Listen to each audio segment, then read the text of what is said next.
Welcome to game number 19 of the Avista Holiday Tournament. Welcome to the P1FCU Activity Center. I'm Wes Hess. And I'm Asher Fife. And we are set to go here, Bengals versus Bombers. Winner of this will be placed 4th place in the whole tournament, so we're getting to the end of this tournament now. What have your thoughts been on so far this tournament?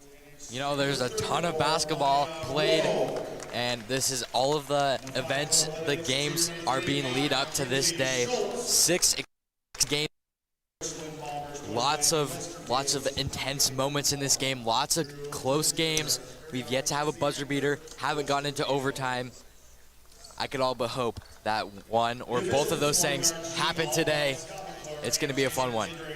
Yeah, and the first championship game yet to be played until game 23. So we got a couple of games here determining 7th, 3rd, and 4th place. So here we go. Around 2:30 p.m. will be the first champion. Will be the first game we will crown a champion, and that'll be a girls' varsity game. I forget who it's going to be played by, but we set our way for tip-off here. And that'll be Lewiston in the back, getting it for the Bengals. Kicks it to DeGroot near side corner, gets the screen by McArcher, doesn't take it though. Has no dribble at the post, now kicks to McArcher. And a good there, but nothing doing on the layup by McArcher. And these Bombers played a late game last night, and they have the first game today, so we'll see if they are energized. And a travel will be called on number 35, Schultz. And as you said, she had a big impact last game, knocked down a ton of threes, so she's going to be a big factor in this game. And as you were talking about how the Bombers drew a late game yesterday, the Bengals have been so far on the early games because their game they only played yesterday was at 10:30 p.m. So Bengals having more time to rest than the Bombers. I would definitely expect for the Bengals to be a little more energized than the Bombers, but we'll see who gets the early lead. Now kicks it out to Milam, and no good. That's DeGroot now with the rebound now. Kicks it to Albright. Albright finds Van Treese. She's going to have an open layup and good for 2. First points of the game go to the Bengals. Yeah, that offensive possession looked really solid there. Great ball movement, able to get that wide open lay-in for Van Treese. As we see here, Bengals very successful when it comes to having a fast break and having an opportunity to run a fast-paced offense here. That's Chang now. Trying to find someone, kicks it right to Kukis. Kukis is going to drive in, kicks it right out to Schultz. Negative about the 3, and I believe they're going to call a foul. A foul's on number 0, Kylie Kukis. It's going to be her first. And another thing I noticed, the Bombers played the Bantams last night, and they really struggled against the Bantams press, and we'll see if Lewiston is going to come out with a press of their own to try and disrupt these Bombers team. Van Treese now kicks it back to Lathan. Lathan to Albright, now DeGroot with it. DeGroot back to Van Treese, top of the key. Van Treese kicks to Lathan. Lathan kicks right back to DeGroot. She's going to go with a 3, just take it herself there, and no good. Rebound by Schultz, and it gets tipped up by Albright there, the aggressive defensive player for the Bengals, and she's going to go up with a layup, and no good. Yeah, she was double-teamed in that paint. I'd like to see her slow it down and get some more offensive players for the Bengals. And Chang with a double dribble there, as it will now be on the inbound by Van Treese. Van Treese kicks it to Lathan there.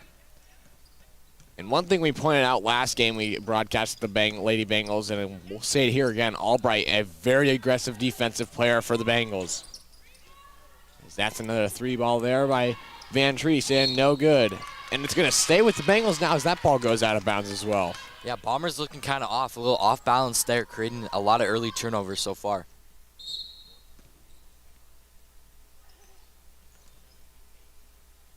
Lathan now.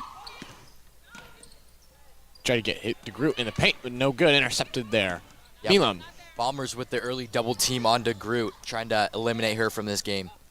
Hits to Chang, and Chang tried to find number 34, Rowe, in the paint, but it's going to be no good. Then that ball will go out of bounds. Again, they've just kind of been careless with this ball early in this first quarter. Now, do you think the Bombers look a bit rushed on offense, or do you just think they're not there yet? Yeah, I think they're not there yet. Maybe their mind isn't in the right place quite yet. Like we said, they have that late game as DeGroot gets that wide open lay-in. They are coming right off of that close game. It wasn't even an easy game for them. Close defeat to Clarkston. Kind of a heartbreaker. As Latham able to get that defensive rebound. Latham now guarded there by Kukis, kicks it to Van Treese in the corners. Not going to take the 2 though. That will go far too. And there's going to be a foul on the ground called. Fouls on number 34, Maya Rowe, her first now. 2 fouls now for the Richland Bombers. See a replay of that post in. Definitely a reach in. They're heavily guarding DeGroot, and that's going to be a trend, I think, in this game. Double teaming her and eliminate her in the paint. And Richland's going to take a full timeout. A low-scoring game so far, Asher. 4 points total score. Again, this game is starting 30 minutes earlier than all the other games that have happened in this tournament for the first game. Maybe everyone's still waking up. I know the crowd is still pretty quiet, as they are in every single first game that we've called. And we're just going to see if the energy picks up in the rest of these quarters. Yeah, so games 17 and I believe 18, because this is game 19 now. We're only at LCSC. All those games are being played at either CHS or LHS now. So, I believe. Maybe. Who knows? But there's somewhere in there. I know it says CHS right here. But yeah, so now game 19 playing for 4th place here in the P1 FCU Activity Center. Bombers coming out of the huddle.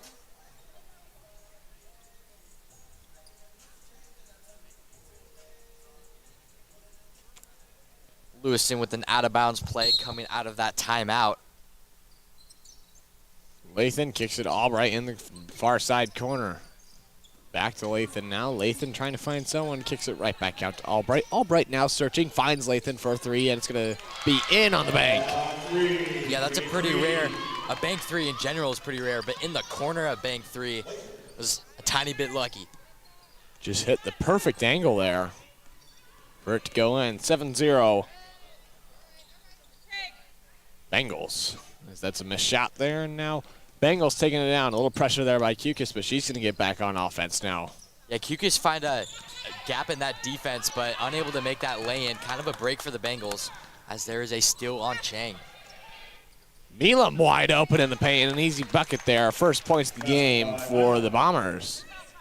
The Bombers had a little struggle on transitional offense against the Bantams. They were able to turn good offense into good defense into good offense as Holman checks in for Albright.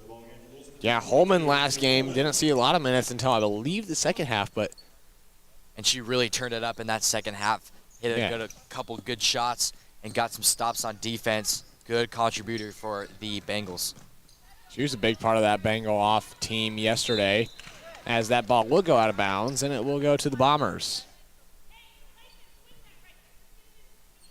Ash, you want to know what flavor of hot cocoa I'm drinking today? What flavor? It's caramel. How is it? It's very tasty. Hot cocoa on top of coffee any day of the week.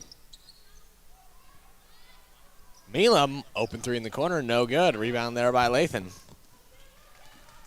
That's just wild. Coffee's just so much better than hot chocolate. Like, see, you're supporting coffee right now, but yet you're still drinking a Celsius. Me, so I just wanted to point that out. That, you know, I called 7 games. I need something bubbly to keep my voice good. As the Bombers hit a top of the key 3-pointer, and that is good by Scholes. Scholes hit a lot of 3s last night against the Bantams, keeping the Bombers in that game, but fell short against the Bantams. Heard her name a lot.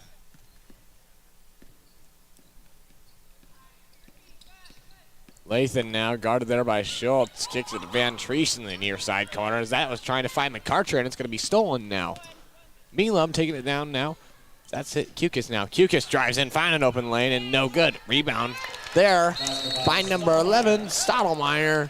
And that's going to be another timeout called. So Bombers now finding some light on their offense as it'll be a Full timeout.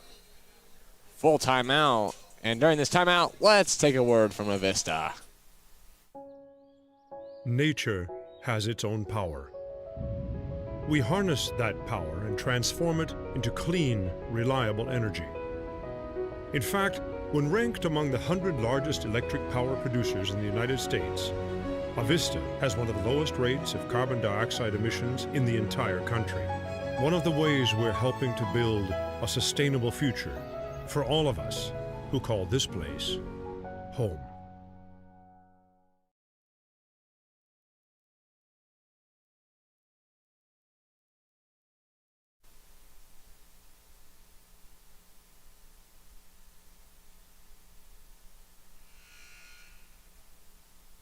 And we're back here after the full timeout called by the Lewiston Bengals. And here we go. 2:32 left to go here in this first quarter. As that's Lathan now, a little handoff to Holman there. Handoff to Delich. Her first minutes of the morning. I'm used to saying night. It's been kind of crazy. Yeah, these morning games are kind of out of the ordinary for us. Corner three is short, rebounded by DeGroot. Offensive board and the foul. Reese DeGroot getting her first points of the game, making some impact early in this game. Fouls on number 12, Kaya Chang. See that replay, and one, converts the and one.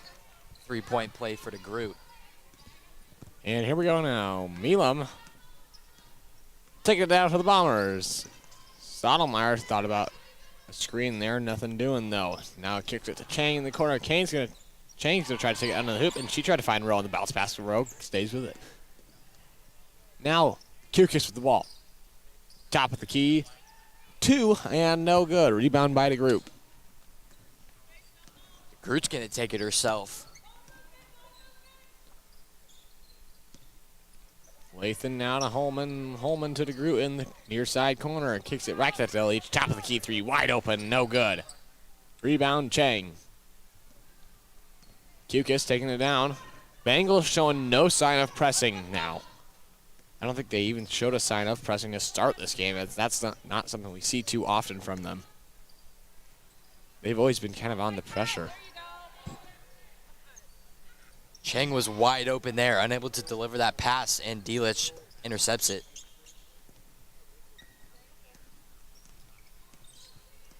Lathan now trying to find something, moving around the top of the key. Finds Holman though. Holman gonna get stolen there by Milam, as that's now Kukis wide open, as it's Delich and Holman right behind her, and she goes up with the layup and no good. McArcher now trying to find something, as it's just back to Holman and Delich, top of the key. Bengals have 35 seconds left to go here in this first quarter. 23 on the shot clock. Reese DeGroot's gonna take it up and gets fouled. Fouls on number 11, Rianne Stottlemyre. Strong shot. The backboard and no rim. Big substitutions for both teams. Now I had a little filler question for you for free throws, but I'm forgetting it now. Oh, it was a good question too. Dang. All right. Well, let's take this 30-second timeout with them. We'll be right back.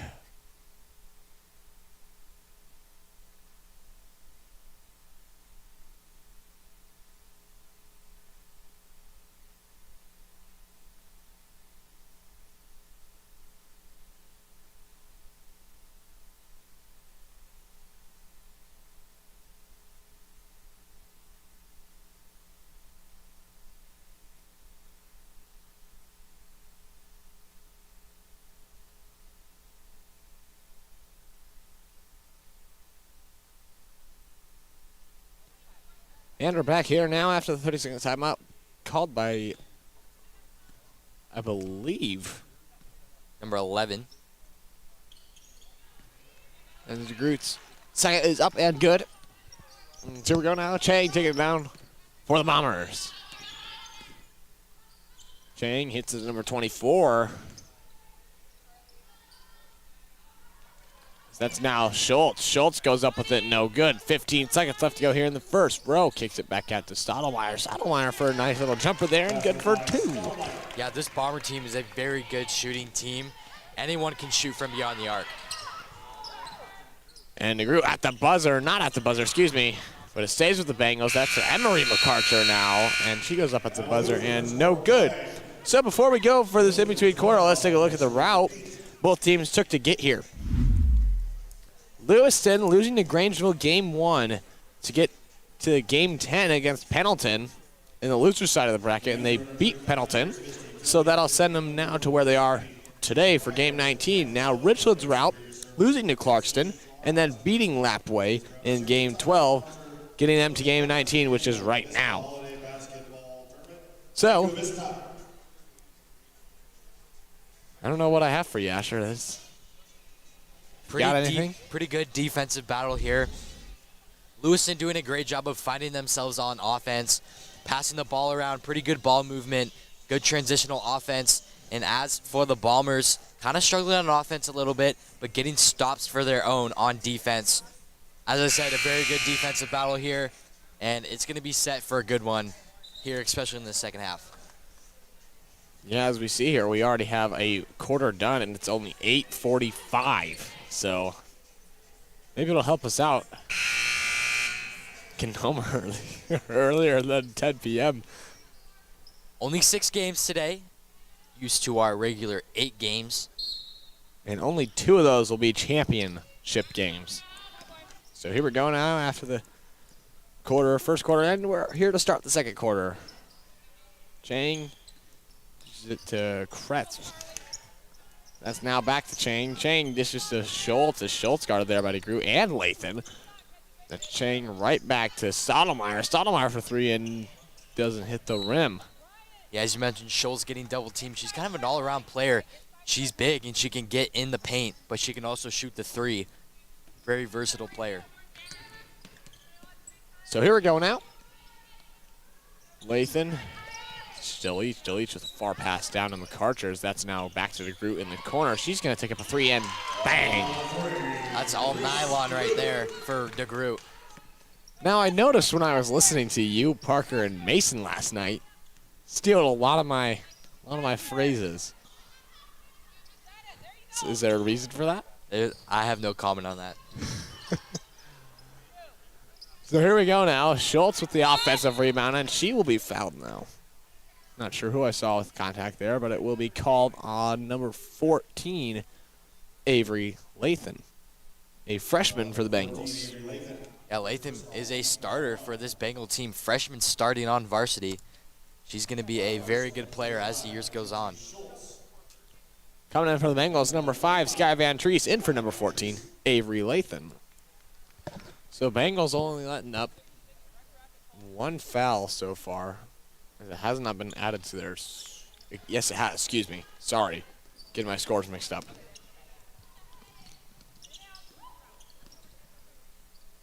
So 1 foul this quarter for the Bengals. That's now Van Treese. Top of the key. Kicks it down to Del-Each. Del-Each. Now to McArcher. McArcher right back to her. Del-Each kicks it right out to DeGroot. She's going to take another 3. Got it. Swish. Back-to-back possessions. Back-to-back 3s by Reese DeGroot. Yeah, she's on fire so far today. She got an and 1 in the paint. She already has 9, half the team's points. Chang dishes to Carly. Carly back to Stottlemyre. That's going to be no good from 3 again.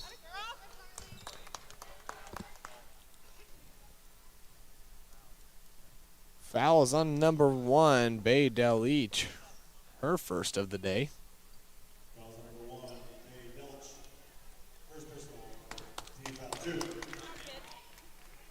Coming in for the Bombers, number 0, Kylie Kukis, and number 13, Macy Milam. And that's now Milam back at the top of the key, guarded there by Kessinger.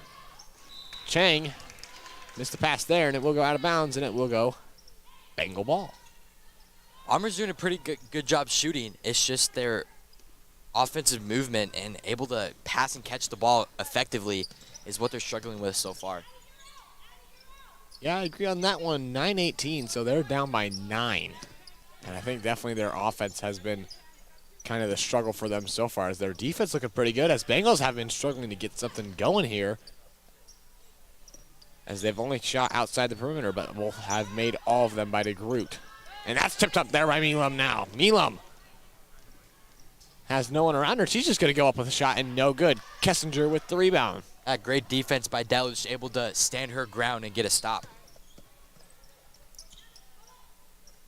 And Van Treese now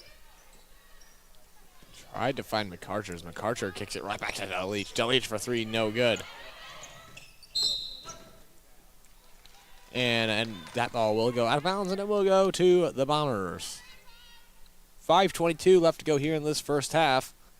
Both offenses kind of slow right now, as it's only 18-9. A total of 27 points scored.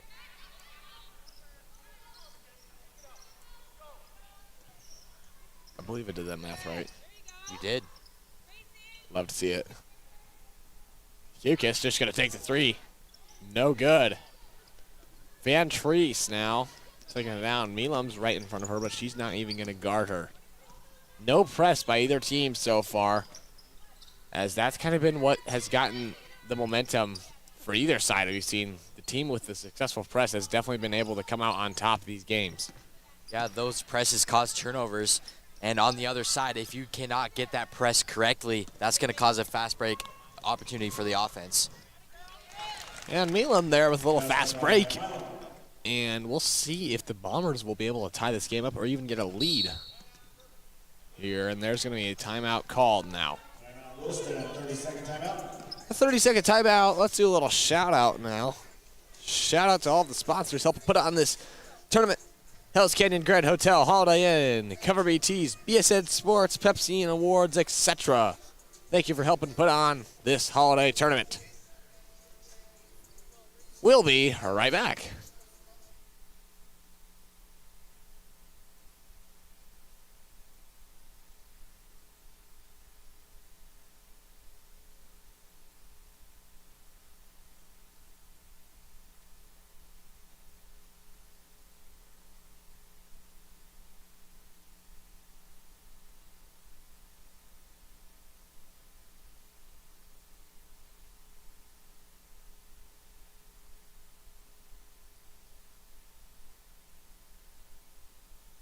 Here we go now, back after the 30-second timeout. Boosted coach, wanted to talk things over. Julie Fisher.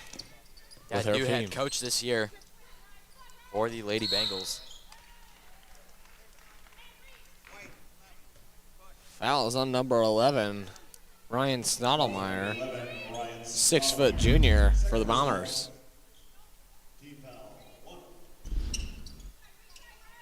Both teams playing so far clean defense, as there's no bonus yet, as Emery McArcher there with a shot up, no good. Rebound by Chang. Chang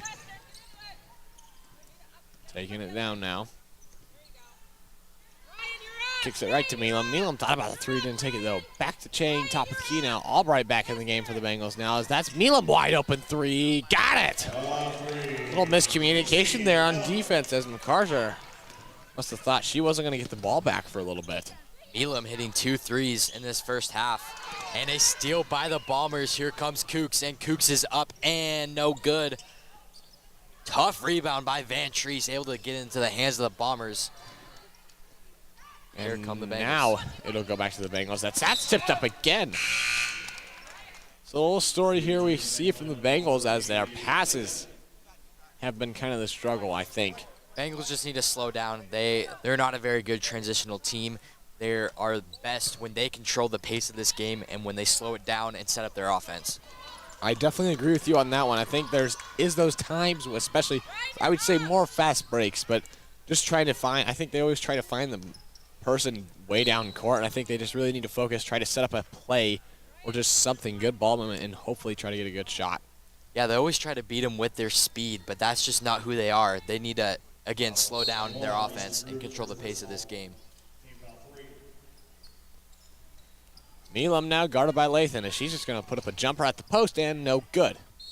Excuse me, wing.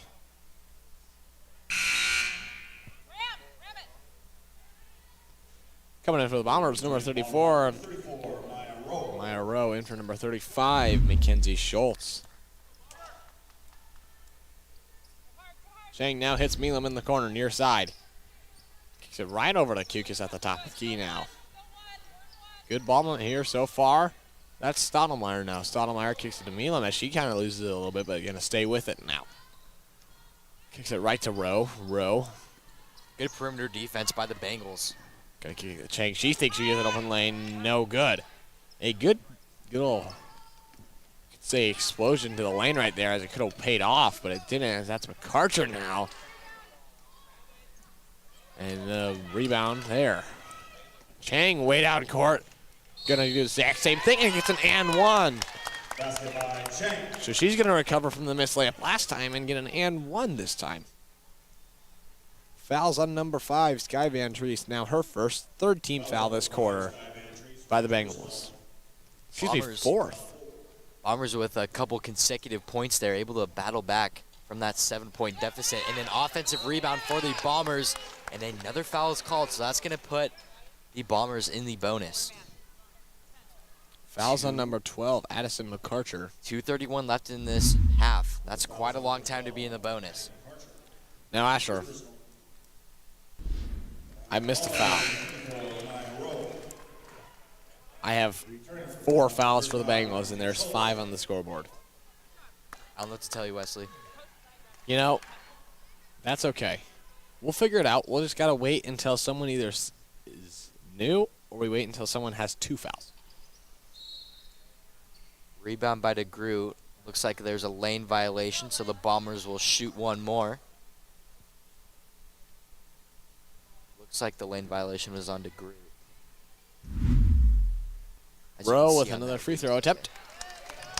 Good.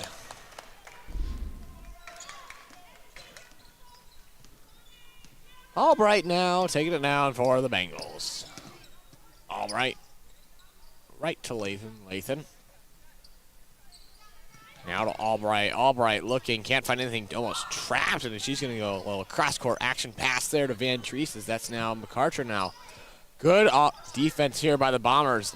Bengals having nothing doing inside. Right to McArcher, free throw line, jumper in, good. See, that's what the Bengals need to be doing every possession, moving the ball around the perimeter, finally getting it inside, and a good look for McArcher, able to knock down that mid-range shot.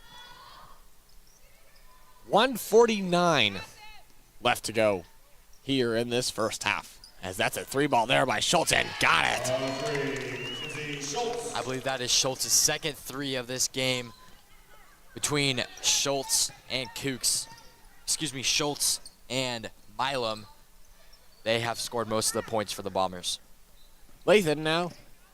Top of the key now to Albright. Albright hits Van Treese now.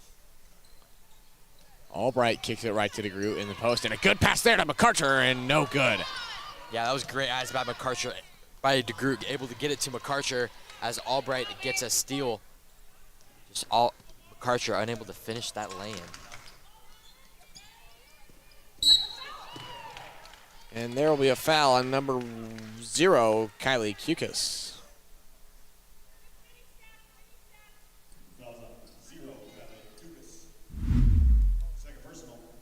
Her second now. Neither player or neither team really in foul trouble, as the Bengals are now at 5, but just 1 minute left to go here in this first half, so really no need to worry there. Van Treese kicks it right to DeGroot. DeGroot. Screen by McArcher set for her, and nothing doing there, though. All right, short pass to Lathan now. Lathan. Now to Van Treese. Now to Lathan. 5 seconds left to go on the shot clock here. Van Treese gets it. They need to get a shot up here soon, and Van Treese is just going to try to throw it to Albright, and it's going to be an incomplete pass.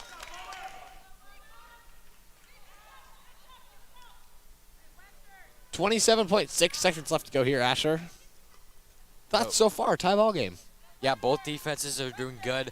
The Bengals recently have been doing a good job of controlling that shot clock, having a good long offensive possession, and the Bombers can wind down this play clock 2-0 if they want to, get the last shot. And that pass might get intercepted, and it does, but Karcher keeps it in. Good effort by her there.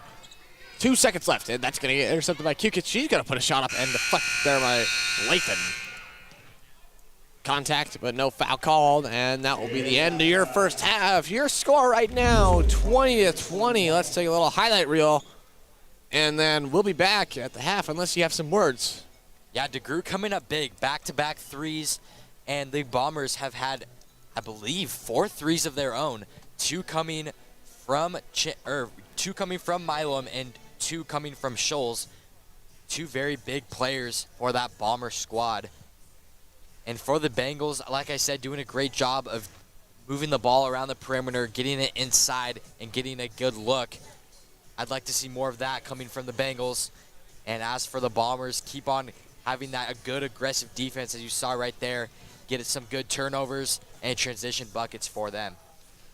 So that's us. That's about it for us for this half. But a couple thank yous.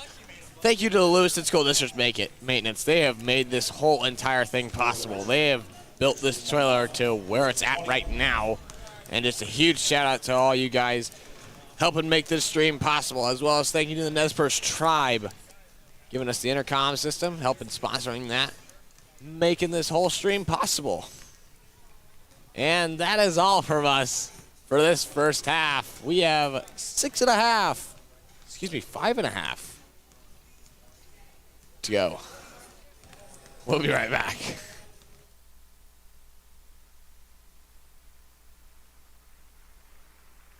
The theme for this next tune is to save the children.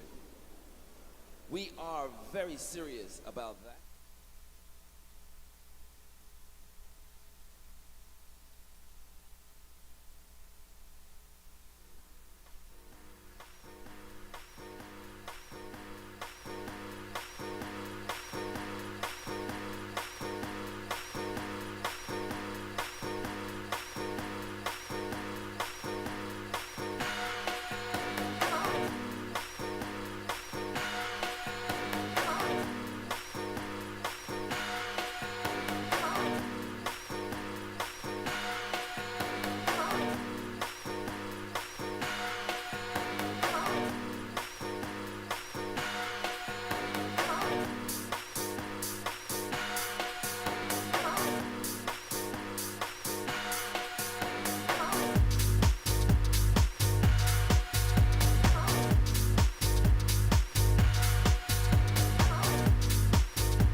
good to be back.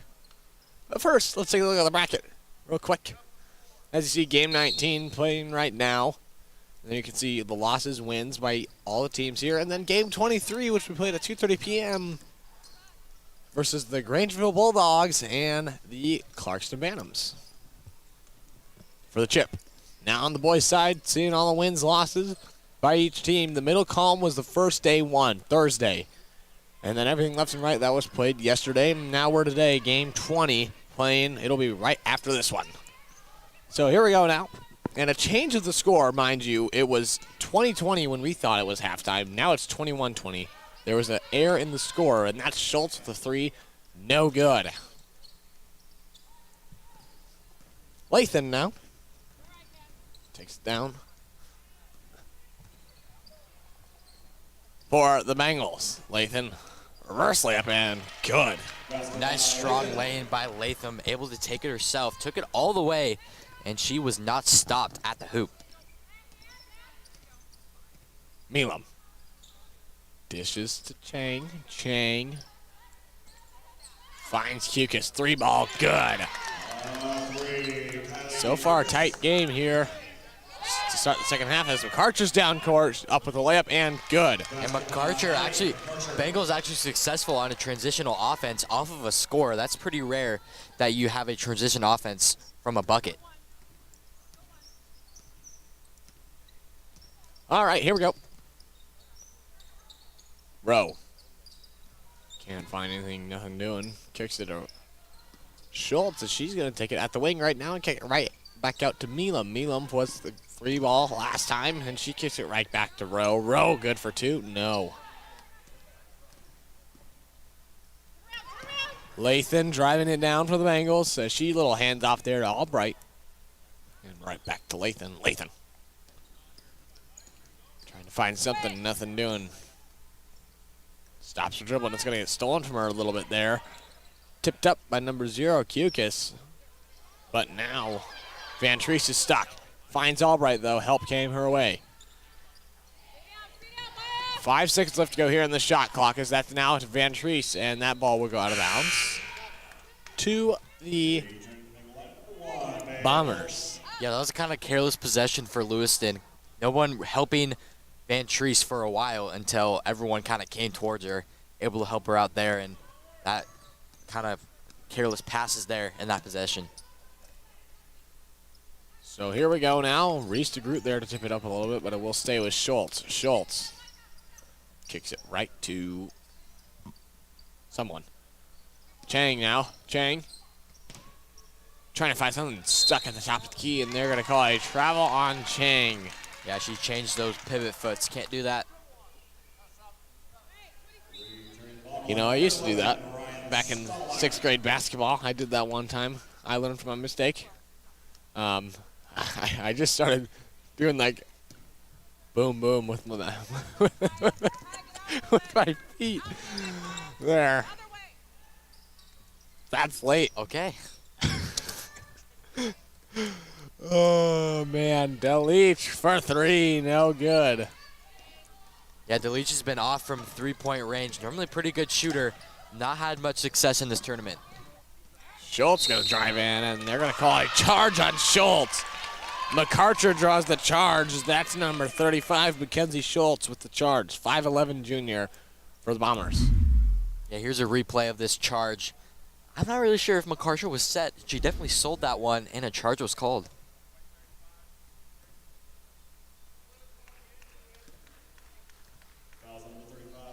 And the refs talking things over a little bit, but I didn't really see the replay that we saw right there. What were you thinking on that? I don't really agree with that call. But nonetheless, it's an offensive foul for the Bombers. Their first team foul. Tied 24-24 in this third quarter. Intercepted by DeGroot. And it goes off of DeGroot's foot. And out of bounds, it'll be Bombers ball. Oh. Nice. Sorry about that. Nice and professional here in the Okay. FCU Activity Center. Come on, Asher. That was inexcusable, Wesley. Anyways, here comes the Bombers. My apologies to everyone watching at home. Chang drives in. No good on the layup there. But she gets her own rebound as she's going to try to find someone. She tried to find Stottlemyre, but that's not kicked out to Milam for a 3 and good. And that kind of looked like a kick ball there. Maybe she didn't physically kick it, but it hit her foot. I'd like to see a whistle blown there. Ends in Bombers points for 3.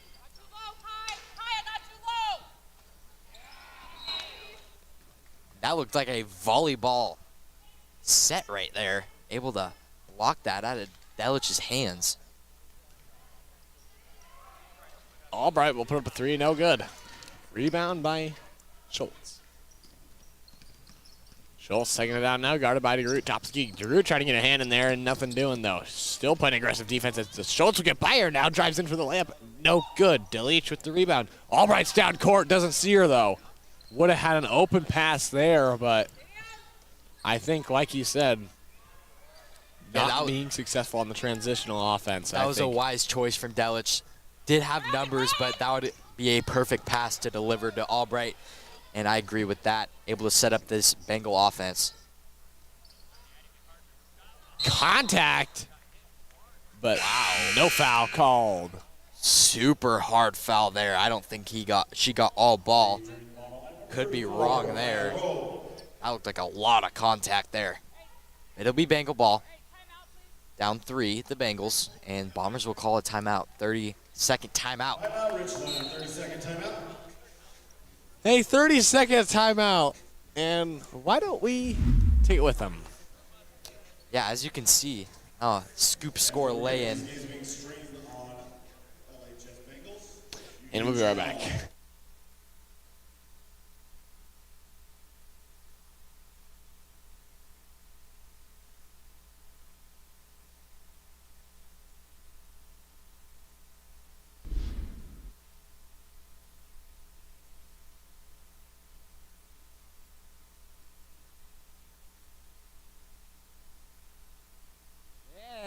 And we're back. Asher, a little disappointed in me.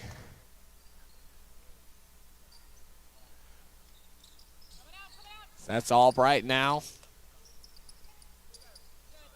Kicks it right to Lathan. Lathan now behind the back move and between the legs.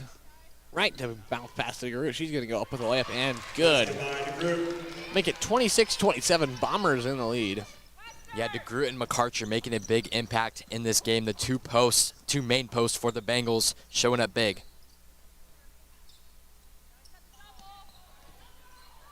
Milam with a 3 again and no good. Albright will now hand it off to Delich. Is Delich going to drive in and no good on the layup? And there was a perfect example of not being solid on transitional offense, but they do draw a foul. Yeah, the Bengals didn't have numbers coming in on the transition, as you saw there. Delich fortunate that McArcher got that offensive rebound and up for that foul. That could have been another unsuccessful transitional offense for the Bengals. Bailed out by that foul as McArcher sinks her first. Ties the game at 27. Brian Stottlemyre with now 3 fouls in the game, I believe, but she's still in there, so that's her 3rd foul. And a late substitution for her. We can only assume, most likely, yes. So coming in for Stottlemyre, number 35, Mackenzie Schultz.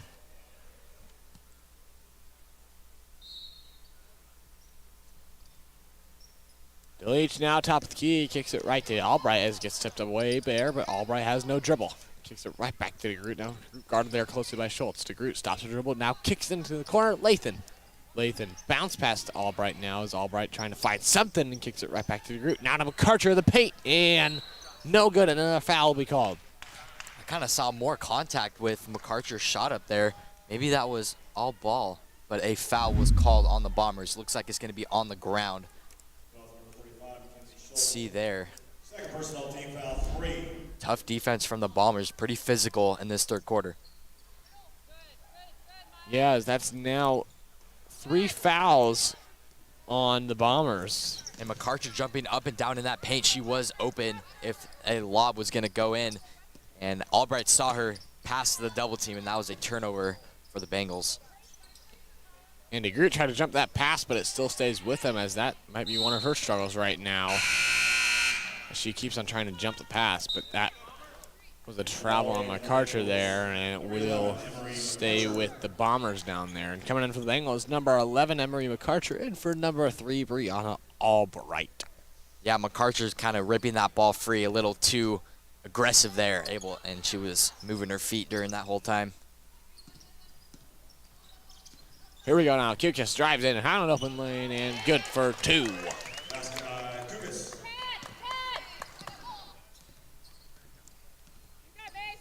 Lathan stops the dribble, hands it off to McArcher. McArcher. And Del Leach trying to find something, can't find anything. Guard there closely by Chang. It's going to get ripped up a little bit there by Kukis. That's Lathan now. Lathan trying to find something, can't find anything. A little short pass to DeGroot, and she's going to go up with a shot, and no good. Yeah, that wasn't a good-looking shot by DeGroot. I know the shot clock was winding down, but you still had plenty of time to pass it and find a better look.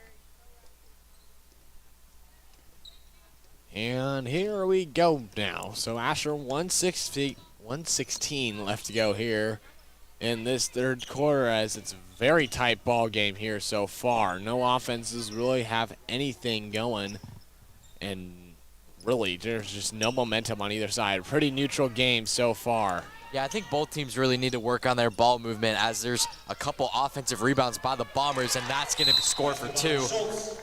I think whoever gets the most rebounds in this game is going to end up becoming the winner in this fourth quarter. As this third quarter is coming towards an end, substitutions in for both the Bengals and the Bombers. I think both teams need to slow down on offense.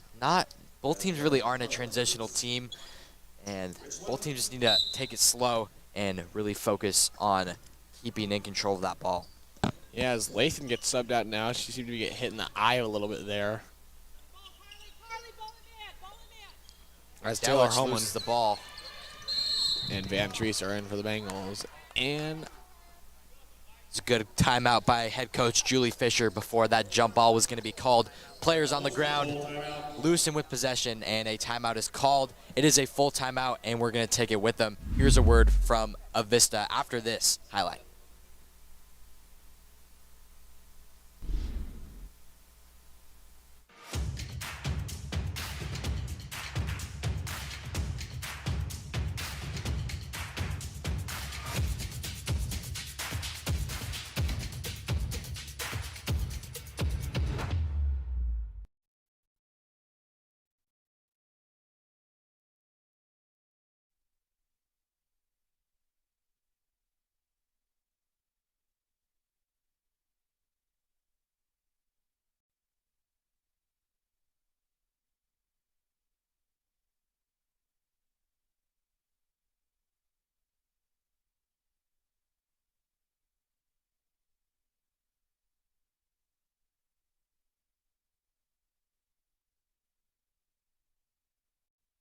Day.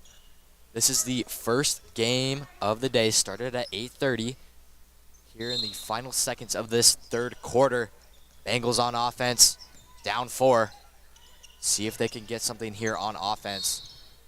Foul is called on the Bombers. Foul is going to be on number 45, 55? Make that 35. I saw 5, not quite sure what that left hand was doing. it's okay.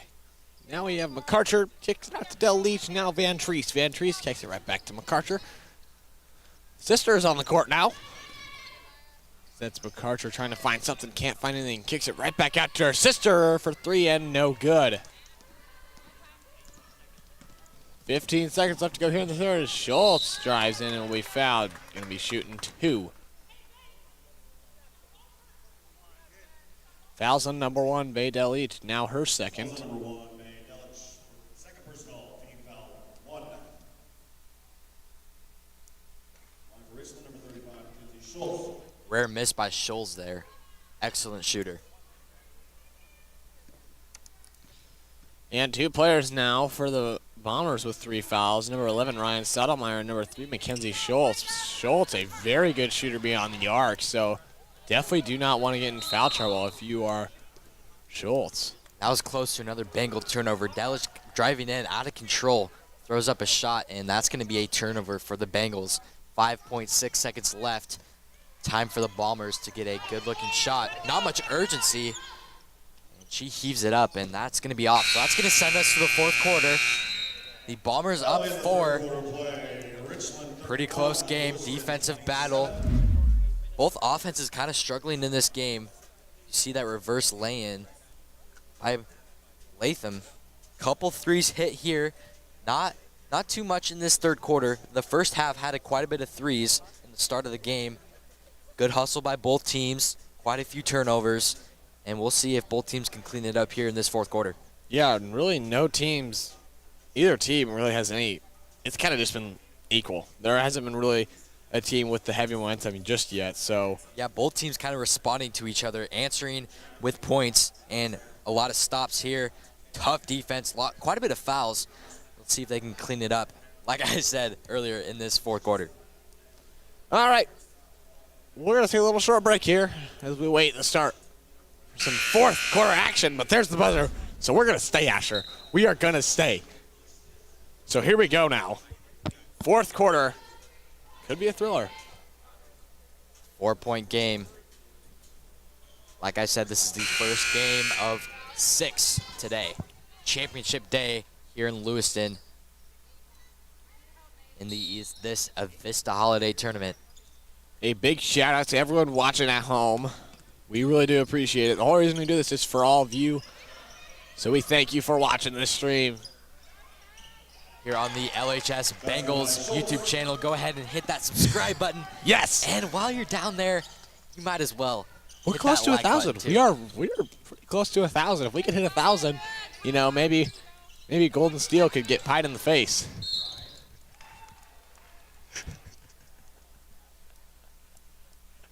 That. And as a foul is on number 11 of the Bombers, Ryan Stottlemyre. Excuse me, number 12, Kaya Chang. That's her second personal and the first team foul of this fourth quarter for the Bombers. Delich over to McArcher in the corner. Over to Delich, hands it off to Reese de Groot, but that is poked away. And Last touch by the Bombers, it'll stay Bengal ball. there we go. So far, equal game. Bombers now up by 6. You know, I'm in pre-calc, and I still can't even do that math. Delich for 3. Deep three. Got it. That's a men's college basketball three-pointer for Delich there. Able to connect on her first 3. Kind of struggled in the first half. Able to find her groove here in this fourth quarter. A great pass there by Elam as she gets the assist. I mean, that's just kind of inexcusable. She was wide open in that block, and no Bengal there in her vicinity. Man, if you're going to hit a 3, you got to lock down that D because once you hit a 3, the momentum is all on your side. So, I mean, if you could get a turnover, then, man, you really got momentum. But now, that's a jump shot there by Schultz, and no good. Delich with the rebound, though. Bengals need to respond here. No time to worry about. Wide open is Reese de Groot. She is no good on the layup, and Sky Van Treese is no good on the layup. So something that is not good. That is unexcusable right there. That was Easy a wide layup. open layup by de Groot, and a good rebound by Van Treese. Another wide open, pretty good jump shot for Van Treese. As you see that sequence of plays by the Bengals, you have got to capitalize, especially in this close game in the fourth quarter. 6:30 left, plenty of game to play. Bengals down by 5, and we're going to see who gets the momentum here in this fourth quarter.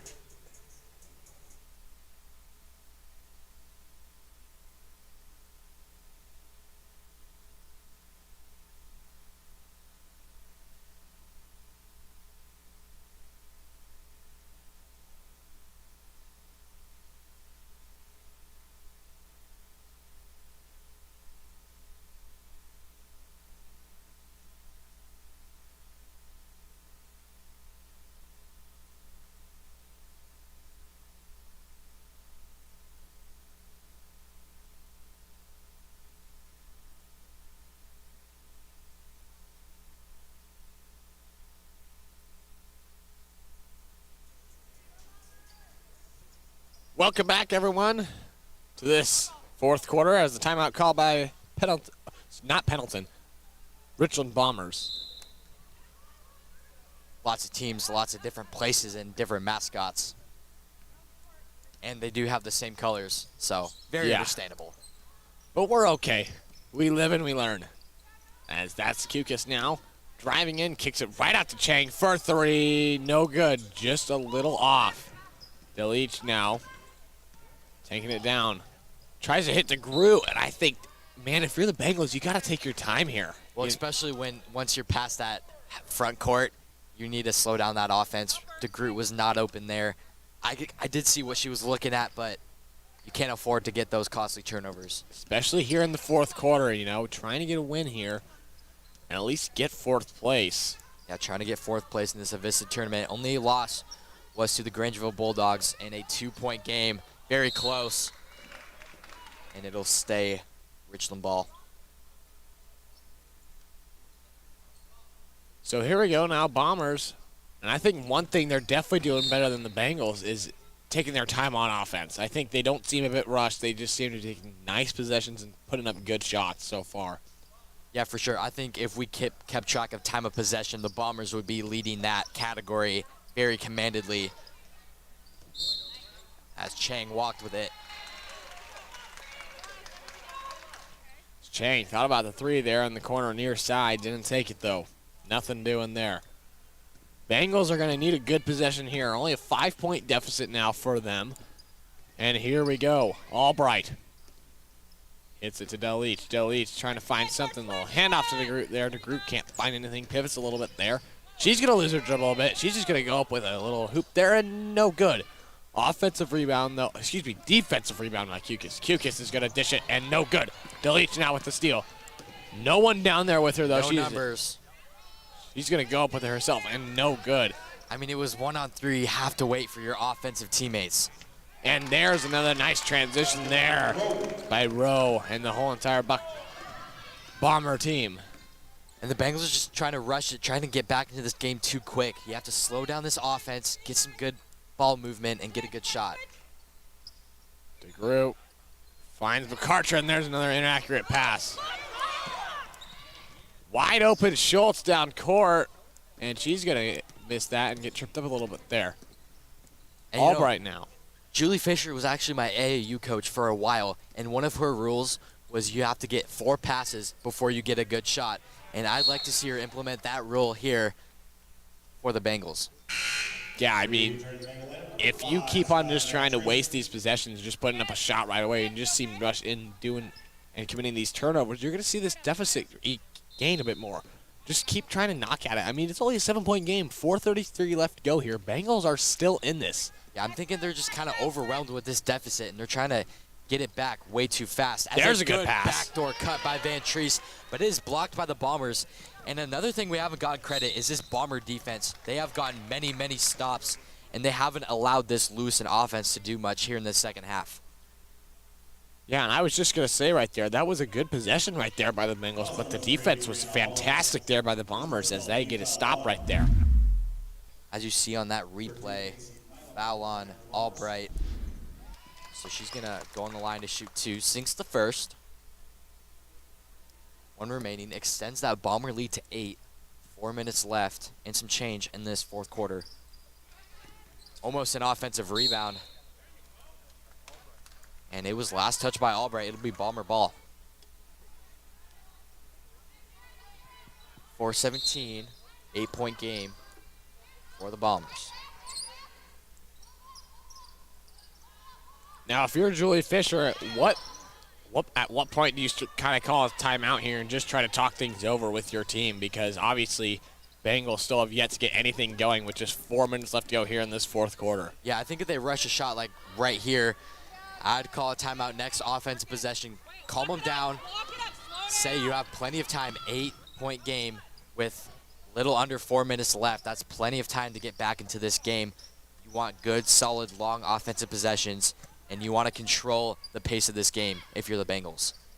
Chang with the 3 and no good. Rowe was almost there with the offensive rebound, but it will go to the Bengals now. So they now have time to set something up. No pressure by the Bombers. So, you have time And set something up here. The Bengals did not go for that rebound defensively. Kind of lucky it went out of bounds. Bombers want this game more than the Bengals do right now. And now there will be a foul called on number 12, Maya Chang. Her second now. Excuse That's me, her third. That's the foul that you missed. No, I still have a foul missing here somewhere. I don't know who's it on. Stolen away by Milam. And that's no good on the layup, though. Now pressure by the Bombers. That's going to might trip him up a bit, but good call. Good timeout by Fisher there. Able to gather this team, calm them down. 8-point game. 3 and a couple seconds here for the Bengals. Still anyone's game as that good press by the Bombers. And let's take this timeout with him as Julie Fisher tries to talk things over with the team, calm him down, and try to get something going on the offense. We'll be right back.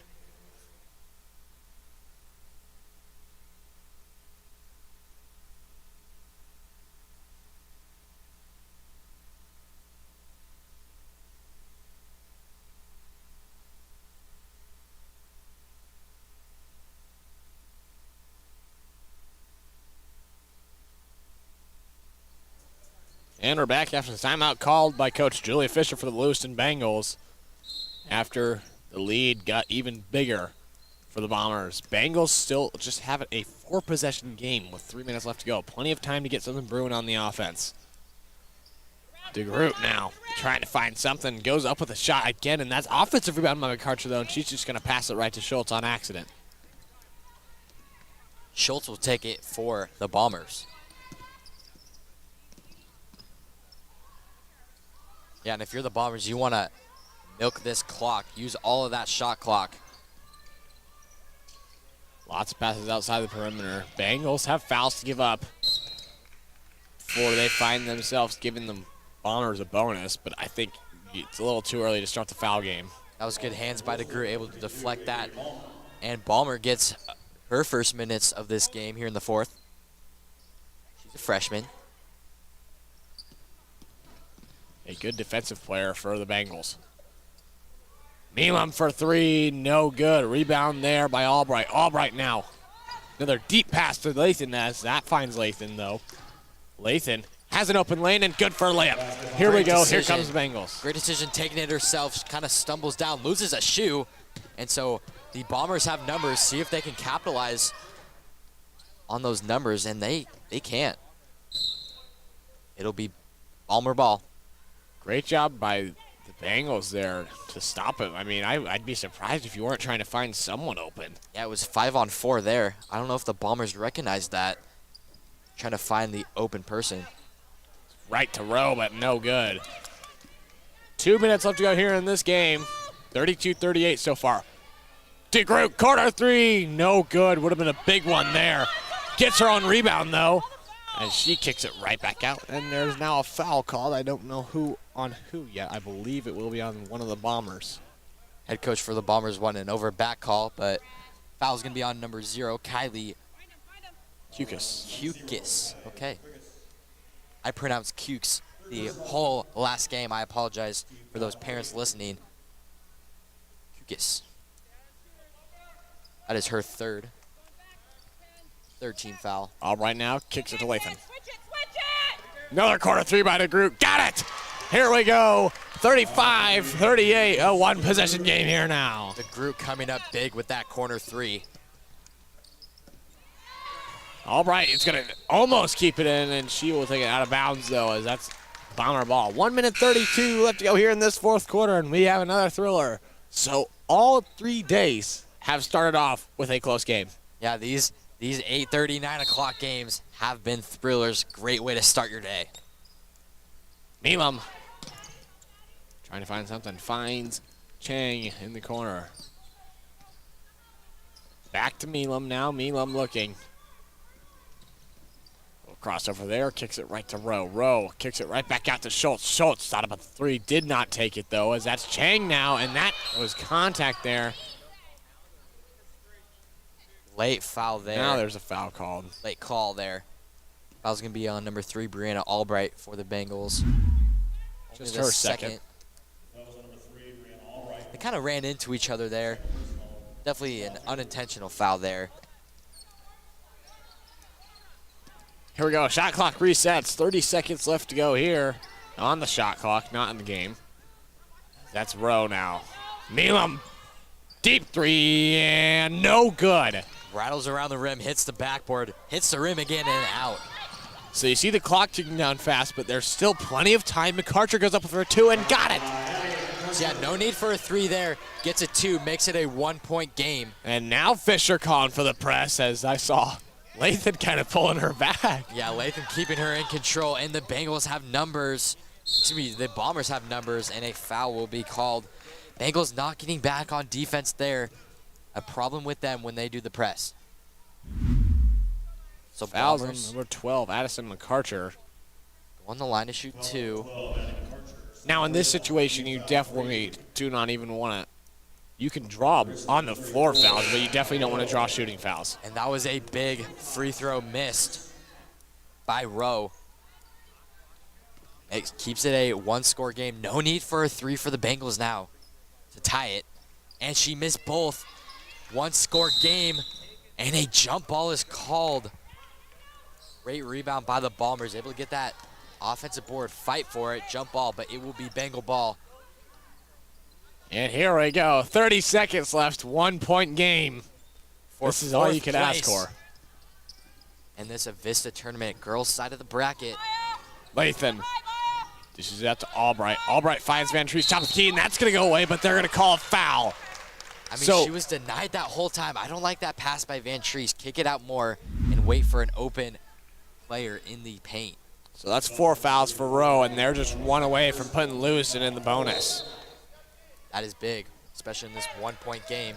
Lob pass to Albright. Albright hits Lathan, top of the key. 15 seconds left to go here. DeGroot in the corner, far side, kicks it to McArcher. They need to get a shot up, doesn't take it out. DeGroot, top of the key. Got it! 48 to 38, excuse me, 40 to 38. And now a foul will be called. And that is something you don't want to do with 0.1 seconds. And DeGroot fouled her behind the arc, 0.1 seconds left. And it is all up to number 5, Mackenzie Scholes, to shoot these free throws. An unnecessary foul by DeGroot. First one is a miss, so now it could just go to overtime. Let's see here. Free throws for Scholes. DeGroot with the 3 ball there, giving the Bengals the lead. Unable to connect on those free throws. Wow. Those are big.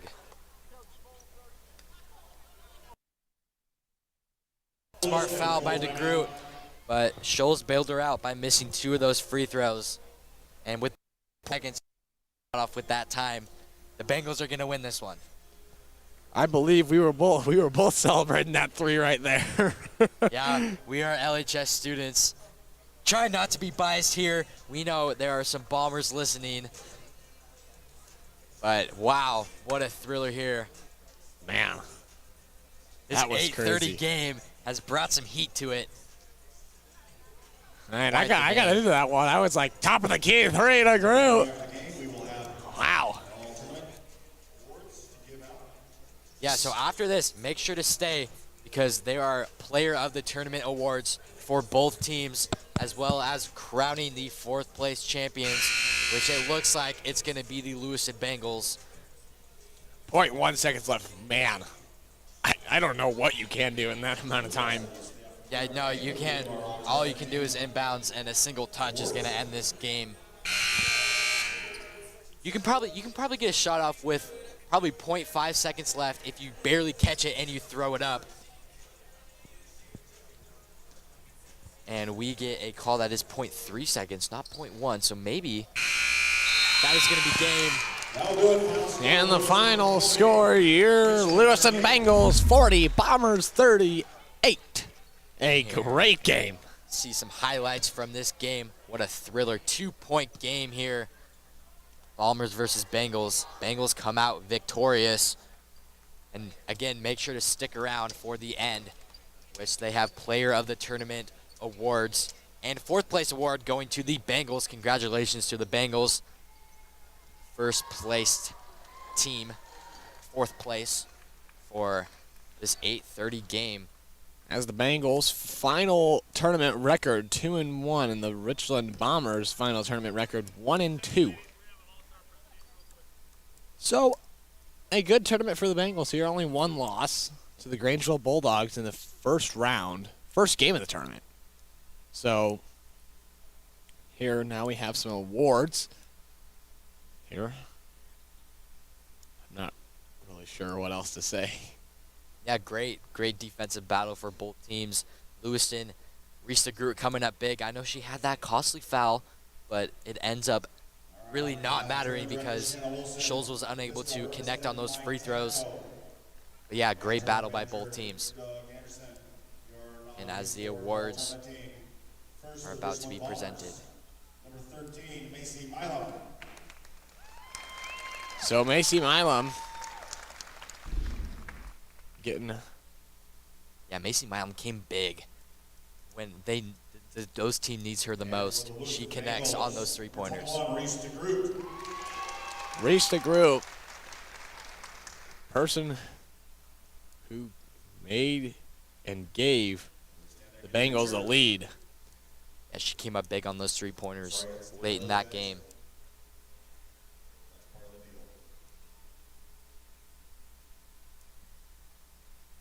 And there we have it. Congratulations, both teams. Great ball game. A great ball game played by both teams, as now we will head to warm-ups. Your next matchup, Game 20, Pendleton Buckaroos versus the Clarkston Bantams. We'll be right back.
we are back for the second game of the day, second of 6. It is championship day here at LCSE, the P1FCU Activity Center. Here's a bracket of the girls' side. All right, there we go. We already have a finish on the left side. The Bengals coming out victorious against the Richland Bombers. And then now we're going to determine this fourth place, which is game 20, obviously against the Pendleton Buckaroos and the Clarkson Bantams. So this will determine fourth place, and this will finish up the left side of the boys' bracket. And game 18 being played at CHS at 1 p.m., determining 7th place. And that's about it we have as we are ready to go.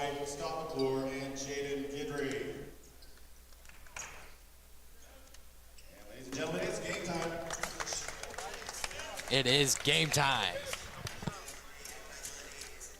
Here we go, doing the tipping for the Clarkson Bantams, number 42, Ian Moore. And for the Pendleton Buckaroos, West. Excuse me, not West, Patton.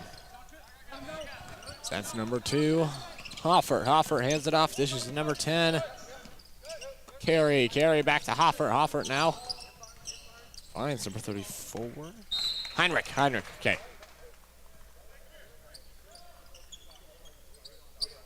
Turnover for the Bucks. It'll be a bantam ball. That's number 4. Vantine back to number 5, Ahi kicks to Moore now, bounce past them, down to Van Steinwad, excuse me. A foul in the play.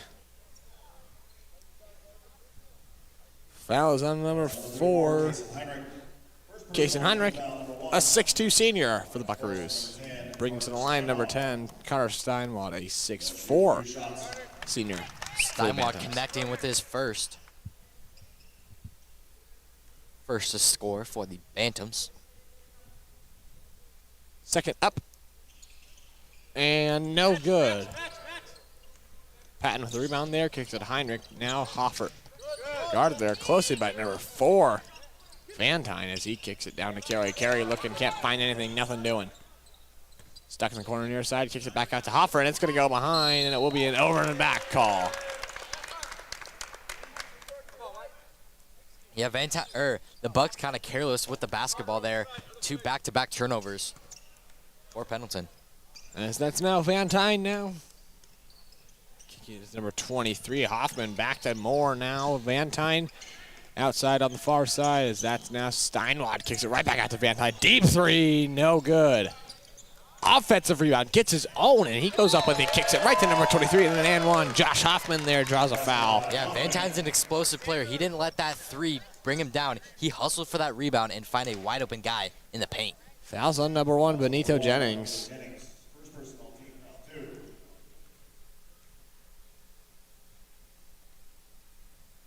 Hoffman's one and only up, and no good.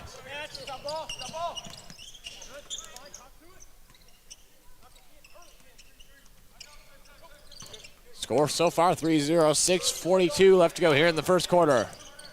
Hand off to Jennings there by Hoffert now as he kisses it right back to Hoffer. Hoffer for 3, no good. Vantine with the rebound for the Bantams. Bantams now taking it down. Bounce pass there to Moore as Moore tries to get something up there and no good. Patton with the rebound now as Hoffert taking it down. Hoffert stops himself and dishes it right to Carey. Carey guarded close by Ahi. Kicks it right to Jennings now. Jennings trapped by Vantine and Moore, and that will be a jump ball. Great defense there by the Bantams. Yeah, Clarkson has showed great defense here in this first quarter, leaving Pendleton scoreless in this first.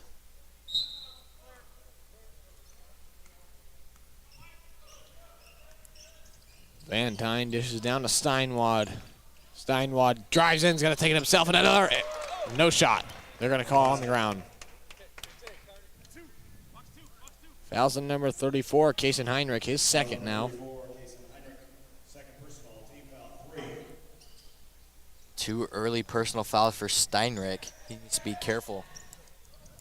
Has a little miscommunication there and a missed ball, and he's going to hand it right back to Jennings as an athletic play there, and he's going to take a charge.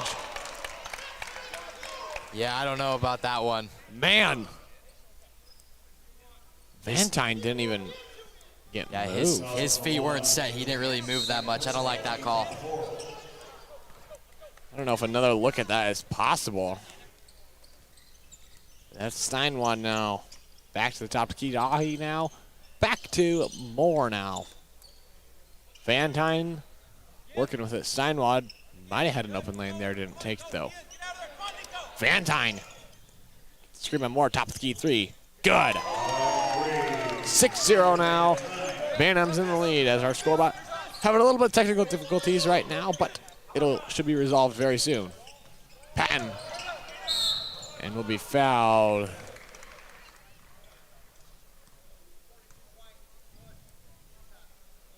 Fouls on number 42, Ian Moore, his first, team's first. 42, Ian Moore. First personal, team foul 1. 24, David Patton at the line for the Bucks. Patton's first up and no good. Substitutions in for the Bucks. 11, Mason Strong, number 20, Griffin Pointer. Corner and Strong check into the game. And here we go. Asher thought so far, 6-0 ball game, 5:16 left to go. Bantam's doing great on defense, not allowing a single point as he misses both of his free throws. And Clarkson Vantine, definitely the leader of this team, scoring a good 3 as he thought about that 3 again. Man, that would have been a big one right there. And he also hustles on defense, gets his rebounds on offense. He is a very good hustler for this team. That's Carey, deep 3 there, no good. Rebound there by Ahi. Ahi gonna take it down for the Bantams. Ahi drives. He's gonna take it himself and good. Great play there by Ahi, the 5'11" freshman. Yeah, Bantam's coming alive in this first quarter, finding good offensive skill on this team. Intercepted there by Vantine as that is a little tipped up there, but nothing to worry about. Vantine now dishes Steinwad. He's going to drive an offensive rebound, though, by Ian Moore. And another offensive rebound. He's going to go up again and able to shooting 2. Yeah, Moore is just a big presence in the paint, able to get a lot of offensive rebounds, go up for 2 and get fouled. And they will call it on the floor. Oh, it was an offensive. I don't know. So the call is going to be over the back on Moore on that rebound. I thought he was going to the line to shoot Yeah, 2 right no, there. I definitely did too. Interesting call. Couple controversial calls here in this first quarter. Yeah, so for that big one, the charge call. Yeah, that would have been an easy 2, but Vantine able to get there and attract that offensive foul as Vantine gets the board. Steinwad dishes back to number 23. That is Hoffman. Bantams on a 10-0 run right now. 10-0, 3:45 left to go here in the first. Strong is trapped by a bunch of Bantams, and that dishes to now dishes to right. Tried to find Strong, or excuse me, Coiner, but that's Vantine going to drive and take it himself, and the ball gets stuck. Fiery defense from the Bantams, and the ball is wedged into the rim in the backboard. That's going to be a jump ball. Substitution for the Bantams, number 2, Nathan Summers. Number 2, Nathan Summers. In for, I believe, number 10, Cutter Steinwad. Hoffert. Screen by Patton now. Bounce pass tried to find Patton, but he's there. Fast break now. Hoffert's the only one down there. He's going to go up an easy bucket there. 12-0 now. And now a timeout will be called by the Bantams after a 12-0 run so far. So Bantam's in full control of this game, 12-0. Pendleton kind of really struggling on offense. A lot of careless turnovers, not great passes. Bantam's doing a very good job in that second half, or second court press, getting a trap and stealing the ball.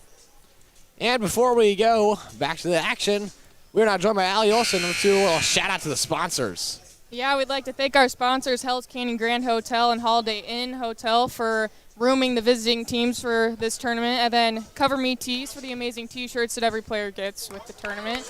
BSN Sports for the practice balls, and then Pepsi for the water bottles and awards, etc. for the plaques and MVP medals. There you have it. Thank you so much to all our sponsors helping put on this Avista Holiday Tournament. As our scoreboard is still having a little bit of an issue here. 12-0 now. 3:05 left to go here in the first quarter. I got you all covered with the score. Patton dishes it right back to Strong, as Strong gets a little bounce back to Hoffert now. Hoffert trying to find someone right back to Strong. Strong bounce past the corner, right back to Strong now. Top of the key, Hoffert. Dishes to Carey for three, no good. Carey is definitely one of the shooters on this Pendleton team that likes to shoot the three ball. As it's a battle for the ball there as Hoffman comes up with it for the Bantams. Now in for the Bantams, number one, Marquisio Norega. As that's now Hoffman, 40. Reinhardt going up with it. Pendleton doing a lot better job of offensive possession and moving that ball offensively around the perimeter for that offensive possession. Came up empty-handed, good hustle by the Bantams, able to get that defensive board, and then out-of-bounds play for the Bantams. The three ball there by Vantine, but no good as he's going to get it right back to him. Calling the offenses, Coach Justin Jones for the Bantams. Hoffman at the top now dishes it to Reinhardt. Now back to Vantine. Norega, top of the key three, no good. Offensive rebound though, right back to Reinhardt and good for two. Excuse me, that was Hoffman there on the two. Sorry about that. Great job by Somers there, able to crash those boards, get an offensive rebound, dish it to a teammate for an easy two. 14-0 Bantams. Strong trying to find something here. Just back to Hoffert now. Now Primus. Primus going to try to drive in. There will be a foul called. Foul on the ground.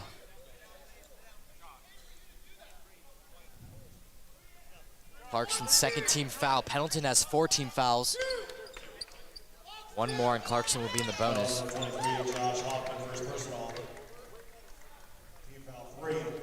Fouls on number 23, Josh Hoffman. His first, now that's Strong, top of the key. Thought about the three, didn't take it though. He's gonna drive and go up for a little layup there, no good. Gets his own rebound though. Right back to Primus, top of the key. Primus looking, can't find anything. Now finds Hoffert. Guarded there by Ahi. Right back to Strong. He might have an open lane. Bounce past to Hoffert, thought about the three, didn't take it. Now he's gonna take a three ball, no good.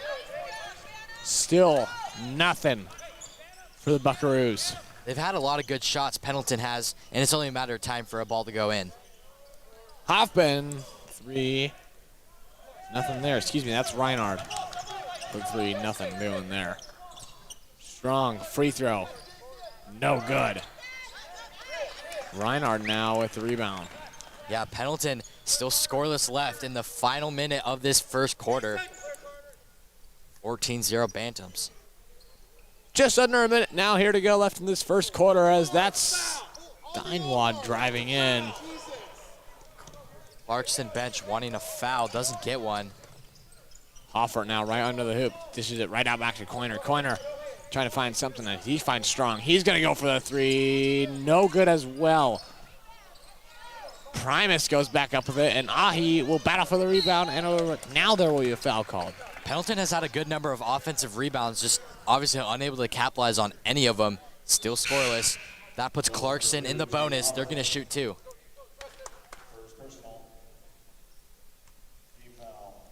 Fouls on number two, Jaden Hoffert. That's his first, so now there will be 5 fouls. I am behind on a foul. Again.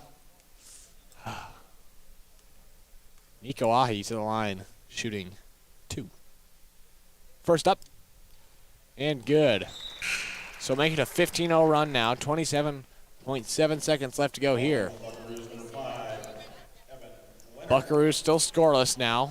Could we see a scoreless first quarter, you think? I could very much see it. All Clarkson needs is one more stop in the first quarter.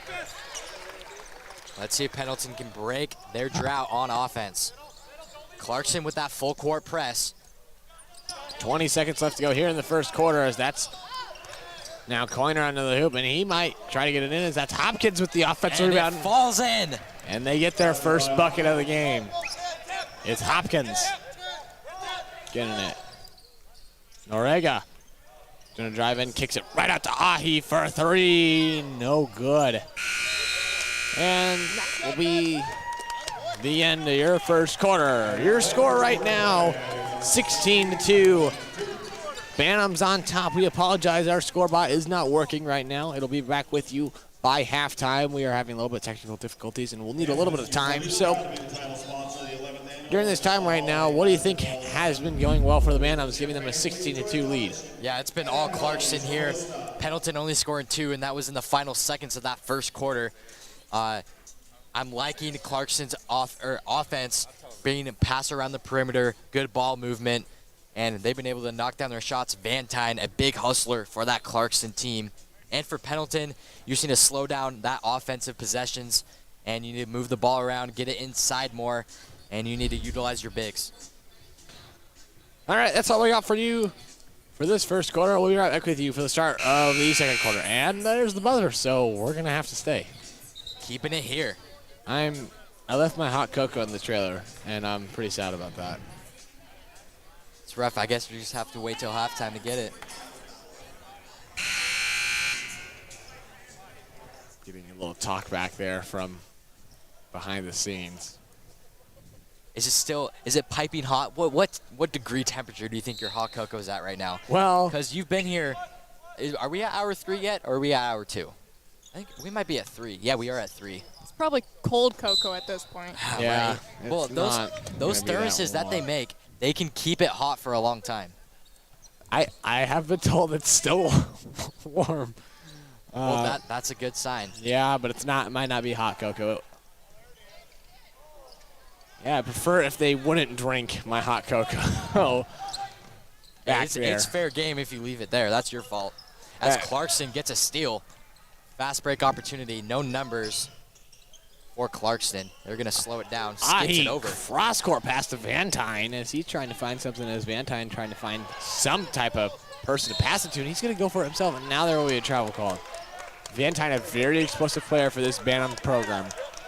Yeah, Van Tyne, the last game that they played against, forgot who they played, but he played the entire game, and he was explosive that whole game. So he has quite a bit of stamina.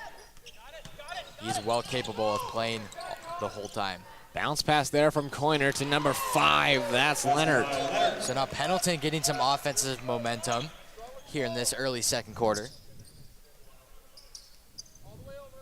Steinwad now to Van Tyne. Van Tyne bounce pass to Ahi in the near side corner. He's going to dish it right back to number 0. That's Woods. No good for 3. So the Bucks get a stop here. See if they can get back-to-back scoring possessions. Strong gets the ball tipped up there. And it will be stolen now. Van Tyne taking it down. Van Tyne pull up 3. Got it. Deep 3 by Van Tyne there. Makes the lead 19-4 for the Bantams. 6.5 minutes left in this first half. And a jump pass by the Bantams. That denied defense is deadly. Moore checks in for Ahi.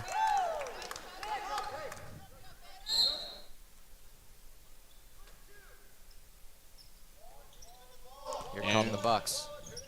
Here we go now. Coiner kicks it right out there to Leonard. Now corner 3 by Strong. No good.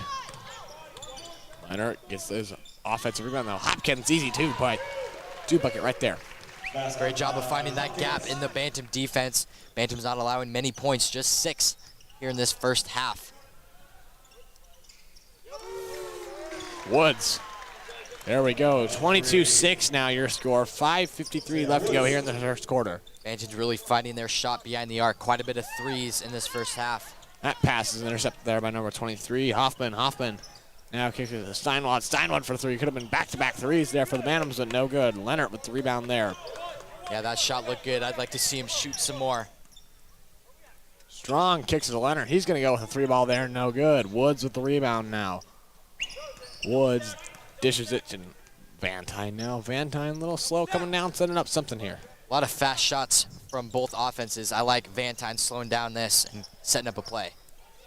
20 left on the shot clock here as that's Van Tyne dishing it to Woods in the far side corner. Woods trying to find more now. He finds more, kicks it right back out to Steinwad. Steinwad for 3.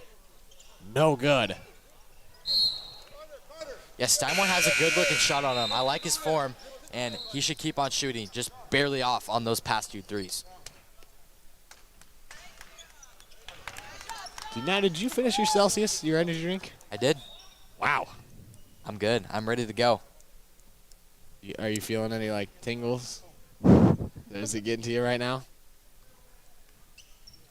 And here come the Bucks. You're not, no comment on that No one, comment Asher? on that. You know,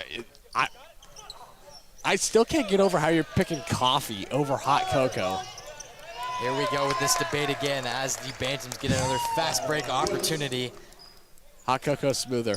Not even close. Not No. there. You No, don't you're have so to add wrong stuff with to it that. to make it good. You're so Hot wrong with cocoa's that. already good by itself.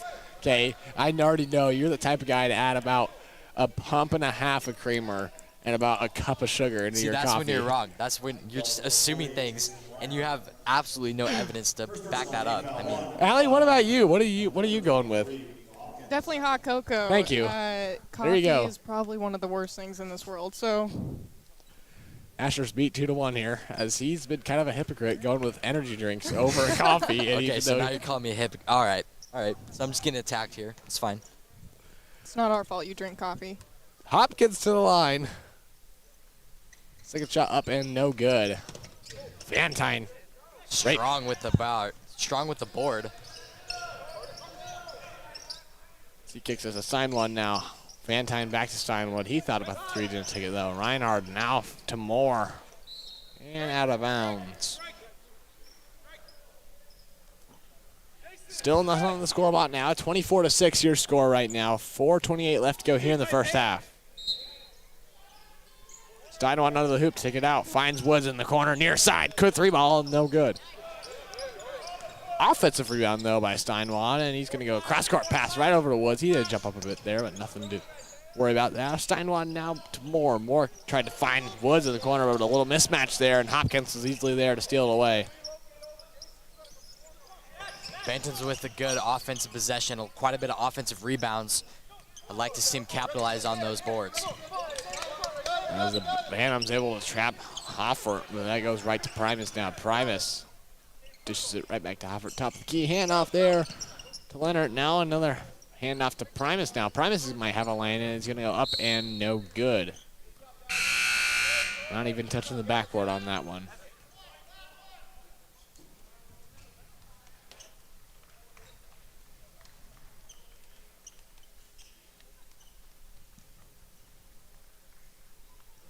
Jennings under the hoop now to inbound it for the Buckaroos, and that's Hopkins now with a little jumper there. Nice shot there. Coach saying that's too easy for the Bucks, and I agree with that. Clarkson needs to step up on defense. Steinwald going to drive in, take it up himself, up and no good. Hoffert with the rebound. Scorebug is back now. 24-8, your score right now. Hopkins pushes it right back out to Carey. Carey finds Jennings. He's going to go with the 3, up and good. Pendleton with back-to-back points in their offensive possessions. Finally getting their groove on offense before halftime. Vantine now. Now to Steinwad, and Vantine now near side corner. He dishes it right back to Woods. Wide open 3, got it! I mean, that's what happens when you have great offensive movement like that. You find the open man, and there he was in the corner. As back 3 possessions in a row, Pendleton has scored after a very long drought in the first and second quarter. Pendleton finally getting their stride on offense. All right, let's take this time out with him. We'll be right back.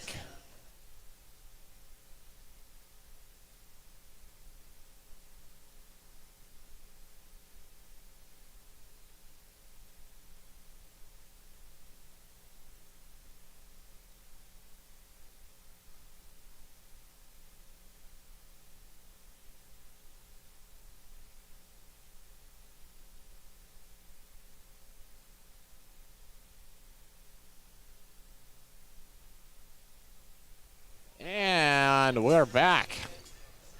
Just letting you viewers know it's free to subscribe to our channel. If you're feeling sweet, you could even hit the like button too. Steinwand now. Sweet. Okay. Sweet like the hot cocoa you drink. Absolutely. Okay. I have a Caramel. Yeah, it's good. Ooh. Peppermint hot cocoa up All there. right. All right, enough hot cocoa talk. I know I brought that one up. 27-13. Pendleton kind of on a hot streak on offense, but it may simmer down with that steal for the Bantams. Vantine takes it himself. Corner three is good. Ahi for three in the corner. And the Bantams are heating up on offense. Quite a bit of threes here late in the second quarter. 2 minutes left to go here in the first half as that's Steinwand now guarded closely. It's Hoffert, now Jennings. Another three ball by him. Made the first one and he made the second. And Jennings has a beautiful shot. Perfect backspin on that. Splashed all nylon for that one. Vantine trying to respond back with the three as Ian Moore is there for the offensive rebound. He's might go up with it himself. He goes up, no good. And now a foul's gonna be called. That's gonna be on Moore, I believe. It will be. Yes, it will be. That's his third. That is his third. So he's gonna take a seat in foul trouble. Second team foul.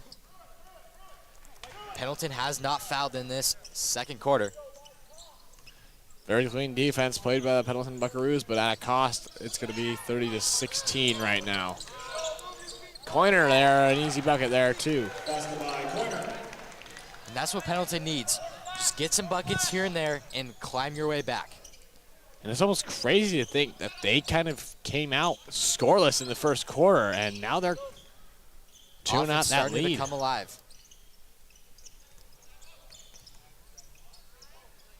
Reinhardt tried to fake someone out, and I believe it's going to be an on-the-floor call.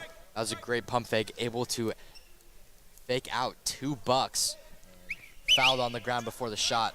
Fouls on number 10, Carter Carey. First personal team foul. 1. Sure, I was in sync with the announcer right there. I did hear that. It's called talent. Steinwand is good for the easy 2. Pendleton letting a lot of points up for Clarkston. Leonard. Just Coiner now, Hoffert. Gets the screen set by Patton, doesn't take it though. Leonard looking for someone. 38 seconds left to go here in the first half. And that ball's gonna go away from Patton, as it now will be Bantam ball with 34.9 seconds left to go here in this first half. Yeah, Patton trying to back his defender down, lost control of it. Out of bounds, it'll be Clarkson ball. 30 Vantine seconds left. gonna take his time with just 28 seconds, like you said. 30 seconds left to go here in the first half. Bounce pass there to Reihard. Vantine could have taken the three there, didn't take it though. Steinwand now in the paint, and now to Hoffman as that's gonna go up and again. Clarkston bench wanting a foul there. And it will be called. The foul's on number 24. Fouls number 24, Deegan Patton. Deegan Patton, Team foul. his first. Wasn't in sync that time, but it's okay. Let's kind of copy that announcer. Okay. He in the corner, no good. Hoffert now, 5 seconds left. He's gonna have to get a shot up quick. That's now Leonard. Carey's gonna be at the buzzer, no good. And that's gonna be the end of your first half. Buckaroos 18, Bantams 32. Your score at half. But before we go, let's take a shout out to our sponsors. Here's our sponsors. We have Hell's Canyon Grand Hotel and Holiday Inn for rooming the visiting teams for this tournament. And then we have Cover Me Tees for the t-shirts that every player gets during this tournament. We have BSN Sports for the practice balls and Pepsi for the water bottles. And then we have awards, etc. for the plaques and MVP medals. As you can see, highlights from this first half. Vantine, fiery, great three-point shooter. Pendleton coming alive in that second quarter with their offense. Quite a bit of fouls, but pretty clean overall.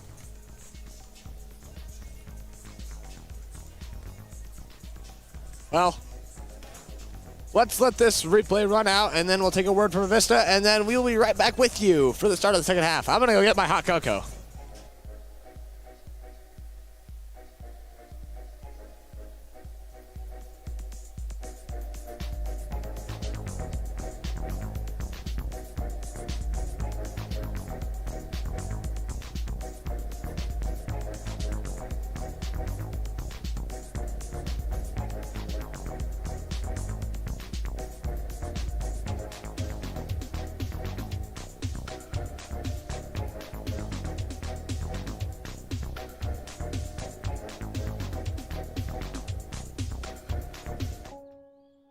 nature has its own power.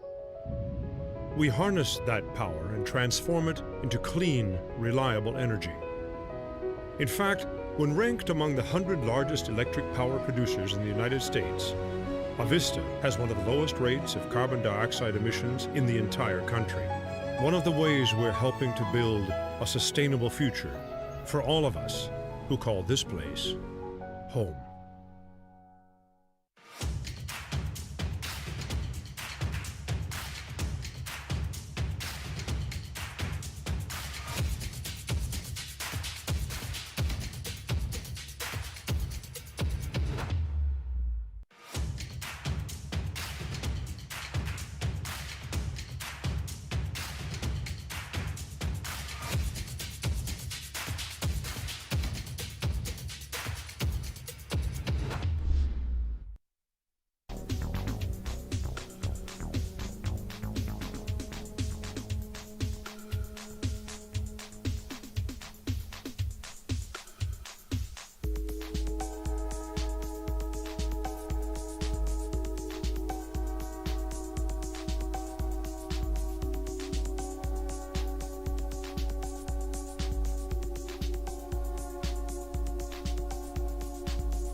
We'd like to welcome you back to the P1 FCU Activity Center for second half basketball, Asher.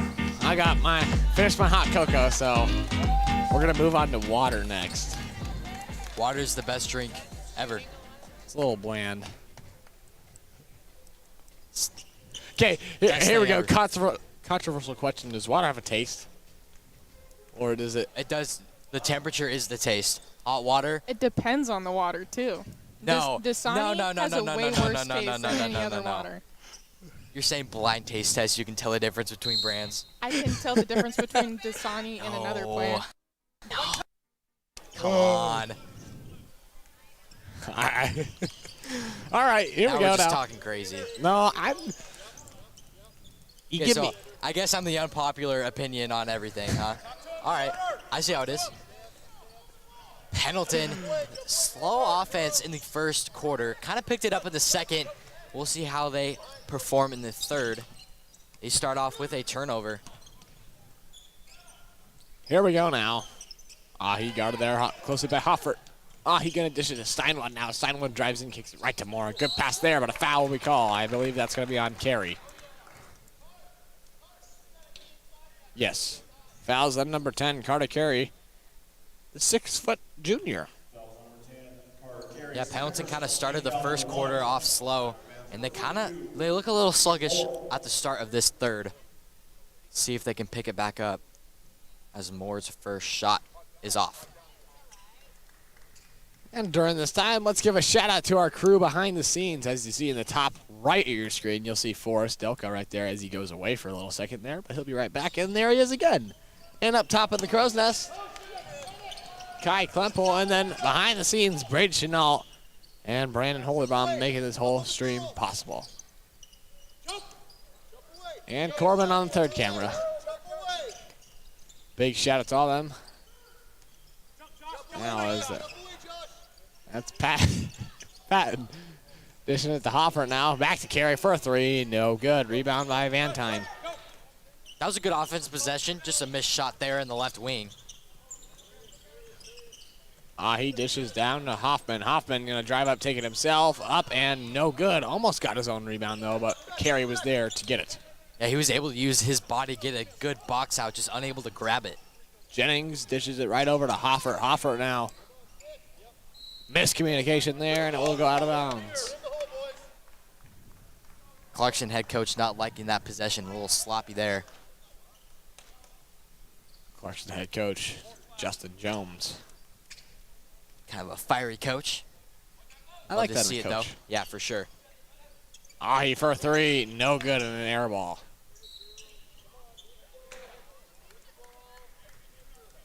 Yeah, Clarkson not a lot of ball movement there, resulting in an air ball there.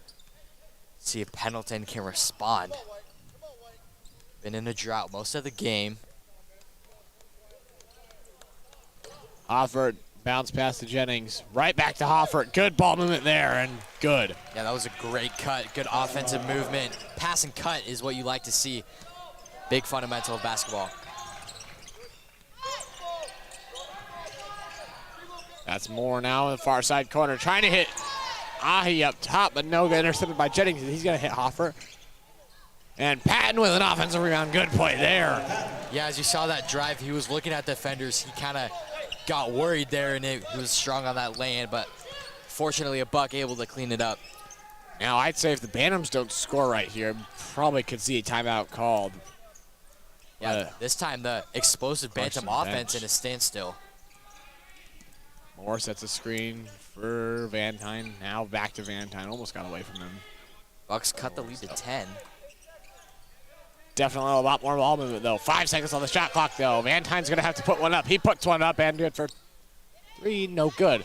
Offensive rebound, though, and no good again. There was quite a bit of ball movement, but it really didn't go anywhere, just around the perimeter. Carey pull up three. No good. Patton almost got the offensive rebound, but it's a battle for the ball, and Van Tyne stays with it, though. Love to see the hustle between Clarkson and Pendleton. And another offensive foul, this time for the Bucks. That's going to be on Van Tyne.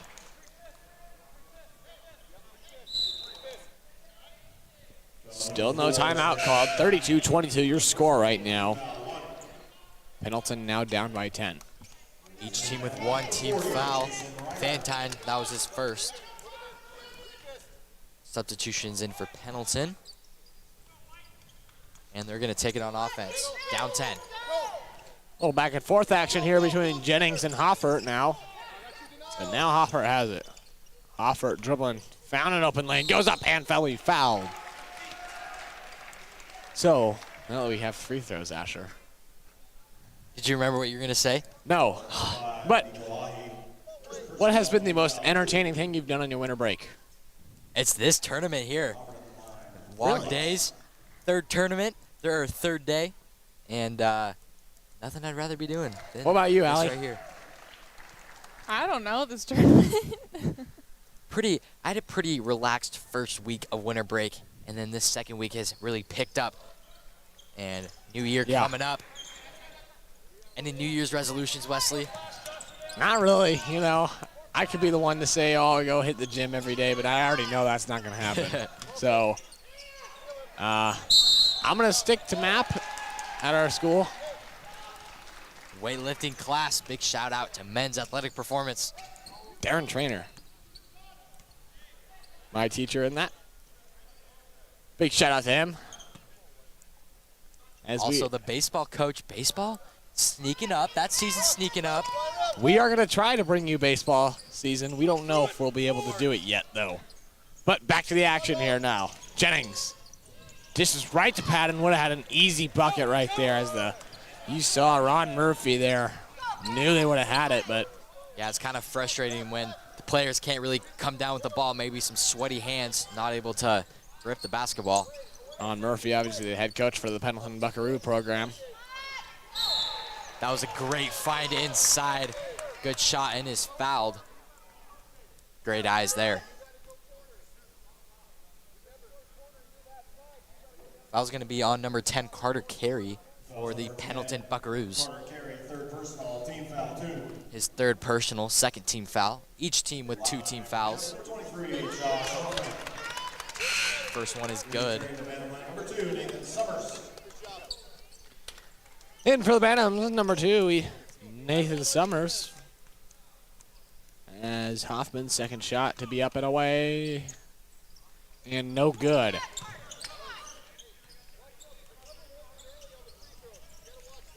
Jennings pushes it back to Hoffert, far corner.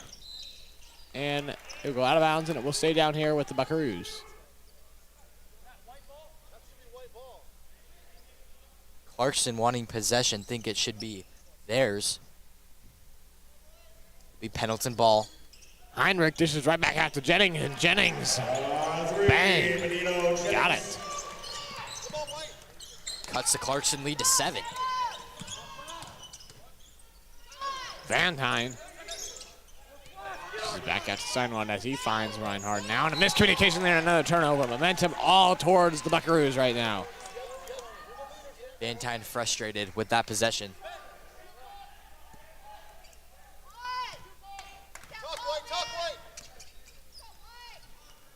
Offer dishes over to Jennings now. Jennings looking. Behind the back now. Oh. Little ankle breaker.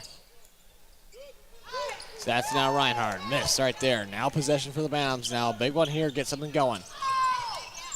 And Reinhardt misses it. Could have gone backwards, but no, he keeps it right there.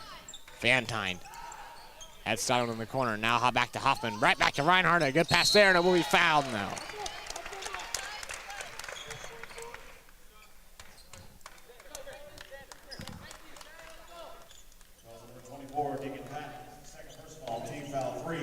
Fouls on number 24, Deegan Patton, his second.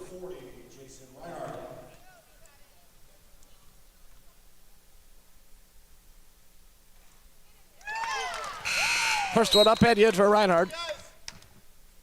Big substitution for Pendleton. Leaves Coiner. everyone but Hoffert. Coiner, Primus, and Hopkins now in.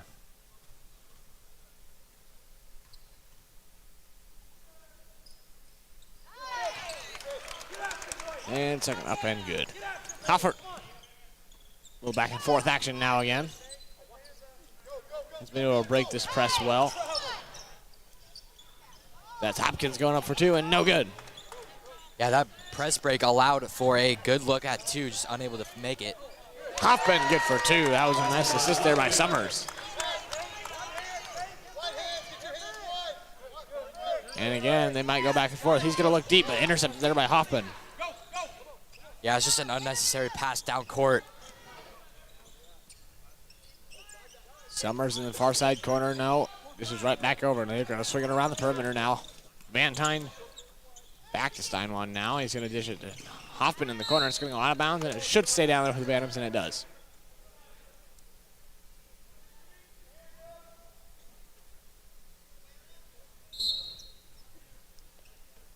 Summers dishes right back to Hoffman. A good pass there and no good, but the offensive rebound goes back up with it again and no good. I mean, those are 2 easy makes for the Bantams, unable to connect. Definitely frustrating. Hoffert dishes right back to Jennings, top of the key. Thought about the 3, now he'll take it. Moving left right there and going for 3, but no good. Not much ball movement for the Bucks there. Not a very good shot either. 1:38 left to go here in the third quarter as the Bantams still up, but slowly the Buckaroos are coming back as the momentum seems to be their way. Played a little tightrope with that half-court line, able to save it, but in the hands of Pendleton. Jennings thought about dishing it right back out, and there will be a charge called now. He had Hoffer in the near side corner open, but he didn't dish it out to him. Yeah, 3rd charge of the game. That was right in front of the Pendleton bench. Not liking that call. Didn't really get a good angle of it. It looked like his feet were set, so I do like that call. You like that call? I do like that call. That's good.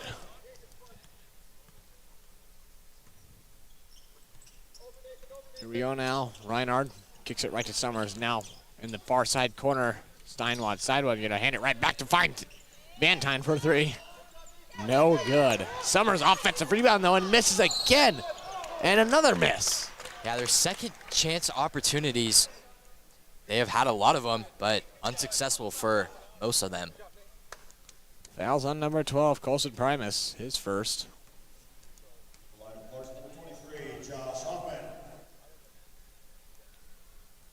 So lots of offensive rebounds for the Bantams, but neither time able to connect. Only time they've been able to connect is when they get sent to the line. Yeah, Bucks are fortunate they haven't capitalized on those. They would find themselves with a very strong lead.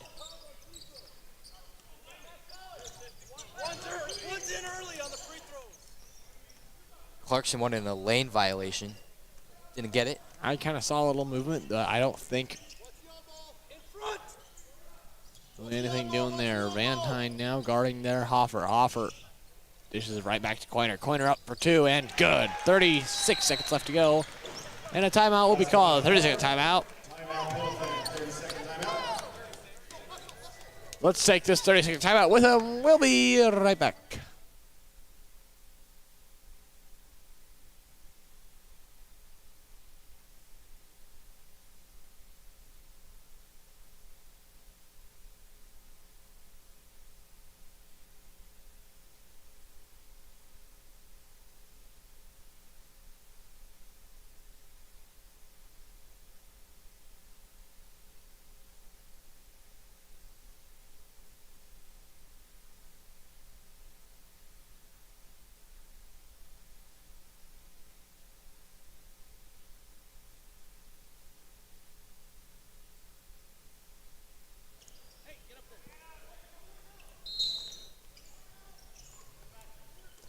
Hoffman with the ball now. And that's going to go right back to Primus now. Primus goes with a top key 3. Good. Here we go. Still no timeout called by the Bantams, as that was a 30-second timeout called by Pendleton. I like to say that we're back from the timeout. Van Tine tried to get a little Euro step there. Van Tine kind of out of control there, grabbing at his left ankle. Looks to be limping a little bit, but it looks like he's going to tough that one out. 15 seconds left for Pendleton. See if they can get a last bucket opportunity heading into the fourth quarter. Go! Come on, Nate! 7 seconds left to go here. 5 now. Jennings. This is right back to Hoffer. Gonna be at the buzzer here. Primus, and that's a travel. Doesn't yes. get it off. And that'll end the third quarter play. And that'll be the end of the third quarter. Your score right now, 38-31. Bantam still on top, but all the momentum towards the Buckaroos as they've been able to battle back. And I'd like to point out how they were almost scoreless. So the way this score is right now, you would not expect that in the first quarter, but here we are now. And before we go, let's do a little shout out to our sponsors. Yeah, we have Hell's Canyon Grand Hotel and Holiday Inn for rooming the visiting teams for this tournament. And then we have Cover Me Tees for the T-shirts given to the players. We have BSN Sports for the practice balls and Pepsi for the water bottles, and then awards, etc. for the plaques and MVP medals. There you have it. Thank you so much to everyone helping put on this tournament. And now let's take a word from Avista.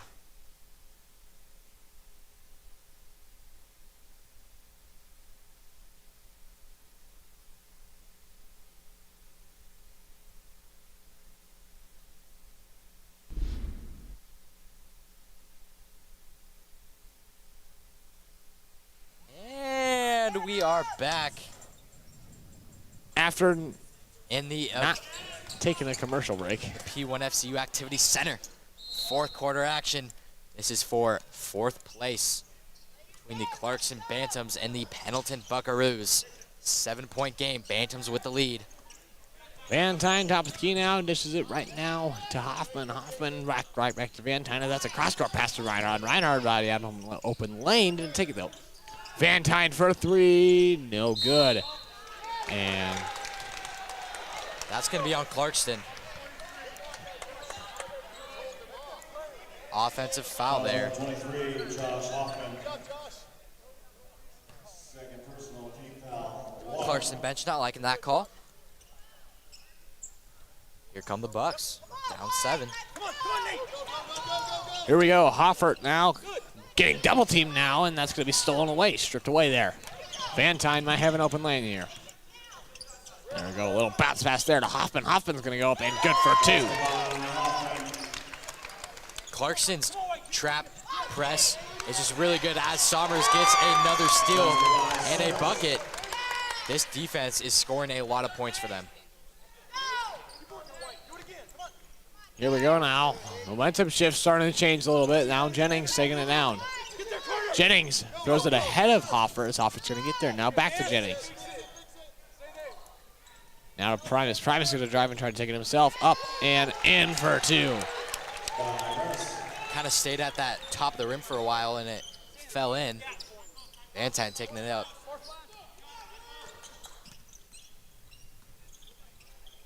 Van Tyne dishes to Summers. Now back to Reinhard. Reinhard dishes it right back to Steinwad. Now Steinwad dishes it now to Hoffman. Back out to Steinwad for 3. No good. Would have been a big one there for the Bantams. Now the Bantams are up, but it kind of feels like they're playing down almost. Yeah, it kind of feels like they're trying to get back into this game. Pendleton with quite a bit of momentum, down by 9. Kicks it right out to Primus for a 3. No good. Now Van Tyne. Van Tyne trying to find something here. Sets up a little something to Steinwad now. Steinwad tries to hit Reinhard in the paint, but no good.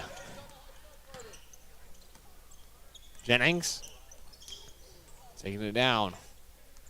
Short pass to Primus. Primus right back to Jennings. To Coiner. Coiner right to Hopkins, and a good ball movement there. And an easy shot there by Hopkins. Yeah, here come the Buckaroos. Again, like we said, they were pretty much scoreless in that first quarter, and they have battled their way back. Fourth quarter, 5.5 minutes left. 7-point game. Van Tyne gets the screen by Steinwad. Now to Summers for 3. No good. Rebound by Coiner. Coiner gives Jennings for him to take it down for the Buckaroos. Gets the screen by Coiner. Doesn't take it. Far pass to Primus there, but Coiner thought it was his, but he takes it. Now back to Primus, and there's a foul called, so it will be a shooting foul. Big. And it looks like a technical foul. Yeah, technical foul on number 23 of Clarkson. Josh Hoffman. Josh Hoffman. Now, what was he doing to draw that technical? I'm assuming talking to the refs. I'm not quite sure. See a replay here. of this odd sequence. And I don't really see anything. Must have been something he said. Technical shots coming up. And that's a big momentum shift for Pendleton. Getting free points, and he gets the 2 from the foul. Run is so far solid. Bounces in. Huge momentum shift for Pendleton. Just under 5 minutes left in this fourth. Able to connect on all 3. Going perfect from the line. And Pendleton gets possession. Find themselves just down 3. Here come the Buckaroos. Here we go now. Leonard passes right there to Jennings. Now Jennings looking, and a foul's going to be called. It will be offensive.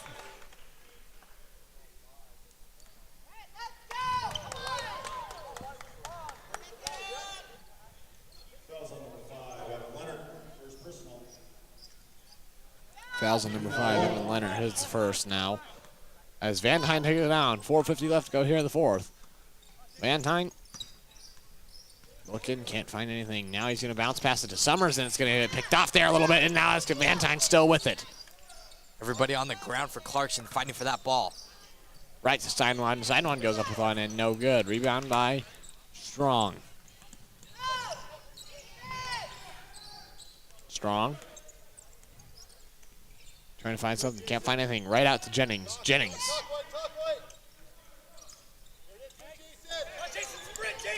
Right to Leonard. Leonard thought he had an open lane in. Good for 2. Now a 1-point game. Timeout called by Clarkson, and it's going to be a full timeout. So here we go now. Battle for 4th place. And these starting off with 2 close games with just 4:07 left to go here in the fourth quarter. I'd like to give a big thank you to all the Lewiston School District maintenance guys helping assemble that trailer, because when we got that trailer, it was just a trailer. Nothing really special to it. Now it's got 2 desks in it. So very thankful for all the maintenance people helping put this whole stream possible. And we have word that you guys have been listening this whole tournament, so a big thank you for first helping us set it up and then listening to the final product. Really appreciate all of the work and time you have put in. And we'll take a break now as we wait for the 60-second timeout to be over.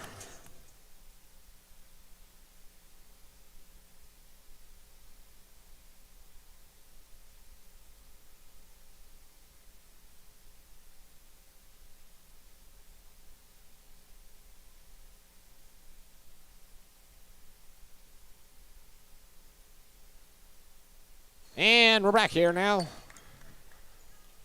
for the last 4 minutes and 7 seconds left to go in this fourth quarter. 42-41. Bantams on top right now.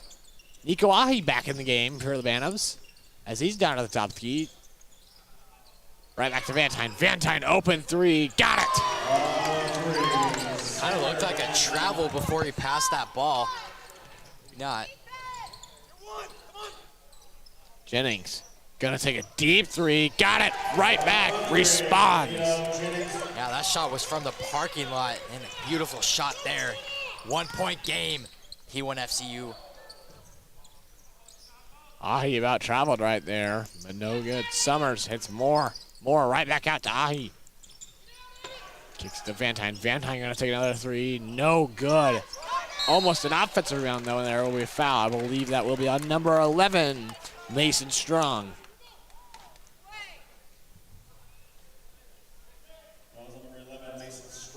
Asher, what'd you have for breakfast today? Had a banana and then protein bar. That was about it. What did you have, Wesley? Nothing. Hot Nothing. cocoa. Hot Come cocoa. on. Hot cocoa fills me up, gets me going for the day. What about you, Allie? I had fruity dino bites for breakfast. Yeah, breakfast of champions right there. And a big thank you to the hospitality room here at LC because that is where we're going to go after here. Yeah.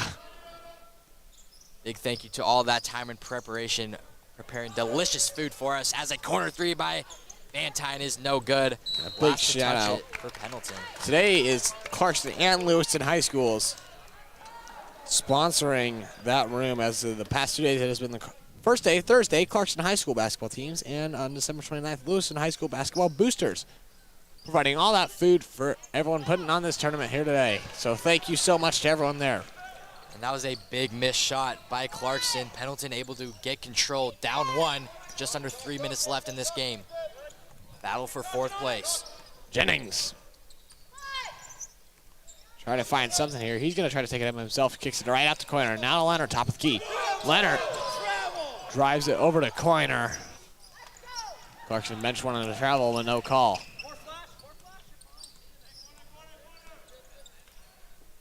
Ahi gets caught. Right back to Steinwand. Now right back to Ahi. Ahi kicks it to Van Tine. Surprisingly taking three there. He probably could have. As Steinwand kicks it right back to Ahi. Locked down deep by the but Buckaroos, and I was just going to say that, but Ahi.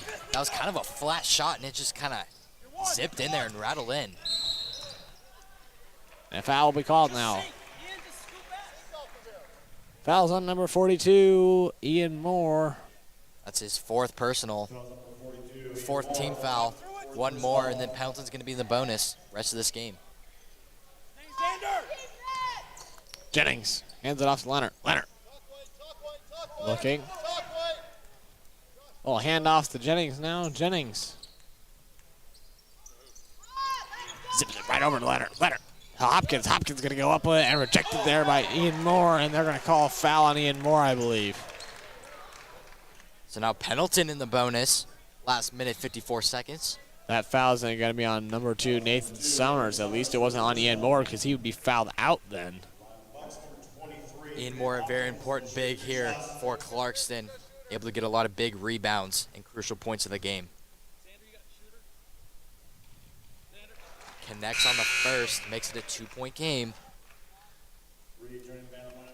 And now coming in for the Bantams, number 23, Josh Hoffman. In for number 42, Ian Moore.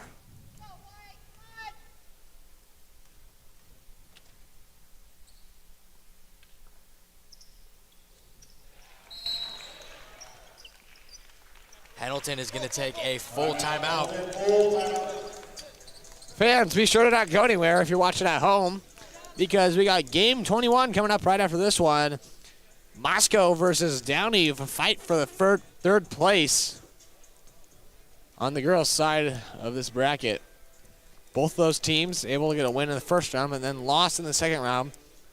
So now they will be fighting for third place as we await championship games to be played at 2:30 and 4 p.m. Obviously, those schedules most likely will not be on time, but Especially with two close games back-to-back. yeah.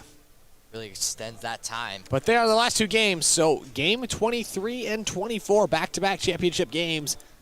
And we only have two more games till then. And then, so after this next game, which is game 21, Moscow Downey girls, for third place, it will be the same fight for third place, but on the boys' side, but it is Moscow and Lapway for game 22. This is all covered on the LHS Bengals YouTube channel. If you haven't yet, hit that subscribe button, smash the like button, and let some friends know that you're listening and watching this stream. And you can share it to your friends and family. We appreciate all the support you give us just by watching is enough. But if you want to be a little extra, go ahead, hit that subscribe button. Pendleton bringing the pressure, almost got a turnover there. Clarkson able to keep control. Fiery defense from Pendleton. Clarkson able to break the press. Summers fires over to Van Tine, and Van Tine goes up with a little jumper there. No good. Rebound Leonard. Van Tine with a rejected, and they're going to call a foul. That was a smart, intentional foul. Able to stop that fast break play because Van Tine was going to score for an easy lay-in. Foul's on number 5. Evan Leonard. Second personal. Only the third team foul, so they have a few fouls to give up. Great hustle by Pendleton.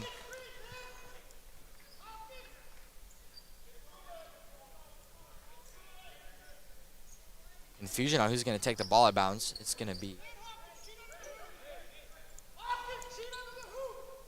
Steinwad Steinwat. Thank you. under the hoop. And now Hoffman dishes it to Vantine. Vantine guarded there by Jennings. I believe now that's Steinwad at the wing. Kicks it right out to Summers for three. No good. Just long.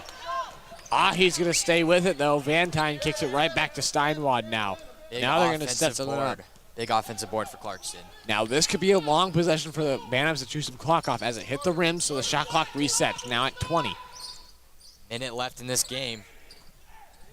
And now here comes the clock time, and there'll be a full timeout called. And we'll just take this timeout with them. And before we get a little break, a word from Avista. Nature has its own power. We harness that power and transform it into clean, reliable energy. In fact, when ranked among the 100 largest electric power producers in the United States, Avista has one of the lowest rates of carbon dioxide emissions in the entire country. One of the ways we're helping to build a sustainable future for all of us who call this place home.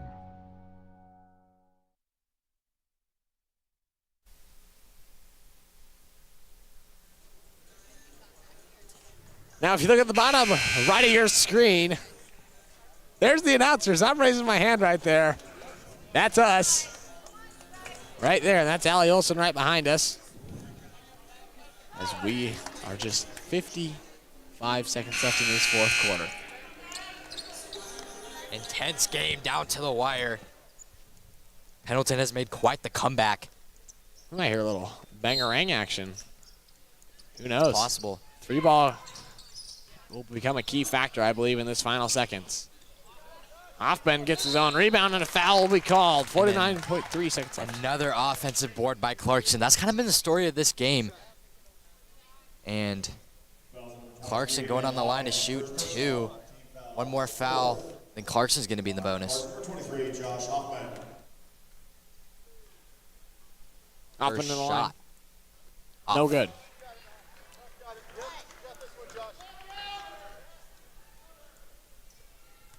And here we go now. Second due to be up here. Up, up, and away, and good. And now a 30-second timeout will be called. So let's do a little shout-out to our sponsors of the Avista Holiday Tournament.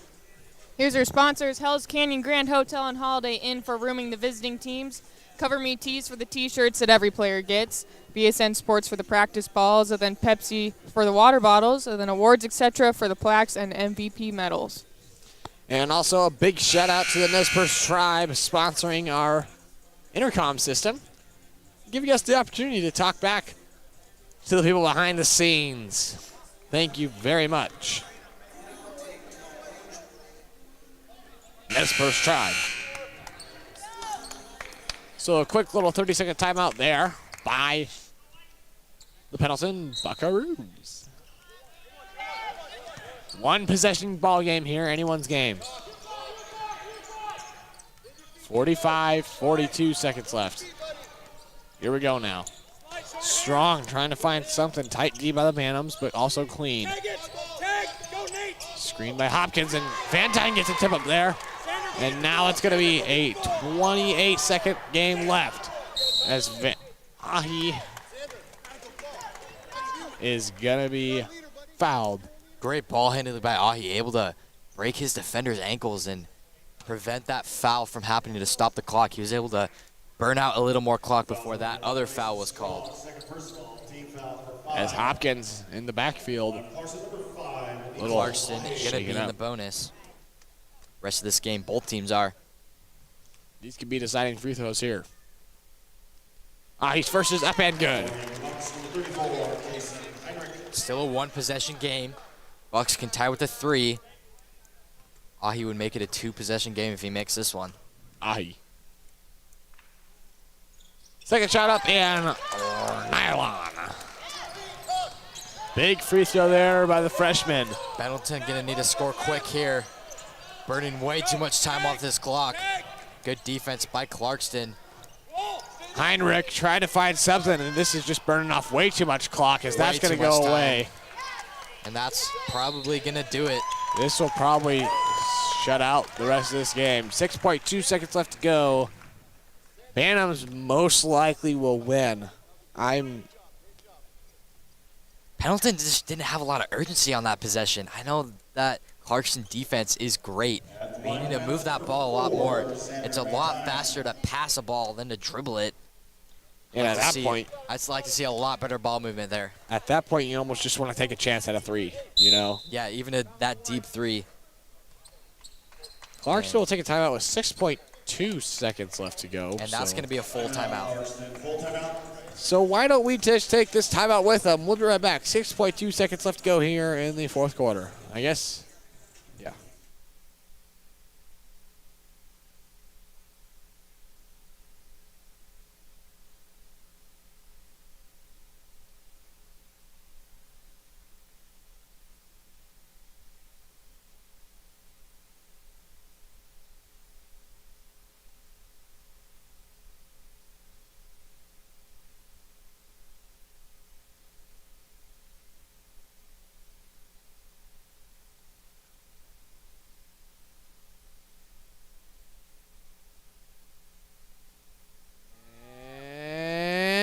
We're back. Lost my pen. 4-point game. Clarkson on the line to shoot. One more or two more? Two more. Two more. Van Dyne to the line. Never mind. Did we miss one? We must have missed one. I don't. Oh, yeah. Okay, there we go. And that's going to do it. Your final score, 50-46. Bantams with the win. And make sure to stick around for player of the tournament for both the Clarkston Bantams and the Pendleton Buckaroos. Yes, and I believe it should be. Giving high fives to each other. I believe that's Downey already warming up. Yeah, Downey's going to have to get off the court, but award ceremony is going to happen.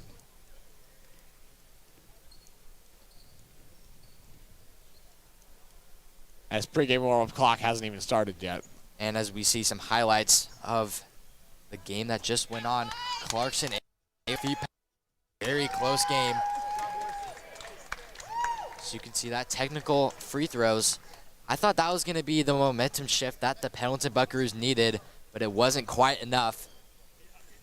Bantams able to come out with the victory. And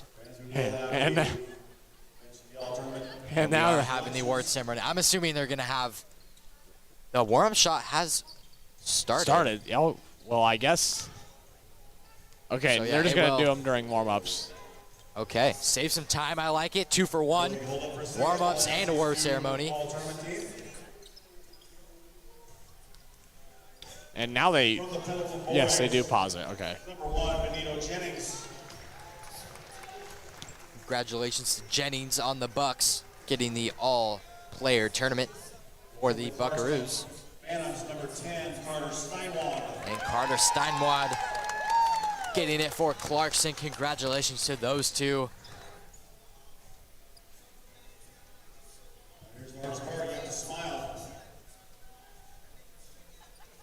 And not smiling, but still players of the tournament for both teams. There you have it. And we will be right back with you in 14 minutes and some change. Getting another picture. And we are going to cover some lady basketball here on the LHS Bengals YouTube channel.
The theme for this next tune is to save the children.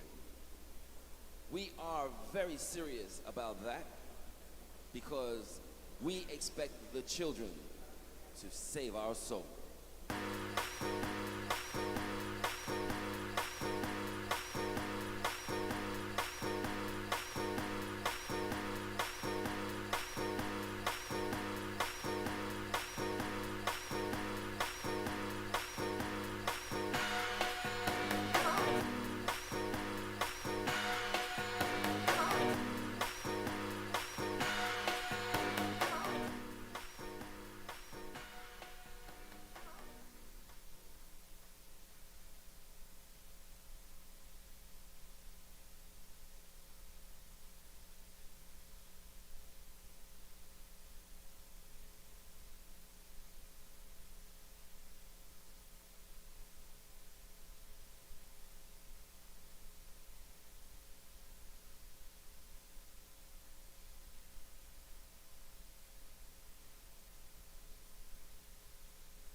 And we are here for girls basketball.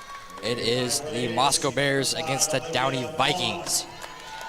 Starting lineups are being announced, and we are almost ready for tip-off. This is a game for third place on the girls' side of the bracket.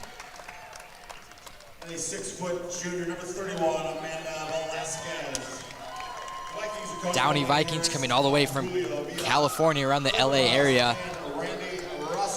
Big shout out to you guys for traveling all this way to play in this tournament. The officials today are John Thompson, Rhett Mahoney, and Darian Ball. And we are underway. Ladies and gentlemen, it's game time.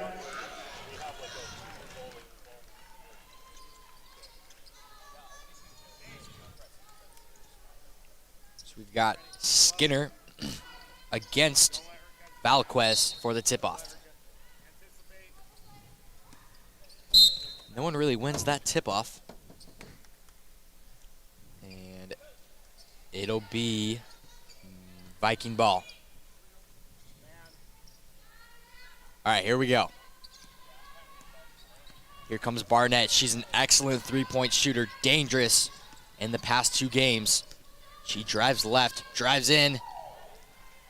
Blocked, looks like. Rebounded by Downey. Downey stepped out, did Valquez, and it'll be Bear ball. Vikings with a one-person press, and it'll work. Downey with some transition offense. She's gonna slow it down. Drives in, short, gets her own board. Passes it over, but it is intercepted by Moscow. And Moscow with some transition offense. Gonna slow it down. Looks inside. Nice pass and a foul. Foul is gonna be on number 3 of Downey, Samantha Barnett. No score yet. Since it's the beginning of the games, this will be John's first time at the line, and her first one's good. First team foul.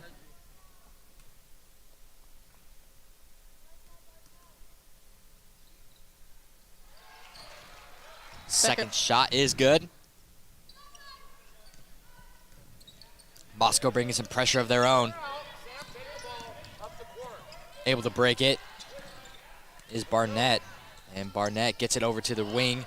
Loses the ball, gathers it. Drives left, corner 3 is up and off. Rebounded by Downey, offensive, back up, no good. Rebounded by Moscow, and here comes Moscow. Full head of steam. Gonna slow it down. And steal by Downey. Here come the Vikings. Top the key is Barnett. Barnett looking left wing. Drives left. And a foul is called on Moscow. Looks like it's going to be on number 11. That's going to be Anderson. That's her first personal. Team foul number 1. Downey drives baseline. Right-handed lane is up. Circles around the rim and no good. Rebounded by Moscow. Here come the Bears. One-on-one. Slows it down. Moscow's going to set up their offense. And a off pass. Can't really corral it in. It'll be a turnover for the Moscow Bears. Vikings ball.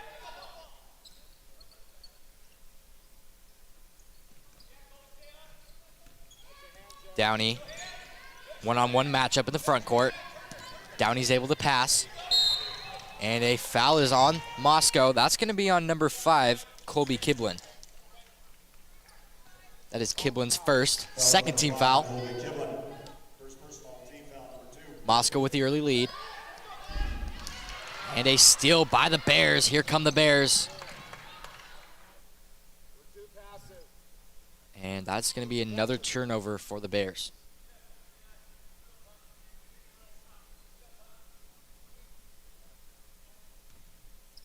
A little confusion there. Here we go. Downey able to get it past half court. Stumbles and another steal for the Bears. Quite a few turnovers early in this game. Good defense there by Downey. It'll be the Bears' ball. Almost a steal for Downey. And the Bears off. Rebounded by the Vikings. And here they come. No numbers. Looks like they're going to slow it down. They will. Ball's at the top of the key. Drives left. Over to their star player, Barnett. Barnett drives. Corner 3 is up. Way long. Rebounded by Moscow. And the Bears get another stop. Very low-scoring game, 0-2 Moscow. That 3 is also off. Offensive rebound by Moscow. Great hustle there. And that shot is good by number 11, Maya Anderson. And the Bears bring pressure. Downey able to break it. Downey passes the front court. Hands it over. Drives right. That scoop layup is no good. Rebounded by Downey. Good offensive rebound. Resets the shot clock.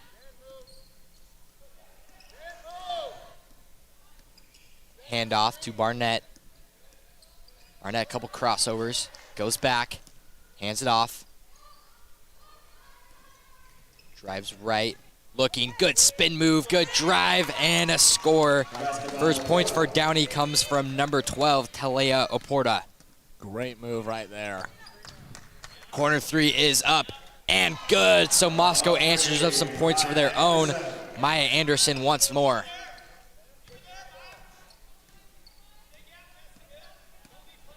Vikings break the press.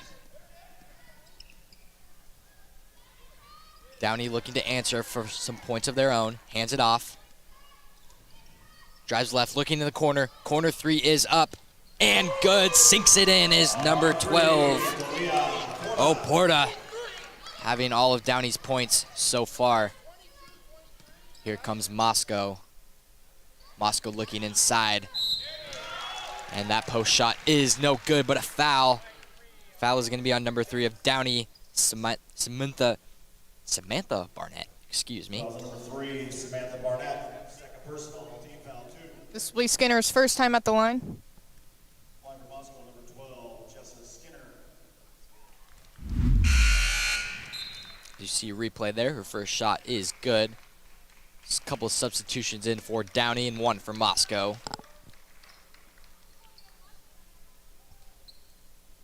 So Skinner able to sink her first. Going 1 for 1. Misses her second. Vikings able to get the board. Slows the offense down. 3-point game. Vikings looking. Handoff. Driving in, back out. Bobbled pass, able to corral it though, and she stepped out of bounds. Turnover for Downey. Downey bringing some pressure. 2-2-1 press. Moscow unable to get a stop. Great catch there, Asher. Aye, thank you. You know, protecting our equipment. Reflexes always there for me. And here come the Vikings.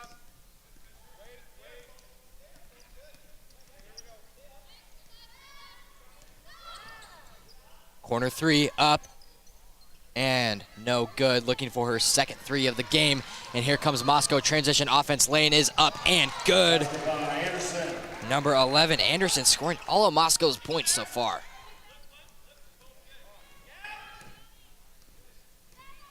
Here come the Vikings, looking to answer. Vikings drive left, in, and off. Almost got an offensive rebound, but Moscow is able to get the board. And the Bears looking, gets it inside. Off someone's foot. It looks like it's gonna stay at Moscow. It will. Substitutions in for Moscow. Addison Lassen checks in for the first time today. Whistles.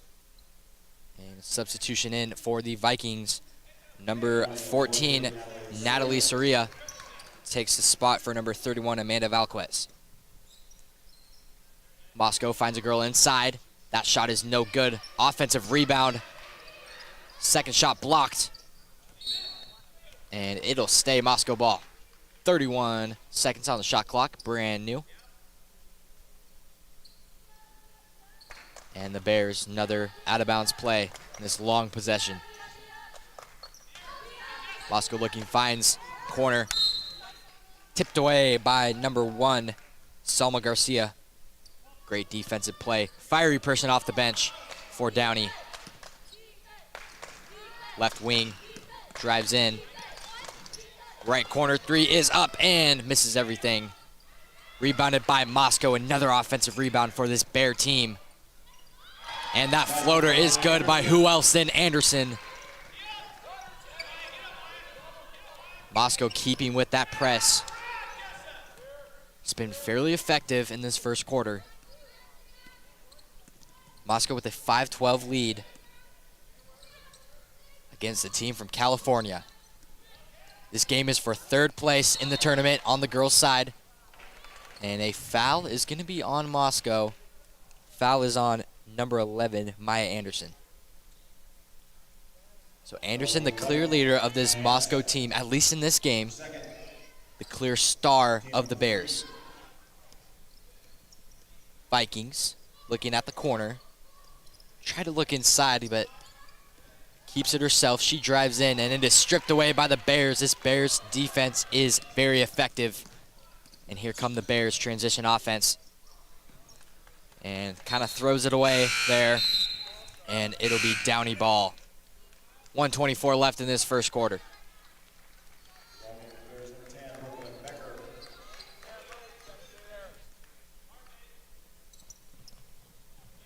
Downey looking to break this press, trapped on the sideline, able to get it back in the middle.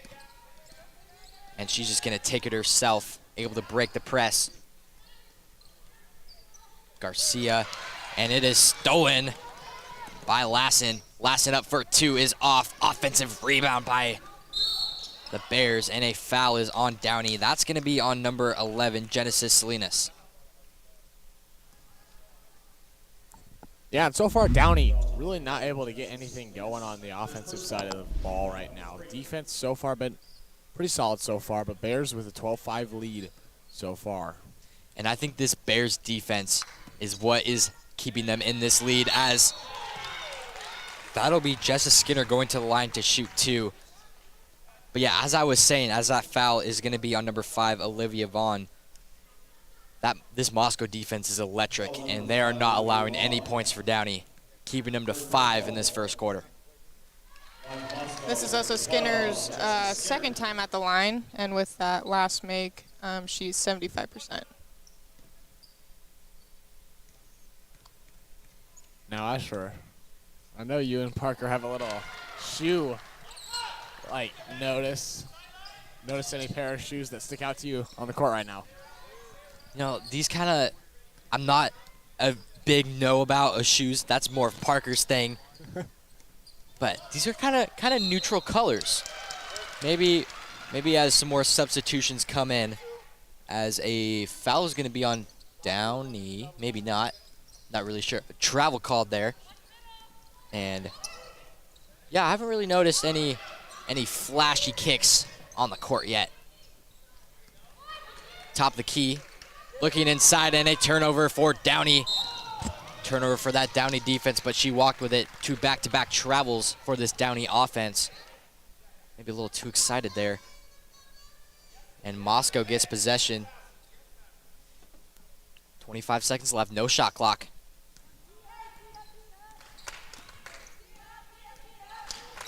Moscow fake left, went right. Wing 3 looks like it got tipped there. And Downey in possession can get the last shot if they want to. Looks like that's what's gonna happen. Dribbling, looking, right wing, driving right. Corner shot, last second shot is no good, but a foul with 0.2 seconds left. That is gonna send Downey to the line. Fouls are gonna be on number 4 of Moscow, Addison Lassen. Fouls on number 4, Addison Lassen. First personal team foul, number 4. The 4-team foul for both teams. Her first shot is no good.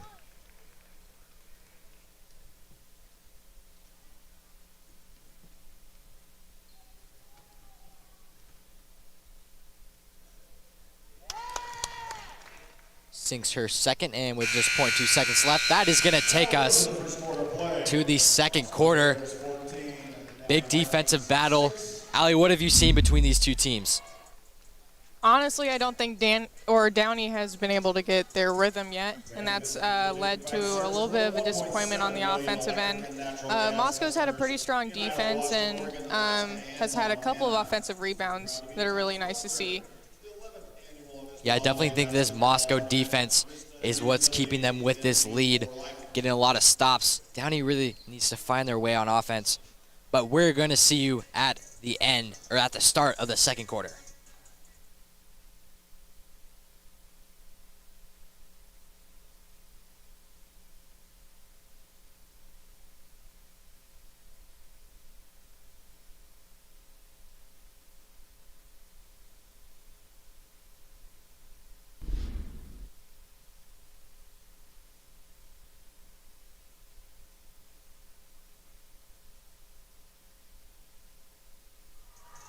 And we are back in the P1FCU Activity Center at the Lewis Clark State College in Lewiston, Idaho.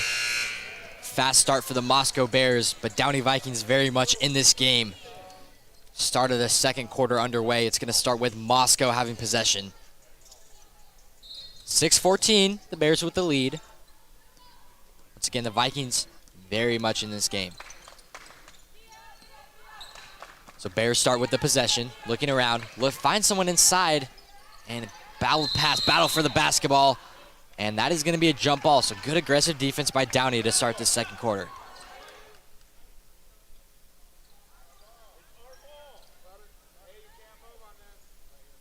So it's going to be Downey ball. Bears with a man press. And Downey's going to break the press in the front court.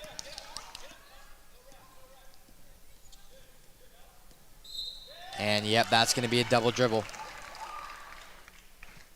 So the offensive woes continue for the Downey Vikings. Downey in a 2-2-1 press.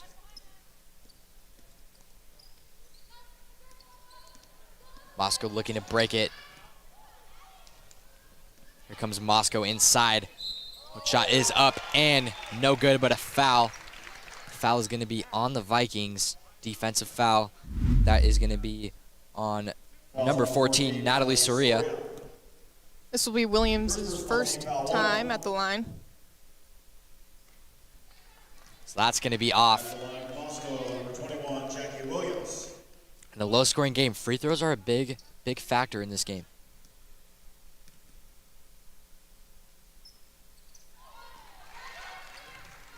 Second shot is good. It's like she heard you, Asher, and decided to make that second one. I know. Kind of give good advice. Poked away by the Bears. Jump ball. And it's going to go Moscow's way. Good fiery defense for Downey. Their press showing to be effective. Substitutions in for the Bears. Number 5, Colby Kiblin. She returns. And Kiblin starts with it. Looks inside. And a good pass into the block. That is good for number 12, Jessa Skinner. Moscow showing the press. She's going to break it herself. Hands it off. Little bobble of the handoff, and that's going to be a steal for Moscow.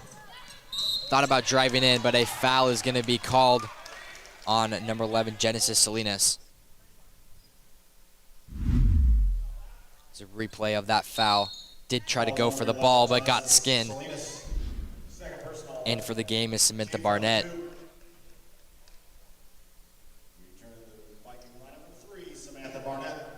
Vikings in a 2-3 zone for defense. Good pass to Skinner, but that is no good. It's going to stay Downey ball.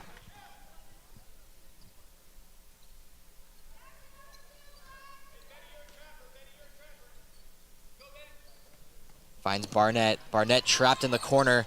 Not where you want to be. Gets it into the middle. Double teamed, and she walked with it, trying to break that press. Did a little too much, and she walked with it. Ashley Agari with the travel.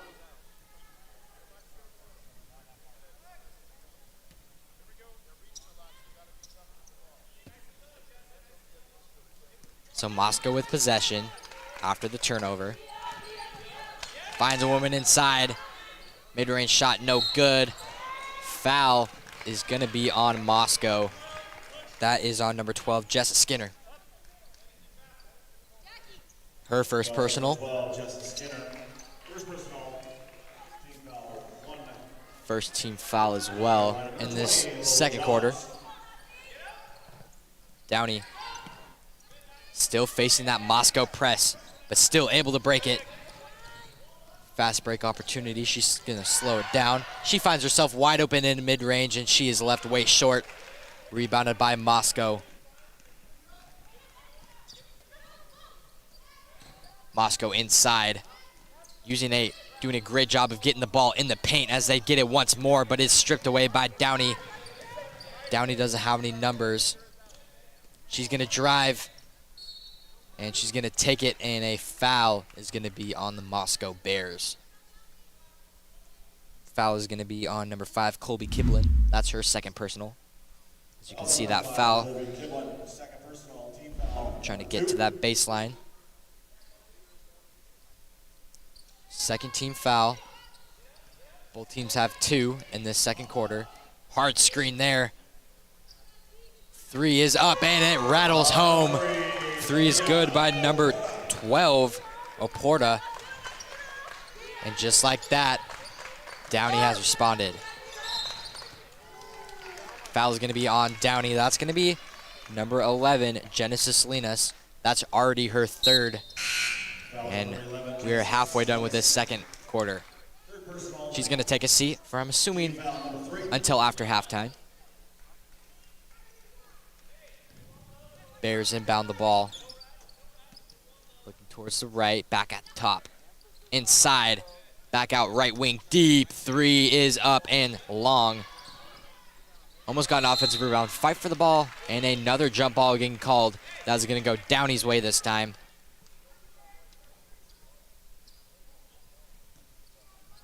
Third jump ball of this game.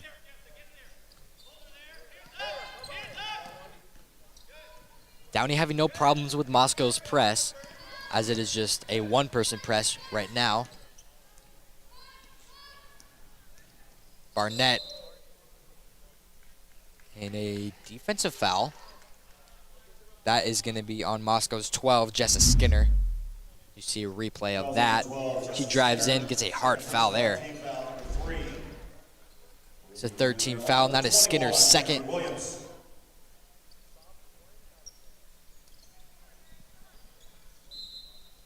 And a foul on the Bears once more. Foul's going to be on number 2, Punk Knott. Pretty cool name, Punk Knott. Yeah.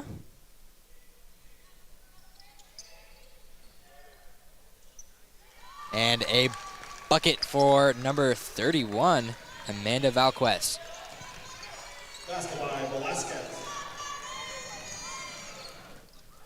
Intense press by Downey. Moscow able to break it. Almost got by Burnett, but a 2 is good for number 21, Williams.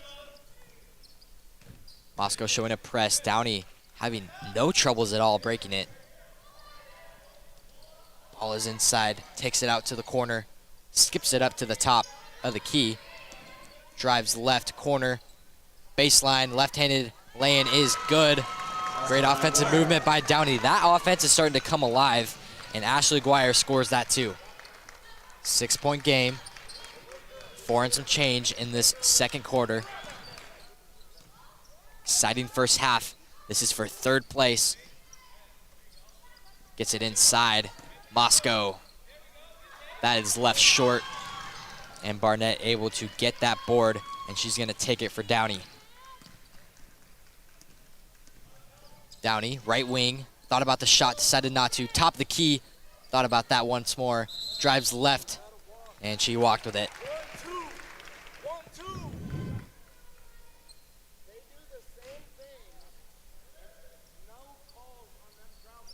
Moscow.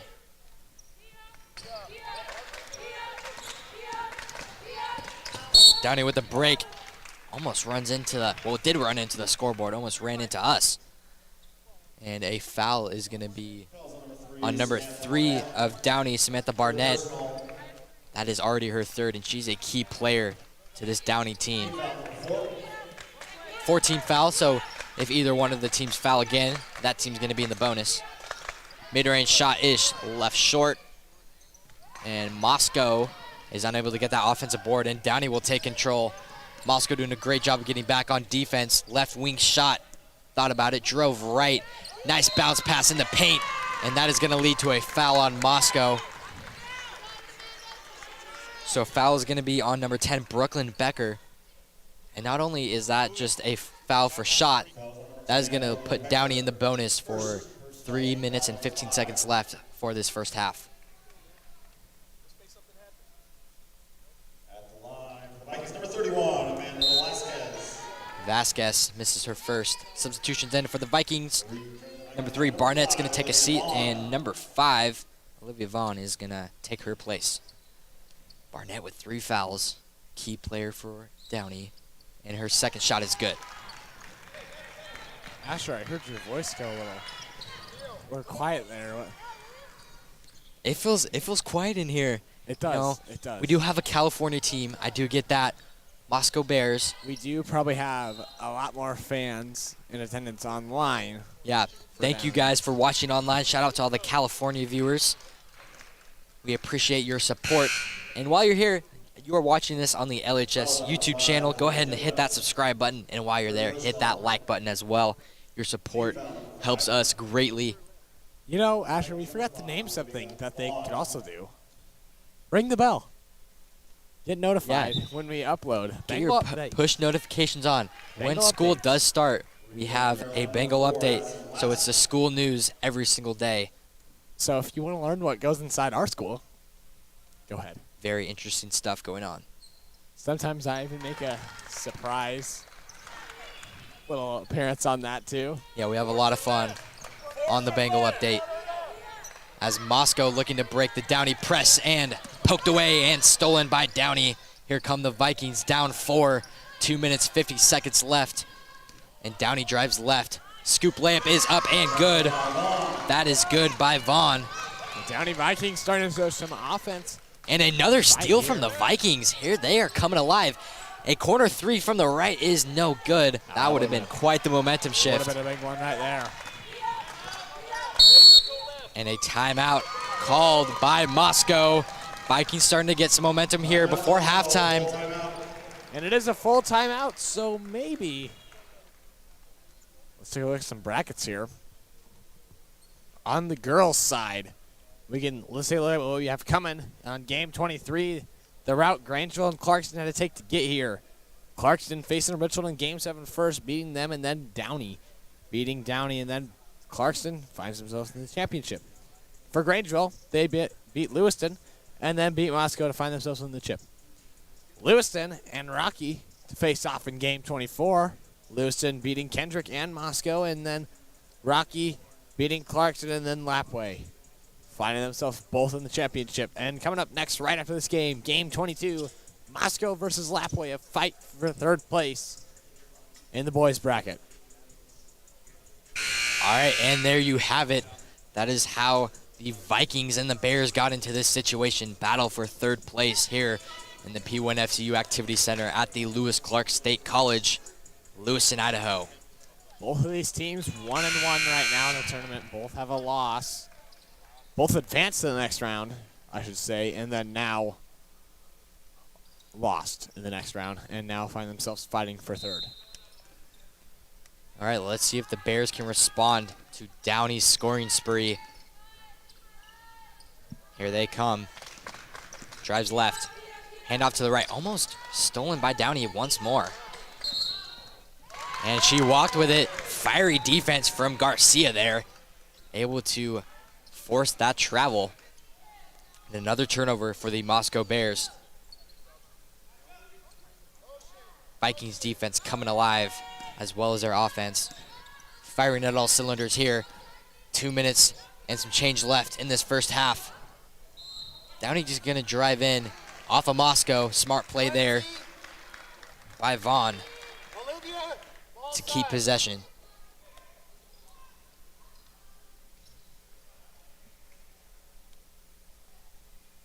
Moscow in a man press here. She's looking, finds someone.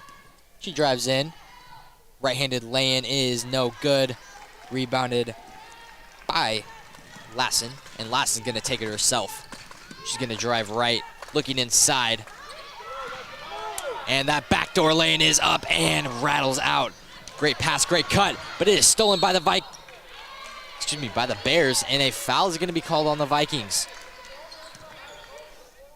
Foul is gonna be on number 31 of Downey, Amanda Valquez. This is Becker's first time at the line. Velasquez, first personal, team foul number 5. So that's Velasquez first personal. Moscow number 10, work by Becker.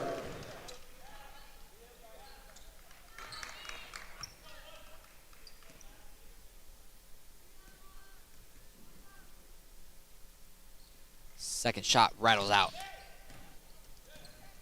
Vikings, and a foul on Lassen.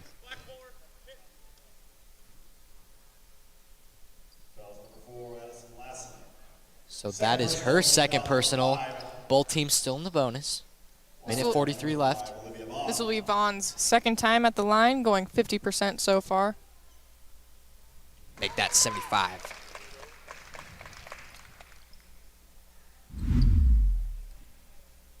See that replay there, looking for that fast break, but kind of a smart play by Moscow, able to stop that with that foul.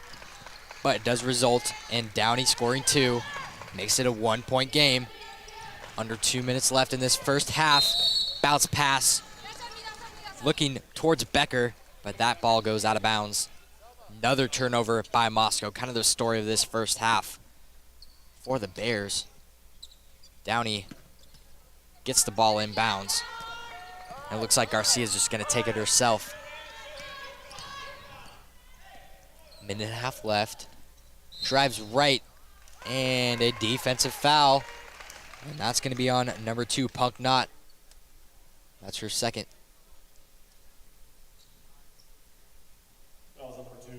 This is now Vaughn's third time at the line back-to-back. She's 75%. On the line for the Vikings. And that shot is good.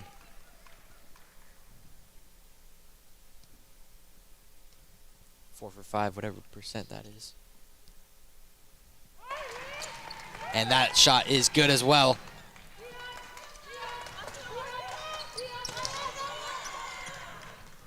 Another steal by the Vikings, and it looks like Garcia is injured after that air ball. And Garcia is holding her right ankle. And we are going to take a break.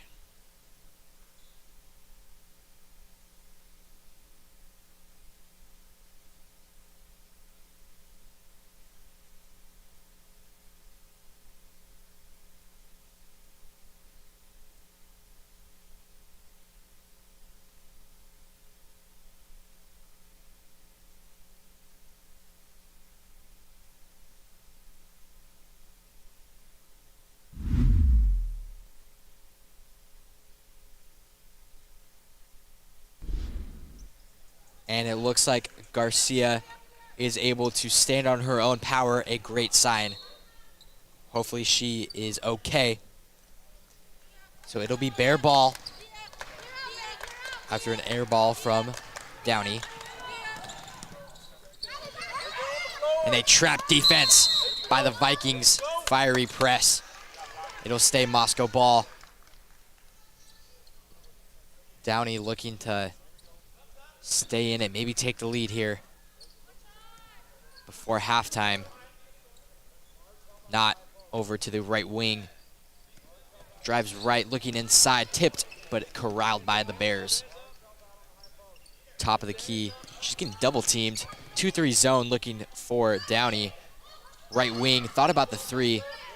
And an intercepted pass by Downey. Fast break opportunity. Left-handed lane is long. And the Bears are in control. With a lot of urgency. Is not. Drives in. Lane is up and good. Heavily contested lane.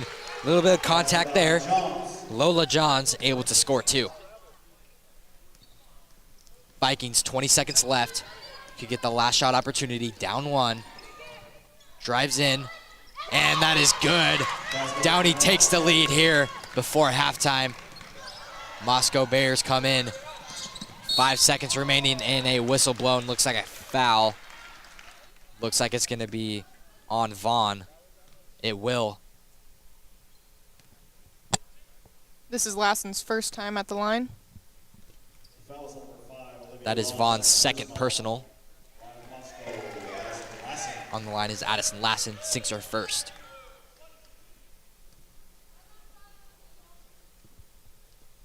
Lassen's second shot, sinks both. 5 seconds for Downey to do something on offense. Shot is up, gets it off in time, and it is good! Sinks the 3 is Olivia Vaughn. That's our first buzzer beater. First buzzer beater of the tournament comes from Downey. Olivia Vaughn, electric player, gets a 2-point lead. Downey down most of that first half, but they get the lead to start halftime as you see some replays of this first half. Pretty good defensive battle. Wesley, what are you seeing from both teams? You know, I'm seeing a lot of passion for both teams. I think that's one thing. Obviously, Downey had a little bit of a slow start. You know, they weren't able to really get anything going on offense, but now obviously up by 2. Finally found their groove on their offensive side as we saw an injury happen. Don't know if that player will be back for Downey, obviously a big part. But Moscow Bears have kind of just been playing their game so far, and Downey's just been able to respond better than the Bears right now. Yeah, both teams have been explosive on offense at that last part of that first half. And we are going to take a halftime break. We're going to have some stats at the start of the third quarter. And we are going to hear a word from Avista after these highlights.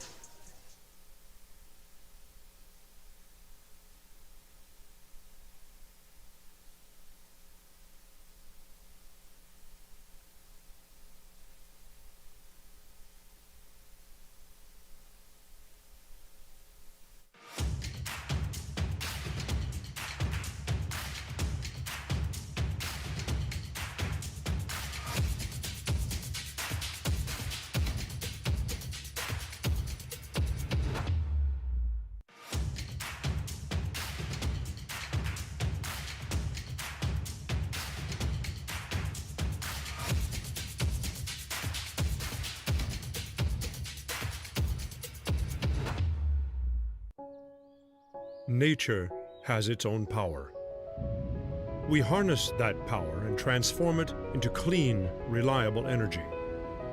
In fact, when ranked among the 100 largest electric power producers in the United States, Avista has one of the lowest rates of carbon dioxide emissions in the entire country. One of the ways we're helping to build a sustainable future for all of us who call this place home.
And we are back here in the P1 FCU Activity Center.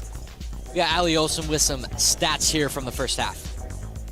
For Downey girls varsity, we have number 2, Ashley Aguirre with 3 points, and then Olivia Vaughn with 6.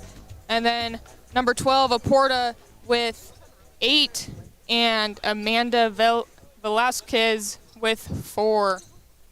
Now going over to Moscow, we have Anderson being a lights-out player for most of the first half, number 11, with 9 points, leading her team. And then we have number 12, Skinner, with 5, and 20, Johns with 4, and Williams with 3. Thank you for those stats. Always great to know those things. 26-24 2-point game. And just another thing to know on YouTube, if you are commenting, you have to be subscribed because they made it so it is subscribers only. So if you need a name pronunciation or you'd let us know how great we're doing, and that subscription is free. And so why not help out the Lewiston High School media team to subscribe to the LHS Bengals YouTube channel. So both teams coming out of that huddle to start this second half. We are going to start with Downey ball. So Salinas is going to take the ball out of bounds for the Vikings. Vikings pump faking, finding Vaughn. Vaughn hitting that buzzer beater to end this first half. Electric player. Finds Barnett. Barnett with 3 fouls. Vaughn, 4-2 for 3 is no good. And Knott takes it for the Bears. Knott's going to set up the offense. Back up at the top of the key. Drives right. Thought about the 3. Gets it inside.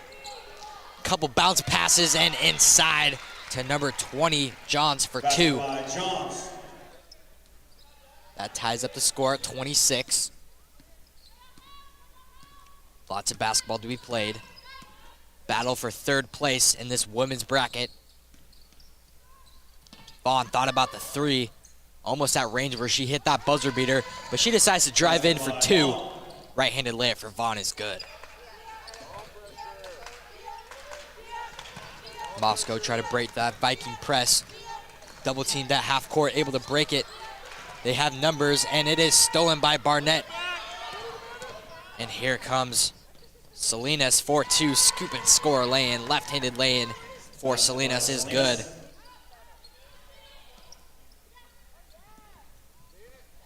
Downey with quite a bit of momentum. Downey level there, but a jump ball is going to be called. It'll stay Moscow ball. Downey with their biggest lead of the game, and that's just 4. Been a very tight game throughout. Moscow. Nice pass and cut for the Bears. No good. It is blocked by Downey. But Moscow stays in possession, looks inside. Double teamed in the paint, back out for 2 is no good. And Barnett able to try and get that board, but Moscow is swarming them. Jump ball, it'll be Downey ball.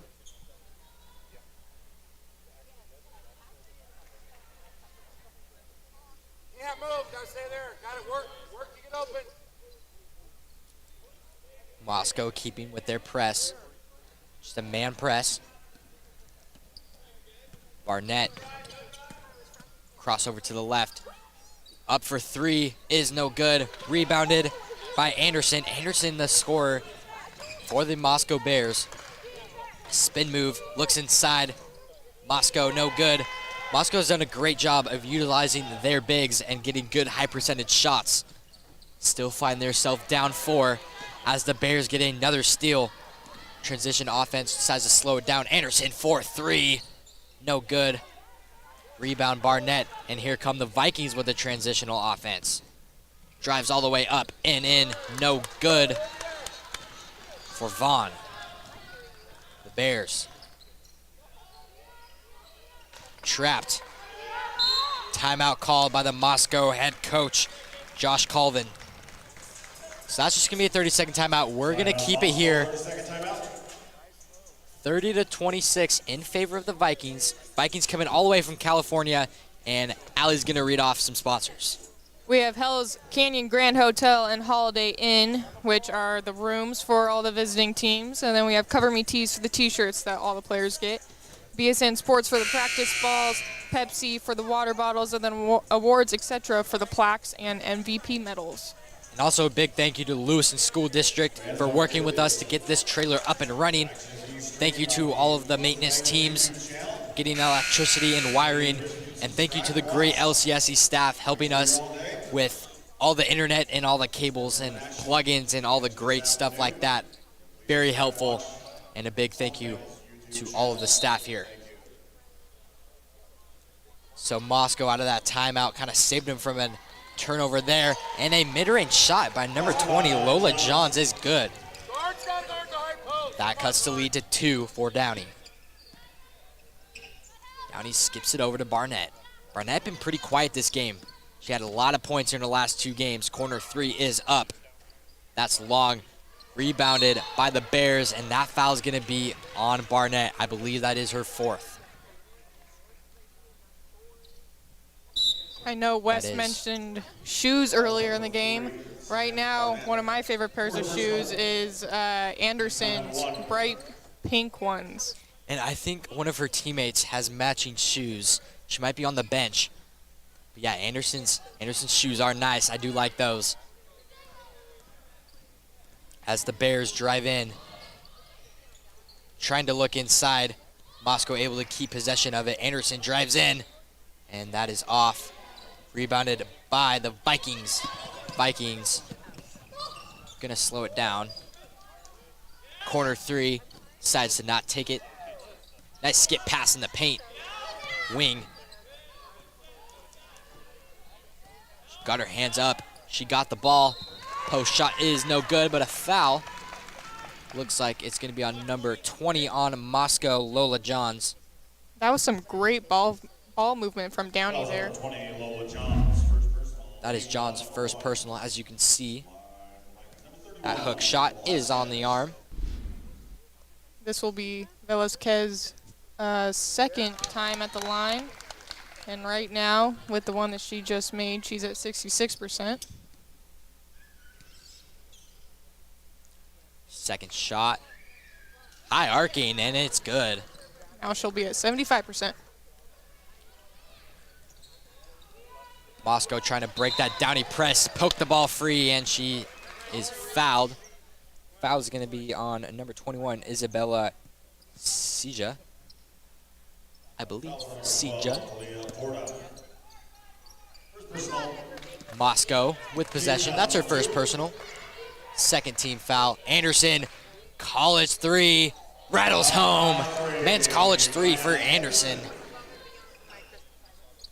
That's going to put Moscow in the lead. See how many lead changes we get here in this second half. Good ball movement. And that shot is just off. Moscow. Here they come. Up 1. Floater shot is no good. Rebounded by Downey. Downey in control. Can take the lead with this possession. Vaughn loses the ball. He's stripped free by the Moscow Bears. Moscow with some urgency here. Post shot is good. Moscow in for 2. That is number 12, Jess Skinner, in for the bucket.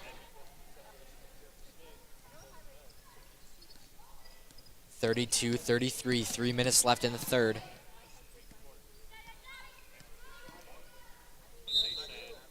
Foul is up, and that will be a shooting foul. Foul is on Moscow's 11, Maya Anderson. That is her third personal, so she will also need to be careful. This is Vaughn's 4th time at the line, and right now she's 5 for 6. Quite a bit of free throws for Vaughn.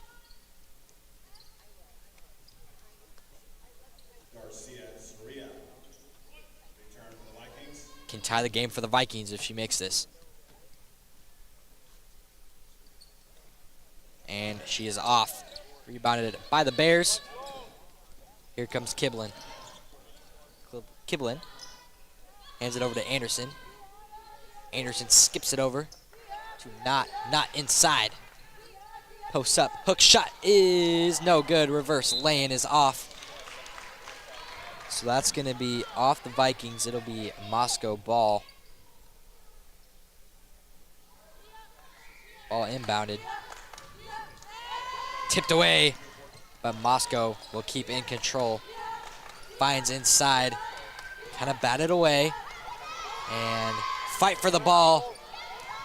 Stolen by Garcia. Garcia with the right ankle injury. She's in the game now, and a scoop and score in for Vaughn. So Vaughn and Garcia combining for that assistant score. And Vaughn tried to get that steal, but a foul will be called on Vaughn. That is her third personal. Number 5, Olivia Vaughn, third personal. Team foul number 3. Third team foul for Downey. They're up 1 against the Moscow Bears. 2 minutes and some change left in this third quarter. Very even matchup in this third. Bears look inside. Free throw shot is long. And that is rebounded by Vaughn. Vaughn skips it down to the court to Oporta. Oporta back to Vaughn. Vaughn for a college three is no good. Moscow able to get possession of the ball. And here comes Knott. Inside. Back out. Knott. Back to Kiblin. Kiblin drives right. Over to Williams. Williams is going to get fouled. Foul is going to be on number 14 of Downey, Natalie Soria. Second personal, team foul 4. So that is her second personal foul, fourth foul, 1. And Moscow's going to be in the bonus. Vaughn drives right. Lay-in is up and good for Downey. Downey extends their lead to 3. Just over a minute left in this third. And a hard screen from Moscow leaves Vaughn on the ground. She gets back. Kiblin looking inside. That layup is up and good, and the foul. Number 12, Jessa Skinner, gets a chance to convert her and 1. Foul's going to be on number 14, Natalie Soria. This is her third time at the line, sitting with 75%. Soria with back-to-back fouls. That's her third already. Not in the fourth quarter yet. Under a minute left. That is no good. Rebounded by Garcia. Excuse me, Vaughn. Vaughn's going to take it herself. She's going to drive all the way, take it. And she's going to be fouled, so she's going to go on the line to shoot 2. Is Vaughn. And foul's going to be on number 12 of Moscow, Jessa Skinner. That's her third personal. Foul number 12, Jessica Skinner, third personal. This is Vaughn's 5th time at the line. She is going 5 for 8. Just the third team foul for Moscow. Keeping it pretty clean in this third. As Vaughn makes her first. And in for the Bears is Faith Teagues. I believe that's her first time coming into this game. Vaughn. Short. Rebounded by Teagues, making an early impact. And here we go. Here's Kiblin. Down by 2, 40 seconds left. Inside. Looking for Teagues, and that shot is good. So Teagues, coming into the game, gets a defensive board on the free throw line in a quick 2. I don't think she's even been in the game for 20 seconds left, and she's already got a rebound and 2 points. Drive all the way for Downey. Offensive board. 15 seconds left, plenty of time. Aguirre, lay-in for 2 is no good.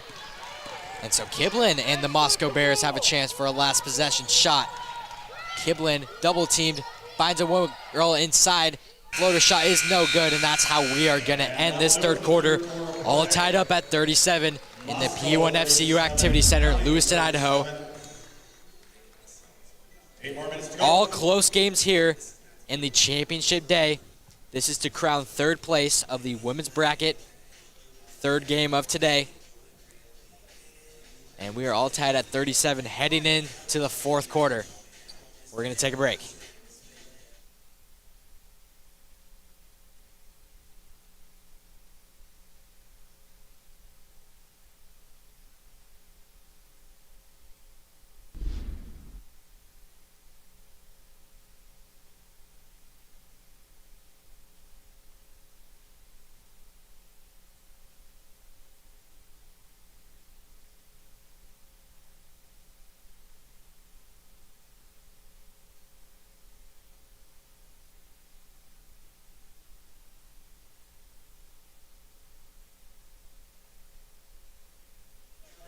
So we are back. Tied game heading into the fourth quarter. Don't forget to stick around for the awards ceremony. Both teams will have a player of the tournament crowned. And also third place in this tournament. It's either going to be the Moscow Bears or the Downey Vikings. Anyone's game tied at 37, 8 minutes left in this ball game. Fourth quarter starts with Knott. Over to the right. Looking inside. Back outside. Corner three is up. And short. Rebounded by Vaughn. Vaughn doing everything for the Vikings here. Vaughn sets up that offense. Drives right. Kicks it over. Corner three up. Short. Offensive rebound, gets her own board on the ground. And she traveled with it. She was rolling around trying to find someone. And travel is called. Great offensive board and great hustle by Oporta. Here come the Bears, wide open inside. Unable to connect. Unable to get back where the Vikings bailed out by that missed lay-in. Garcia thought about it. Gets it over to Vaughn. Vaughn sets back. Screen. She drives in. Vaughn. And that is good. Vaughn facilitating this offense, weaving through defenders, and scores two. Bears trying to answer, down two. And Garcia with the ball. And the Vikings able to get that timeout called before she traveled. So it's a 30-second timeout. We're going to keep it here. 2-point game. Thriller here in Lewiston. All close games on the championship day. Some Saturday afternoon basketball.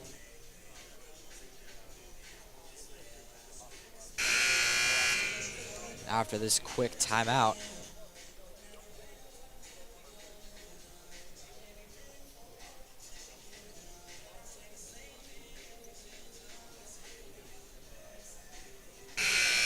After this, we've got a battle for third place, boys basketball. We've got Lapway coming up. Case Wynot, the star of that Lapway Wildcats team, going up against Moscow Bears. Should be a thriller. But first, let's get this one underway. Here's Garcia. Garcia gets it over to Vaughn. Two leaders of this Viking offense. Vaughn for two, and that's good. That mid-range jumper is good for Vaughn. She gets two. Moscow double-teamed in the front court. Gets it over past the half court. Out of control. Stolen by Vaughn. Stolen back by the Bears. And that lay-in is no good. And a jump ball will be called. Looked kind of more like a foul than me, but jump ball is called. And so Barnett subs into the game. 4 fouls.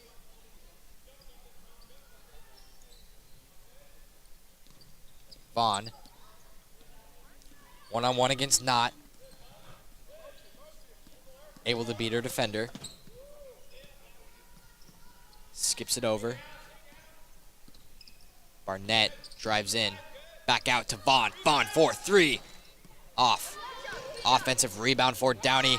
Nice bounce pass to Garcia. Unable to finish. Offensive rebound by number 31, Amanda Vasquez. Great offensive possession for the Vikings. Quite a bit of offensive rebounds. And they have their biggest lead of 6. Anderson able to get her on board. And a double dribble is called on Anderson. Substitutions for the Bears. Number 20. Returning to the Bear lineup, number 12, Jessica Skinner. Number 20, And Lola Johns. And number 12, Jessica Skinner.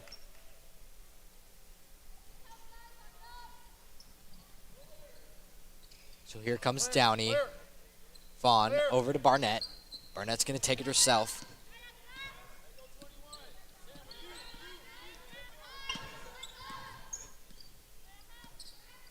Barnett looking to hand it off. Garcia behind the back. Left wing shot. 3 is up and short. Rebounded by Knott. Here comes Knott. Over to the top of the key. Inside, back out. Anderson for 3. That is long. And another jump ball is called. Quite a bit of jump balls in this game. Pretty aggressive on the floor are the Bears and the Vikings. Anderson out of bounds. Bounce pass inside. Back out to Anderson. She's looking. Bounce pass inside. Scoop and no score, but a foul will be called. So that'll send Lola Johns to the line to shoot 2. First team foul of the 4th quarter for either team. It'll go to Downey. fouls on number 3, Samantha Barnett. This is John's so- second time at the line. So far, she's 100% at the line. And Barnett will be fouled out. That's her 5th. Team foul number 1. So one of Downey's stars, Barnett, is going to take a seat for the rest of this game. Fouled out. This Downey team coming all the way from California.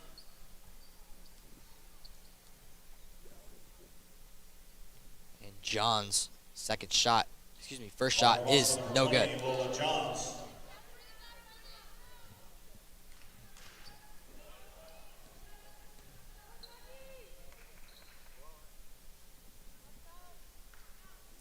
Second shot rattles home. 5-point lead for the Vikings. Just under 5 minutes left in this 4th quarter. Vaughn. Wide open for 3. She takes it. That is off. Offensive rebound by Garcia in the perimeter. She's going to slow it down. Gets it inside. Garcia mid-range jumper is long. And not with another defensive rebound. Smallest girl on the court, and she's getting boards inside. And a nice offensive movement for the Bears. Jessica Skinner in for 2. Moscow's done a great job all game of getting the ball inside and utilizing their posts. Lots of easy buckets for them. They find themselves down 3. Vikings hand it off. Vaughn. Not afraid to shoot that 3. Drives in. Scoop layup is no good. And it is rebounded by the Vikings.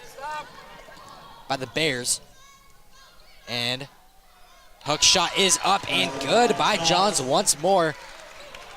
She's coming up big for the Bears. Ball on the floor, stolen by the Vikings. Deep 3 up and misses everything. So timeout is going to be called by the Vikings. Looks like it's going to be a full timeout. And we are going to take it with them in a word from Avista.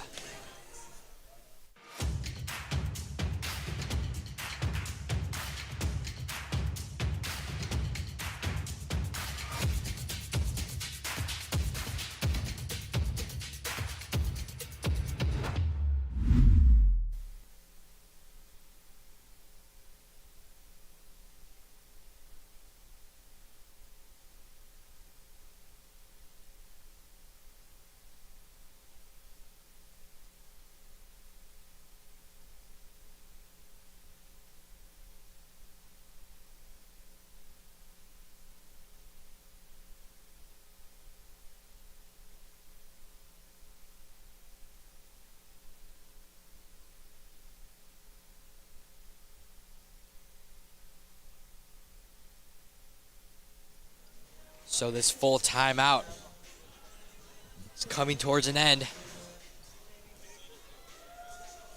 Downey versus Moscow.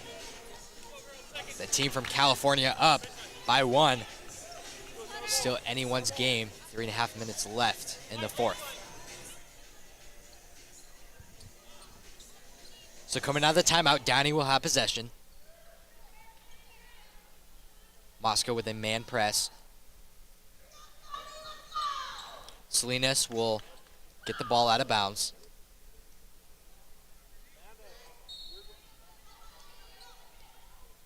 Vikings looking to get the ball in bounds. Gets it off. Moscow with tough press. And they end possession. And it'll be Moscow ball. Great defense by the Bears. Able to get possession. Down 1. Bounces off a Downey player. Gets possession. Inside, back out. Mid-range shot is no good. Rebounded by Downey. And Vaughn will take the ball. Has a fast break opportunity. Decides to slow it down. Drive in for Vaughn. And scoop and score is good. Vaughn good for 2. Coming up big in this second half. Moscow now down 3. Nice fast break opportunity. Anderson up for 2. No good, but she is fouled. Looks like that's going to be on Vaughn. It will be. So that is Vaughn's fourth. 3 minutes left. Only the second team foul. Moscow has not fouled in this fourth. Surprisingly, this is Anderson's first time at the line. Anderson, the star of the Moscow Bears. Yeah, as you said, not going to the line. This is her first 2. Going 1 for 1 so far.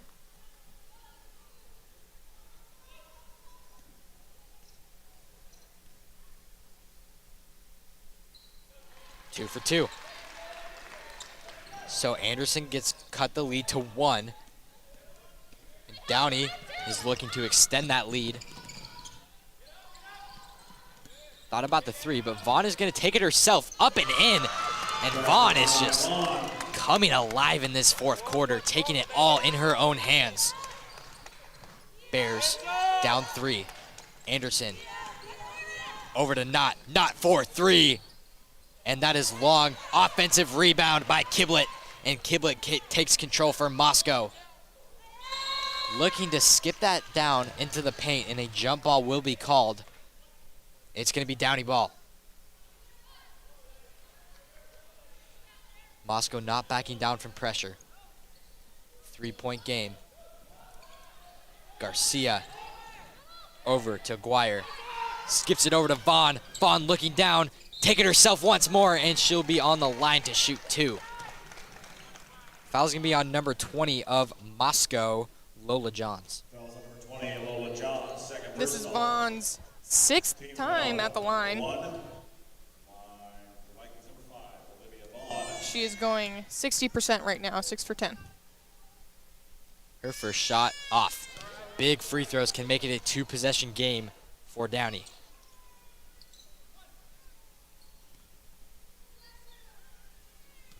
Big free throw here.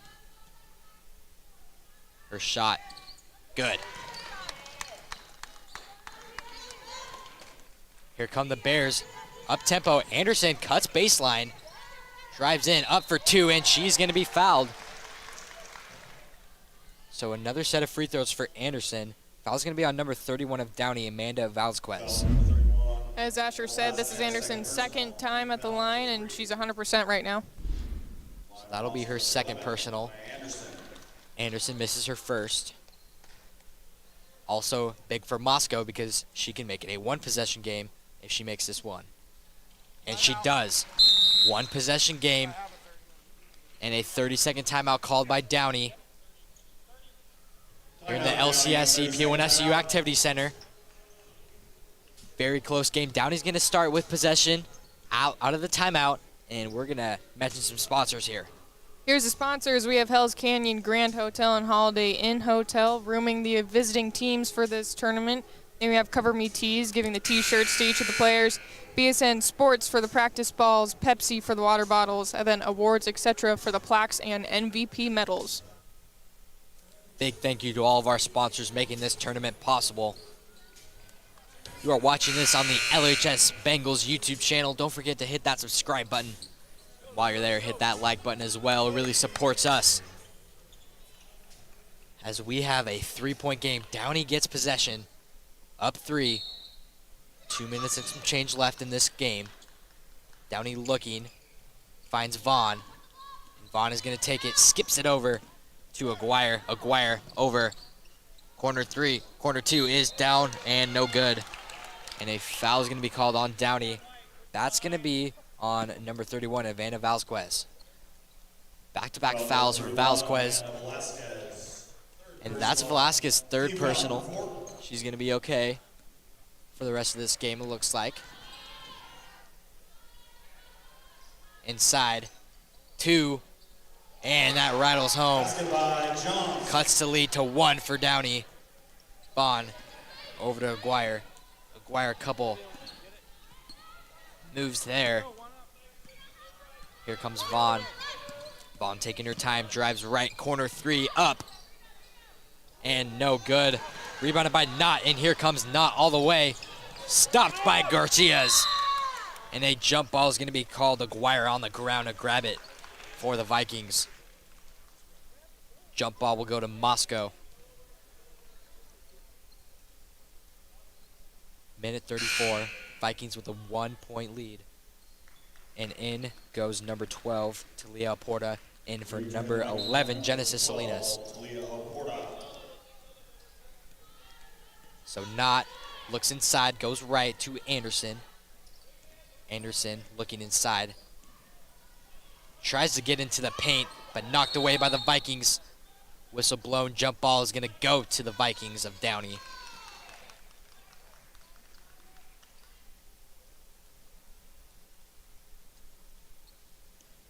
So the Vikings looking to break the press once more. And a good denied defense by Anderson there. Able to poke that ball free. Gotta work hard to get open. Downey's going to have to work hard to get open. Vikings looking, double teamed. Good moves by their point guard Aguirre.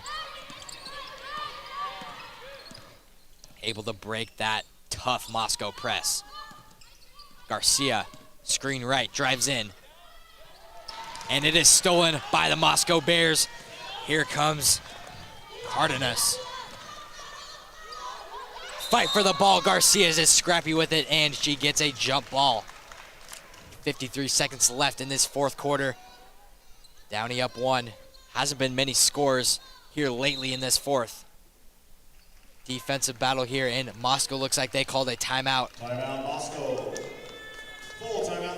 And this is a full timeout, so we're going to get a word from Avista.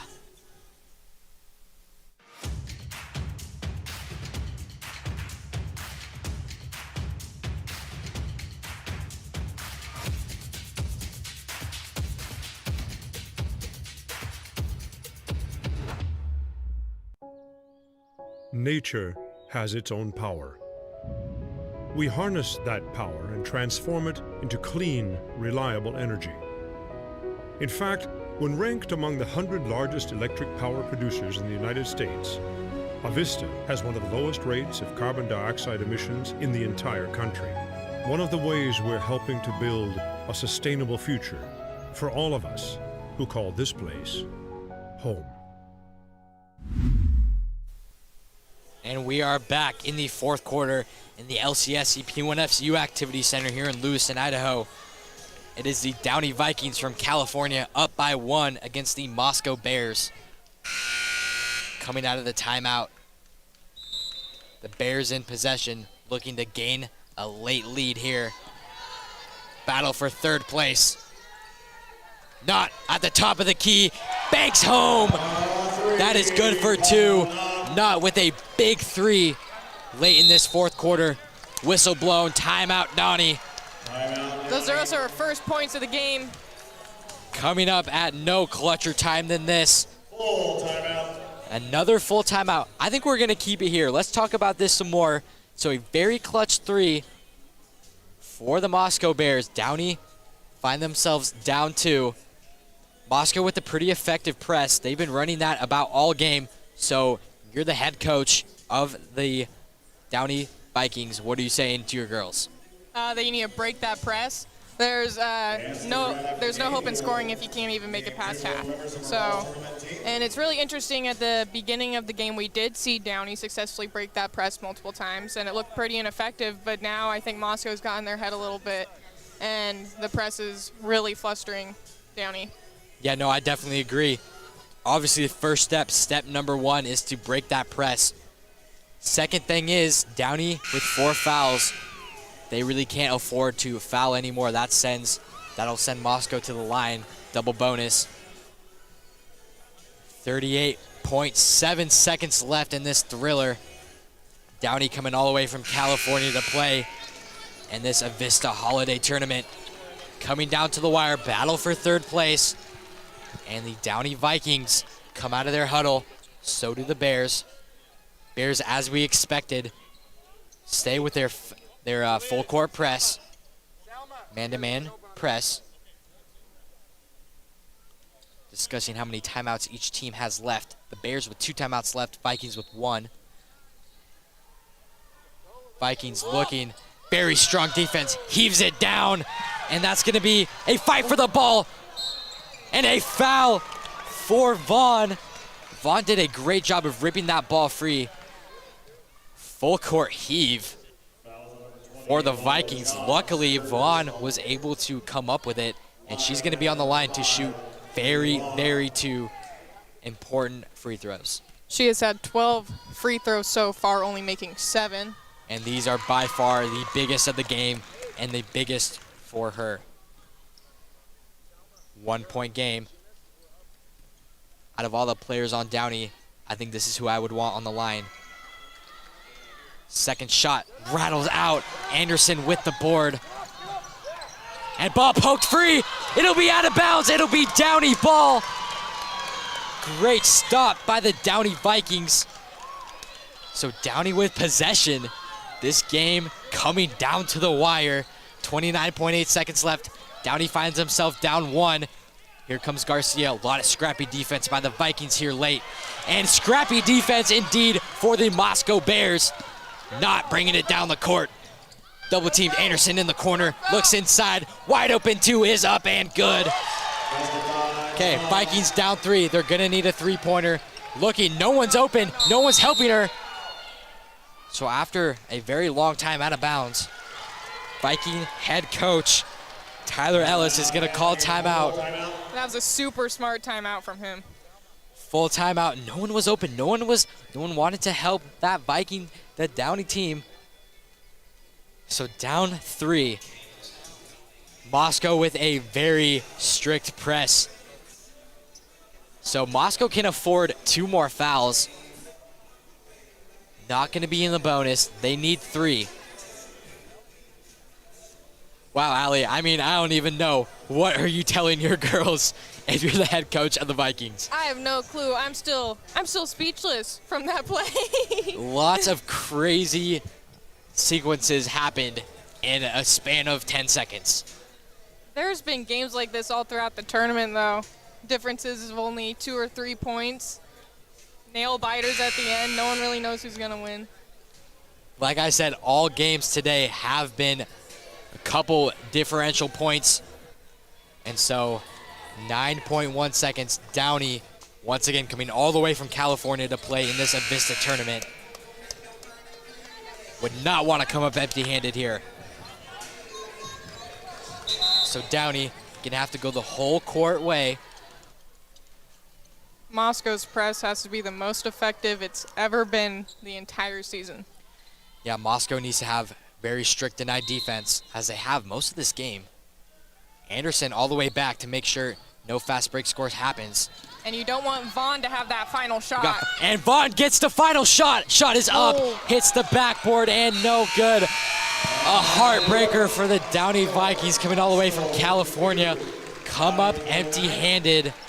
A very close game indeed, though. Make sure to stick around for the award ceremony. We get players of the tournament for both the Downey Vikings and the Moscow Bears. So Moscow Bears are the first third place crowned winners of this tournament. Coming up next is boys Moscow against the boys Lapway Wildcats. Also have some quick post-game stats. First, we're going to start with Downey. We have Aguirre with 3 points. Vaughn has been on fire, and she has 20 points. Salinas with 2.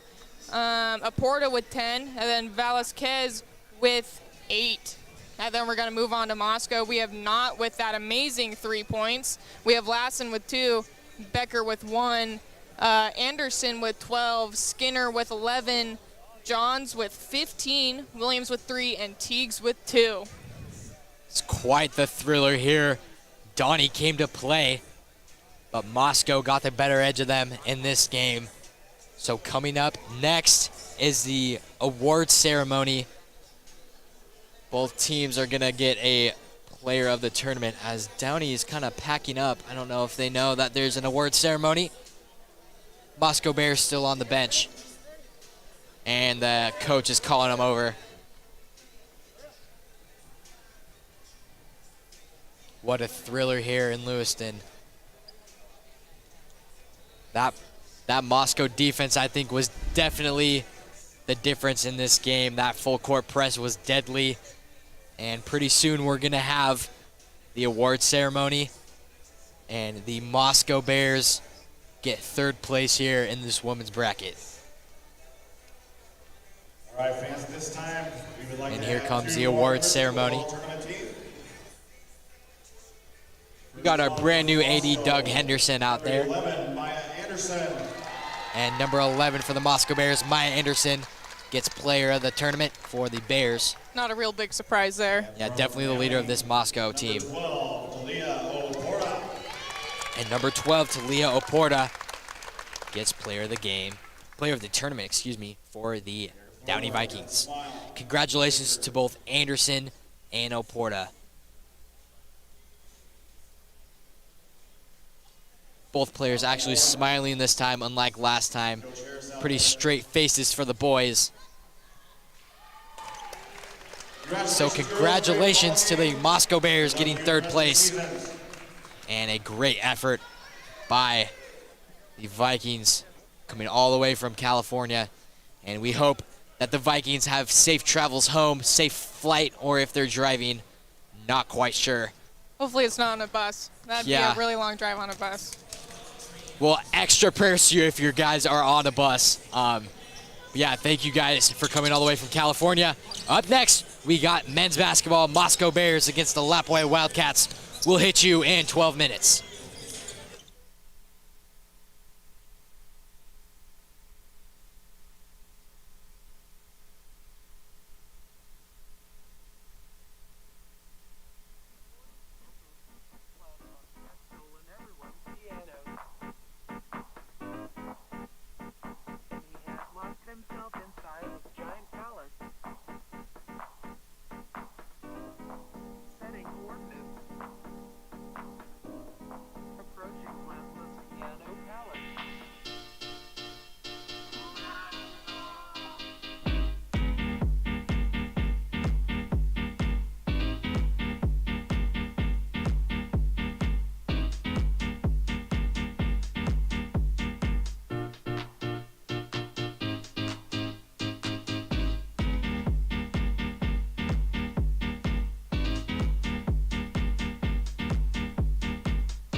All right, welcome back. Sorry about that. Little technical difficulties. Had to struggle there, but we're back here now Good work, Case. Work, Case. for this game between the Lapway Wildcats and the Moscow Bears for third place here.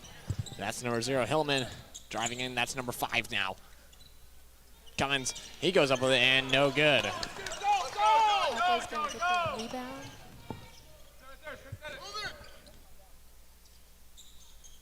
Yarrow has the ball. He's gonna shoot a 3. Miss. Rebound there by number 21, Williams. As Williams takes it down now. Dish there to Hillman. Hillman. Screen by Williams. Right back to Williams and almost good for 2. Wynot's gonna come down the court with the ball. Looks for the 3, doesn't find it. Finds Kip at the top. Back to Wynot.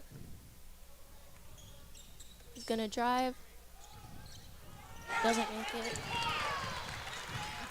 Rebound by Hillman. Hillman taking it down for the Bears now, leading the pack.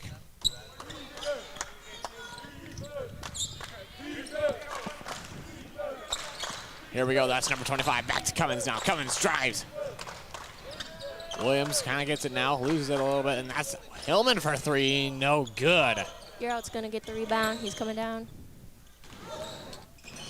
Driving to the left, and he gets it. 2 shots.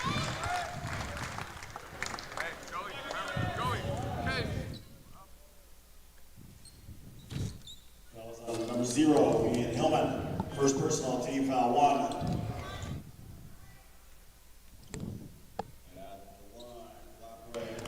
Yarrow's gonna make his first shot.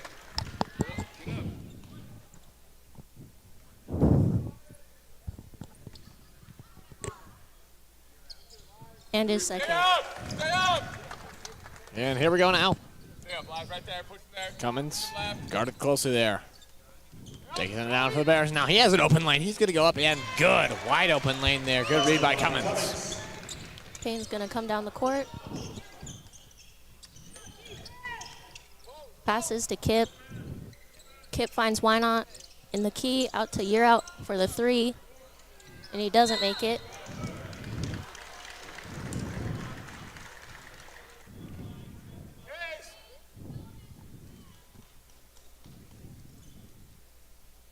Fouls on number 51, Case Wynot. First personal team foul number 2. And here we go now after the foul by Case Wynot. Work, Joey. Work, Joey.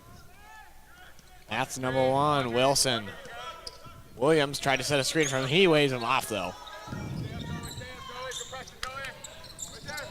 Wilson kicks it right there to Cummins. Cummins thought about the 3. He's going to drive, try to drive into the hoop, but stopped. But he's going to keep on going and kicks it out, and it gets stolen away. Boney found the ball. He's gonna pass it to Kip. Kip finds Payne. He's coming down. Get it, Chris. Payne finds Wynot at the corner. He's gonna shoot it for the deep 2. He doesn't make it. Hillman. He's going to be fouled again. Fouls on Case Wynot. His second now. So maybe a little foul trouble early with just 5:12 left to go here in the first quarter. Williams finds it, kicks it right out to number 25, Reed. Reed right back to Cummins. Cummins, top of the key. Hand off to Hillman. Now Reed. Cummins, top of the key. He's going to drive in, kicks it right out to Wilson for 3. In and out. Offensive board, though. Hillman, top of the key 3, and that one goes in now for the Bears.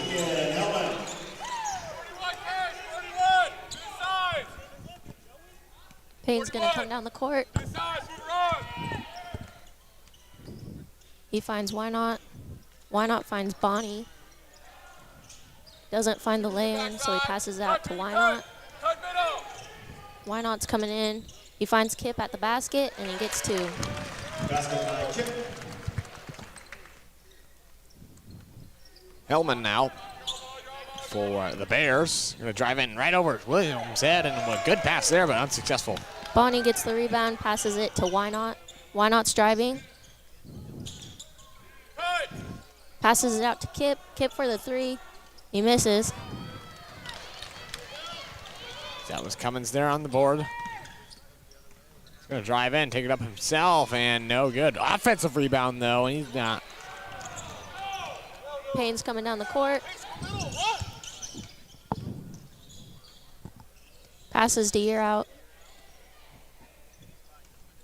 Year Out's going to drive, and he loses the ball mid-lane. Williams trapped now, and there's going to be a foul call.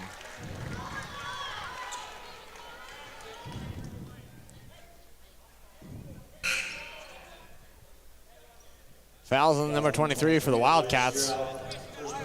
Year Out.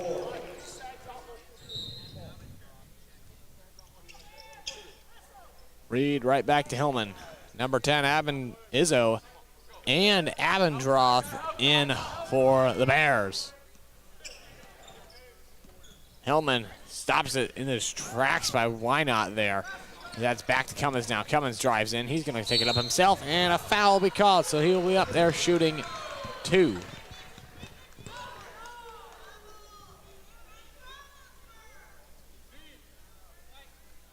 This is Cummings' second time at the line. So far, he is 0 for 2.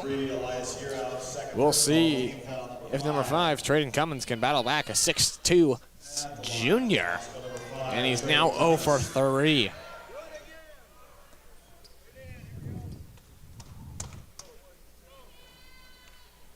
Cummins' second shot up and making 1 for 4 on the night, 25%.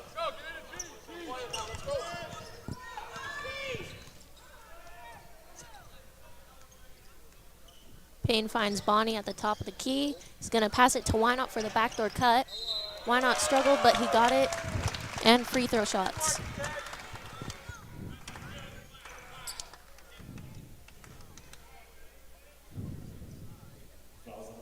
Traden Cummings. Why Not's at the line for the first time this game.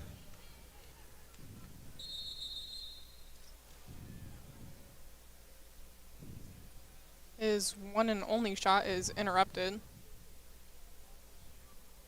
I'm not sure what that ref sees, but seems to be a score issue. Not sure what it is, but Heard something about the number of fouls. I'm not too sure, though. well, they're going to continue playing, so will we. Hillman.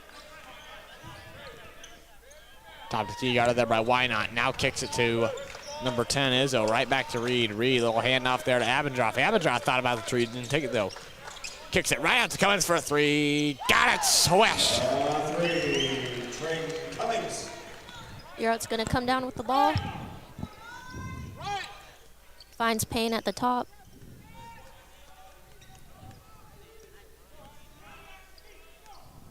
Payne's going to pass it to Kip. Kip into Why Not. Why Not out to Payne. Payne for the 3, and he makes it.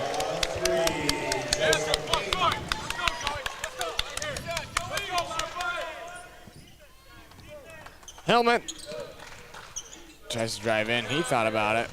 Right bounce pass to Izzo, and a good pass there by Moscow. That was a beautiful pass. Great there, back cut. Great back cut by Tyson Izzo right there. Payne's going to pass it to Year Out. Year Out for the open 3. No good. Hillman now taking it down for the Bears. He's going to drive and take it all himself, and no good. Year Out gets the rebound, looking for a fast break. Drives all the way to the hoop, and he gets the 2. Keep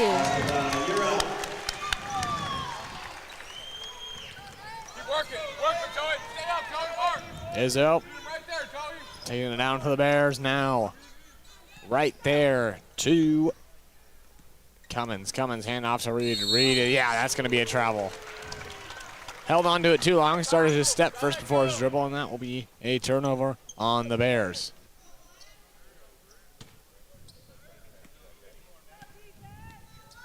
Here comes Payne down the court.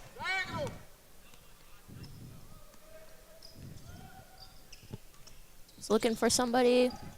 He finds Why Not at the top. Ooh, he makes the 3. Let's go right here. Hillman bounce pass there to Abendroth. Abendroth is going to try to find someone. He finds Reed. He's going to cut in reverse layup there, and it goes through the hoop and back down. Something you don't see too often, but he will be fouled on that play.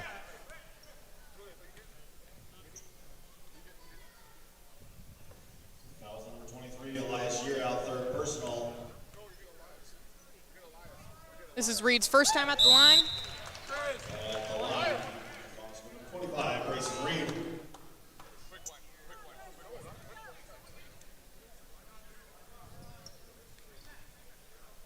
So that was foul number 3 for Urau on the Lapwai Wildcats. So he's probably going to have a seat for a little bit here. Make sure he doesn't get into foul trouble, as it's just not even the end of the first quarter. Hillman with the offensive rebound, though, and up for 2.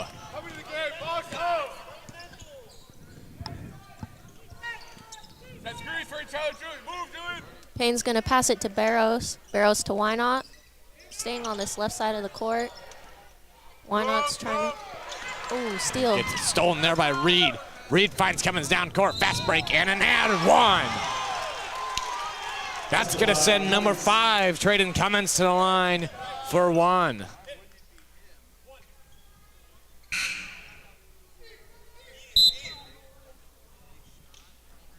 Fouls on number 0, Julian Barros. First personal.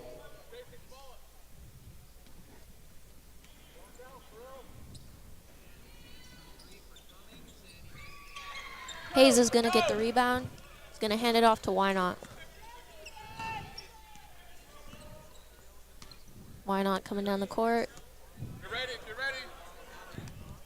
Trying to set up a play. 8, 7, 6, 5, 4.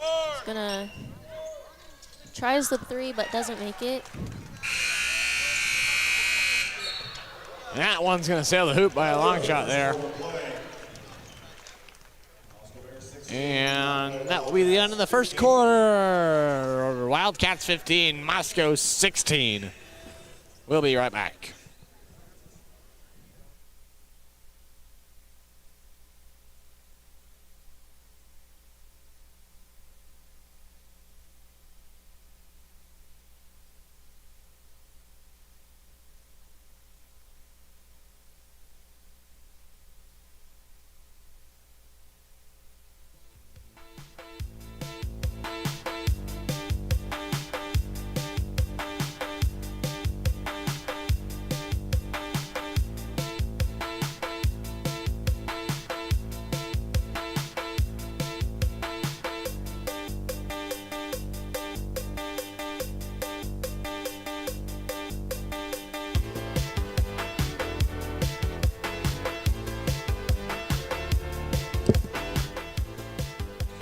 And we're back after the timeout. Called. And it will be Moscow ball. Or excuse me, start of the second quarter. Ooh. Start of the second quarter now. That's Cummins. Cummins drives right in, and there will be a foul called immediately to start the second quarter.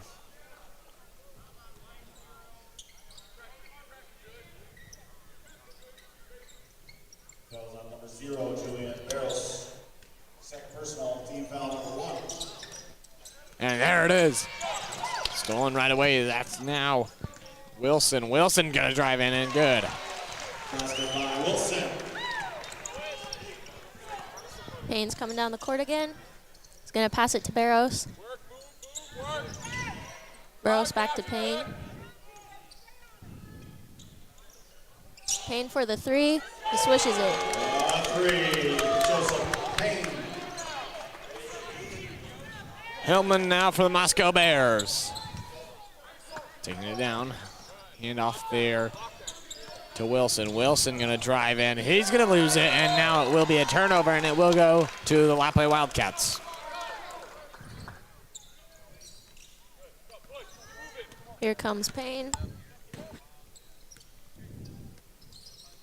He's going to drive it. Finds Wynot, kicks it back out. Wynot's going to drive. He looks for the 2. Makes it. Right here, come on now. Work, Joey. Work, Julie. Stay out, Julie. Cummins taking it down now for the Bears. Cummins guarded the number closely by number 0 with the Wildcats. Wildcat defense so far pretty good. Both teams neck and neck right now. One possession game, and there's another turnover. Back-to-back turnovers by the Bears.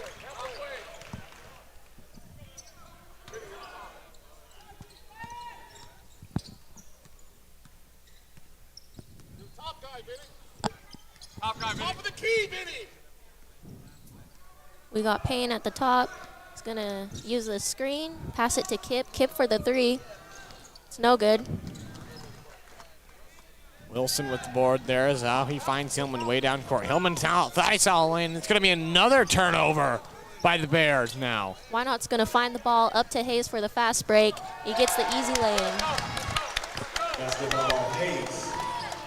Wildcats with a lot of momentum here. Maybe a timeout called by Moscow head coach Josh Ehrig. Screen there by Hillman as Cummins is going to drive in. He'll be fouled, shooting 2 now.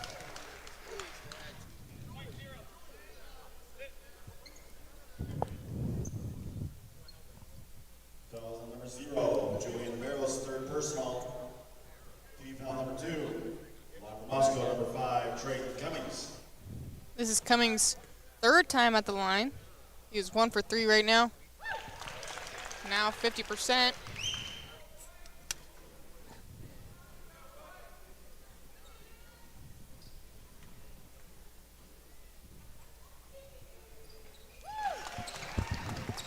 First one nailed. Second one nailed, excuse me.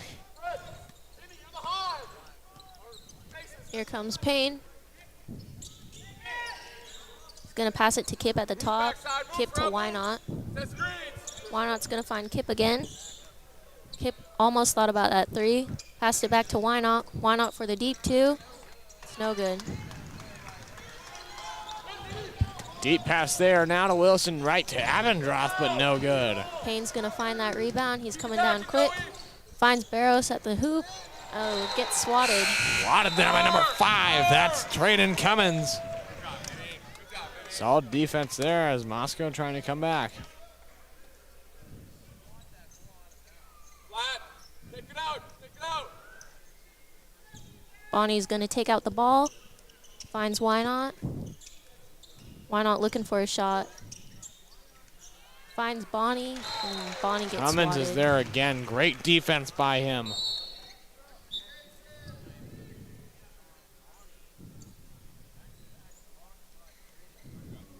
Wildcats number 10, Quentin Kip. Why Not's going to get the ball. He's going to drive. Spin move, doesn't get it. Here we go now, Hillman finding number 11. That's Bethel way down court, and that's a dunk by Cummins. He just missed it. And a 3-ball by Reed. 3, Grayson Reed. Lots happening on that possession right there. Why Not finds Bonnie. Bonnie looking towards the hoop, and he gets fouled. I don't know, we'll see if the behind the scenes people will have a replay of Cummins going for that dunk. Because we have time here now, let's see. Wildcats number 22, Christopher Bonnie. This is Bonnie's 1st time at the line.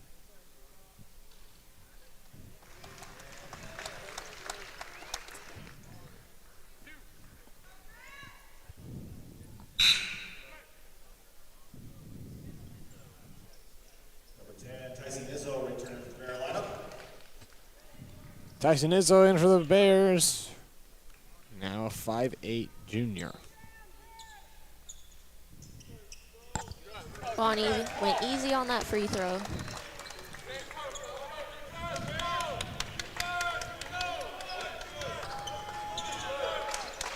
Wilson hanging it out for the Bengals, hits Izzo. Izzo back to Wilson now, now Reed. Reed looks behind to see his coach, sets up an offense here now.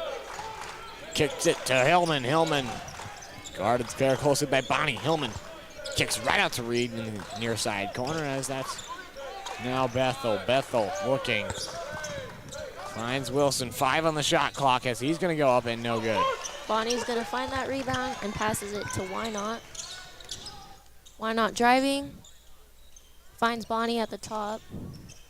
Driving also. Finds Payne at the free throw line and he makes it. 2 points.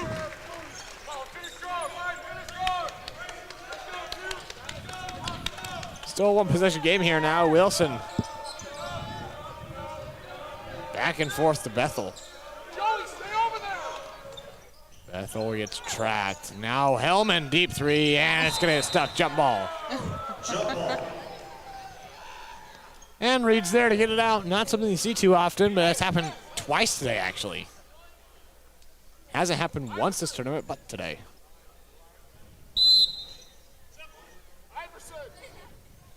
Ball game for Bears number 13, Keaton Fry. In for the Bears. Number 13, Keaton Fry. In for, I believe that is one, Cody Wilson. Payne coming down the court. Finds Bonnie. Bonnie's looking for somebody. Finds Why Not. Why Not gets the two. Why not? Good assist there by Bonnie to Why Not. Here we go now. Hillman taking it down. Bounce pass there to, I believe, yes, Fry. Back to Izzo, now Bethel. Bethel looking right to Fry. Fry is kind of trapped in the near side corner. Back to Bethel, top of the key. Bethel kicks it to Reed. Now Hillman. Bounce pass there down to, I believe it was going to be intended there for Izzo, but Why Not was there and hits it right off a Moscow Bear, and it will go their way.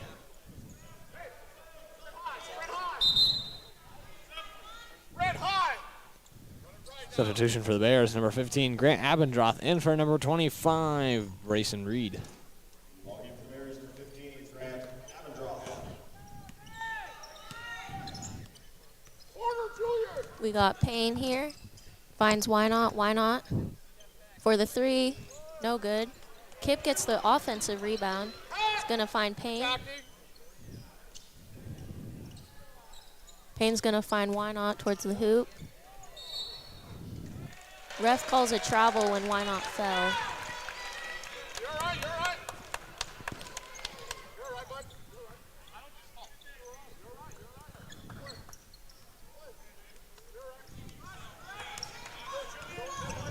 Here we go now. That's Fry now to Bethel. 2:20 left to go here in this first half, as that's now Abendroth trying to find someone. He finds Izzo, though. Now to Fry, now Bethel. Hillman. Right to Abendroth. A good play there, but no good. Payne gets the rebound. Turnover. Bethel with the interception there. So he kicks it right to Hillman. Hillman might have an open lane here. He doesn't. He's just going to open it himself, though, and good. Lapway fans wanting to travel, but nothing called.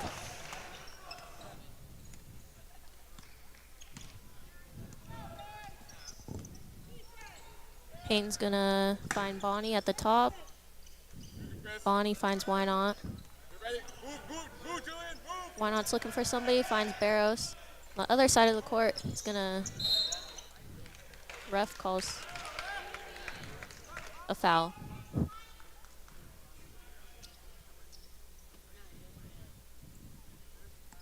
Kip's going to take out the ball and pass it to Why Not.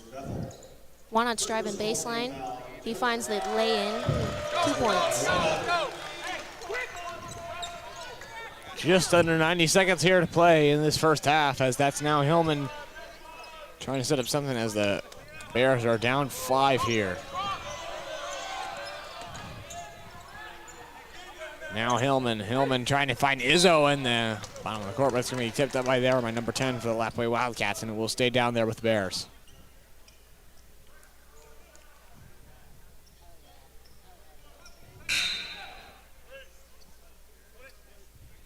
Substitutions in for the Bears. Number 5, Trayden Cummins, and number 21, Joey Williams.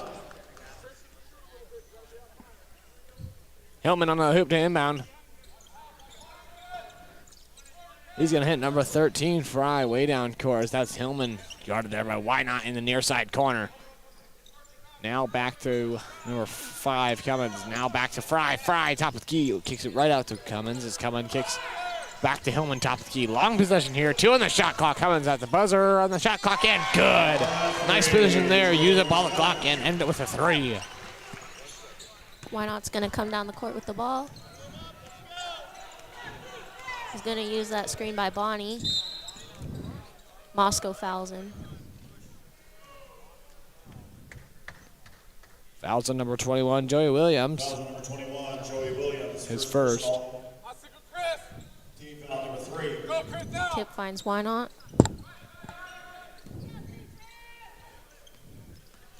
Why not getting double teamed at the top? Finds Payne. Payne's gonna drive. Kicks it out to Bonnie. Bonnie's coming in. Looking for Payne. He finds Payne for the three. It's good.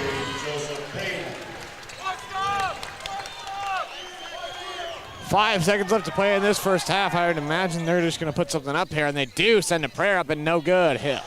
Rebound by Williams, and that's going to be the end of your first half. Your score at halftime, Wildcats 33, Bears 28. Really anyone's game here right now. As we'll take a break, unless, Allie, are you doing stats right now, or is that going to be coming later? No, I'll have stats ready at the beginning of the third. All right, sweet. Sounds good. We will have stats with you here next as we take a look at a little highlight reel. And that's about all from us. A little shout-out action here.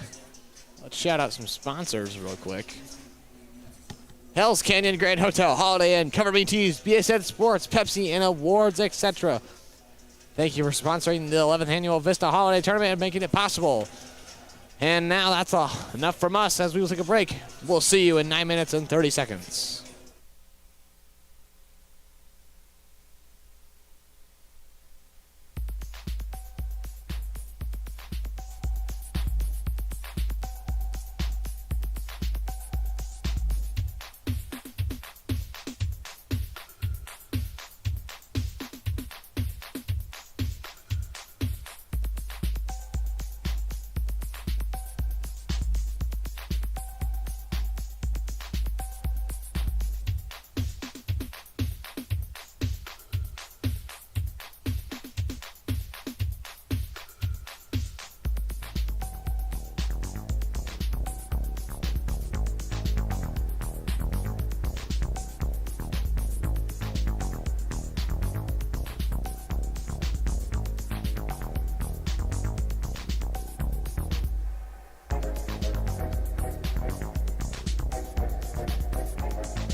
Welcome back to the second half. We're going to say some first half stats. We're going to start with Moscow. We have Hillman with 7 points, Wilson with 2, Cummings with 8 or 13. Then we have Izzo with 3 and Reed with 3. Then we're going to move on to Lapway. We have Payne with 11, Hayes with 2, Kip with 2, Bonnie with 2, Year Out with 4, and Why Not with 12. There you have it. First half stats done by Allie Olson. Thank you very much. Payne here. Finds Year Out at the corner. Tried to get it into Why Not. Interception.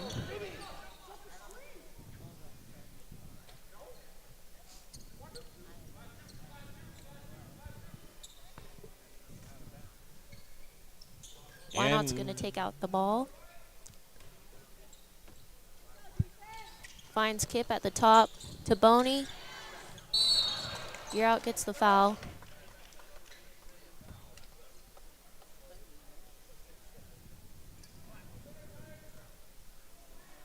This is Year Out's second time at the line. So far, he's been 100%. Team foul number 1 at the line for Wildcats. 23, Elias, Year Out.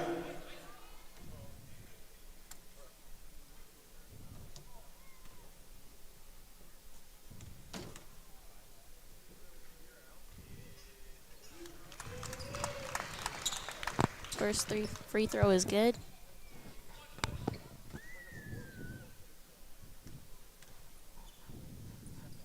Second one's up and in.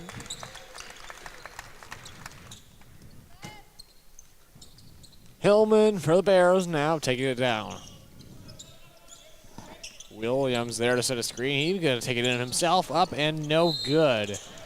And it looks like there's going to be an over and a back call on 21. Yes, it will be.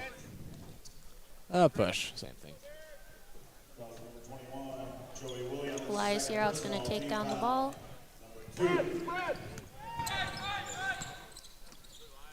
Going to find Payne to the left. Finds Bonnie at the top.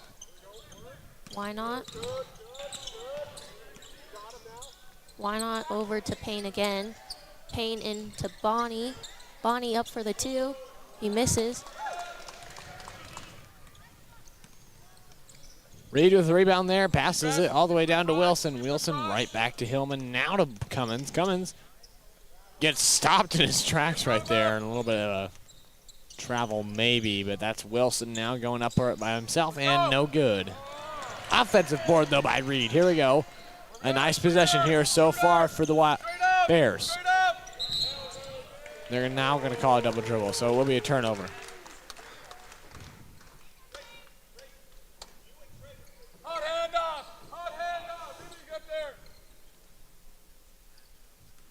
Joseph Payne's going to come down the court.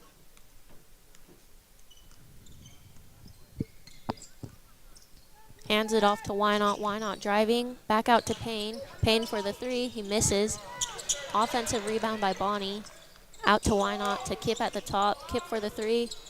No good. Year Out almost got that rebound.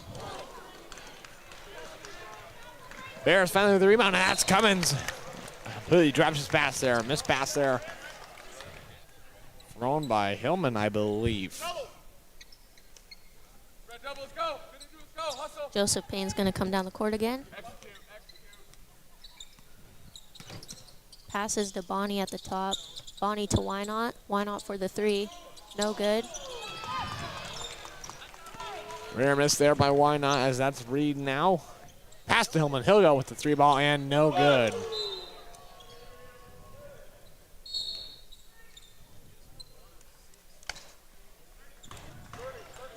And now Moscow will take a 30-second timeout. We'll take the 30-second timeout with them. We'll be right back.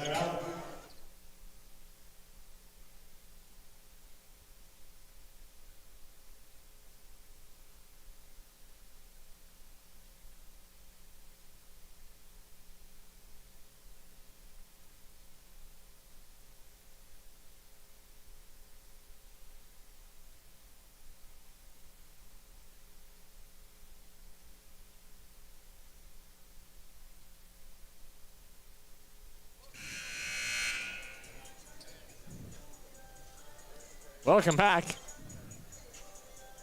After the timeout called by the Moscow Bears, a quick little 30-second timeout. Coach Josh Shearer, you want to talk things over real quick? It's going to be a lap boy ball.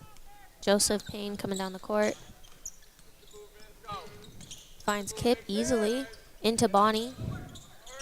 Bonnie looking for a move, doesn't find it, so passes it to Why Not. Why Not gets fouled. Definite contact there. Fouls on number 21, Joey Williams. That'll be his third now.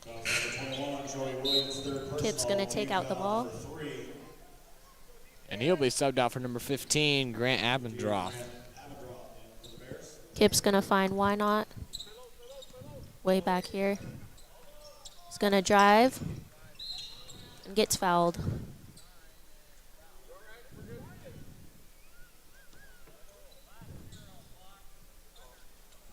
Fouls on number 0, Ian Hillman. That'll be his second. Why Not for the shot. He makes the 2.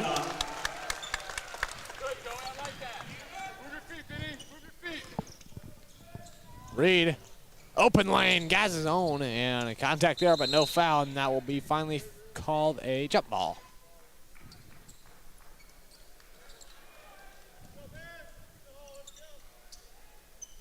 Staying down there with the Bears after the jump ball, and that will be Hillman hitting Cummins, and Cummins is going to get rejected there by Why Not. Why Not right behind him. I don't even think he knew he was there. There are 14 fouls for Moscow and 0 for Lapway. 1 more for Moscow, and Lapway will get some bonus shots. Yeah. So far, Moscow's going to want to be careful. They're already down, so if they draw 1 more foul, that's not going to be good for them. That's good for 3 by Hillman. Elias Yearout's going to come down the court.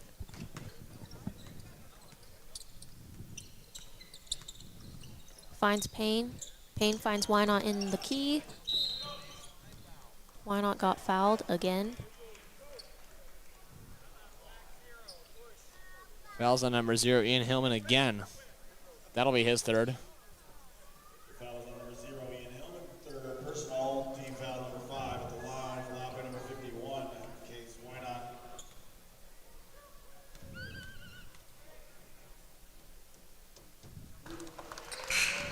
Why Not made his first shot.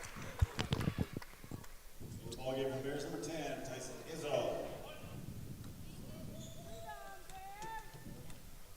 Second one up and short. Why Not will go 66% at the free throw line. Cummins now trying to find something. He can't find anything. Just passes it right back out to Hillman to reset something here. Hillman driving in, takes it to himself, and no good. Bonnie's going to get that rebound and pass it out to Yearout. Yearout coming down the court. He's going to drive to the left. Gets the, misses the shot. Cummins fast down, trying to set up something. Pull up 3, got it, swish. Joseph Payne's going to come down the court. Finds Bonnie inside the, bad pass made.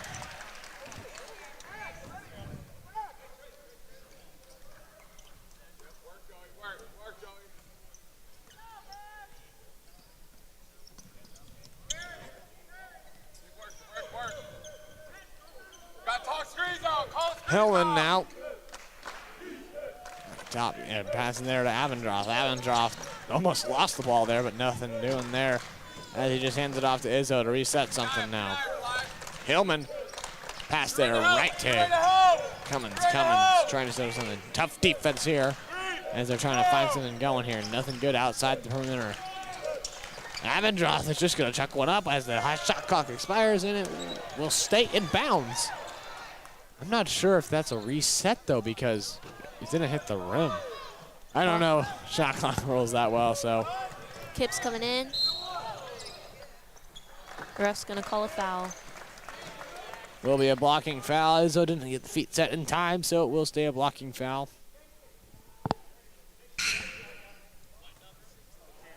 This is Guzman's first time at the line.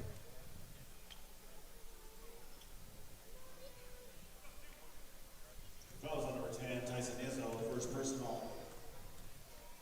Line for Wildcats. 11. Vinny Kim.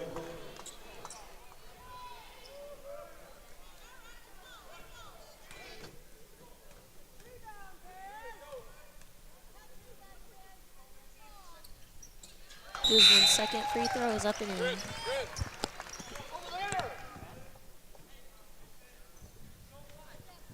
Thirty-nine, 34 Wildcats.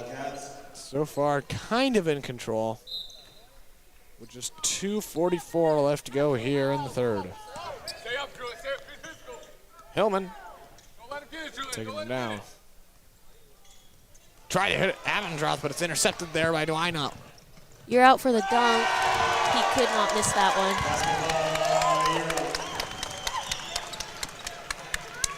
Let's go! Hillman. A little short pass there to Izzo. Izzo trying to find something. He'll try to find an open lane. He'll go up with it and no good. So why not? Will he hit it off a Bear?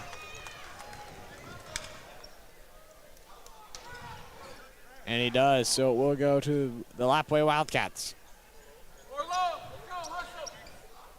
Right into it. Go attack. Case Wynot's going to come down the court. Ref called a warning for the Moscow coach. Not really sure what the Moscow coach is upset about. Play basketball. Go that way. Guzman's going to take out the ball to Wynot. Wynot's going to come down the court for the three. No good.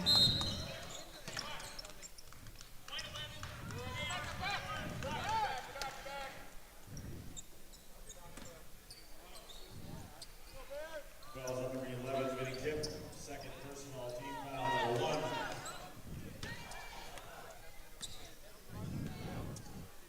And here we go now, Hillman. Minute 50 left to go here in the third. Now Hillman gonna drive in, stops himself though. His kick it right to Cummins, top of the key. Cummins almost had Abendroth on the cut there, but nothing doing. Hillman gonna drive in, and there will be a foul, I believe, on Why Not. Yes, foul is on number 51, Case Why Not. His third now. On case, why not third personal, team foul number 2.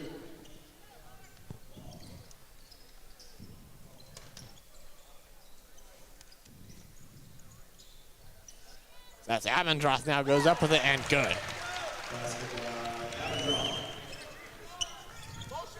We got Joseph Payne coming down the court. Finds Barros. Barros is going to drive.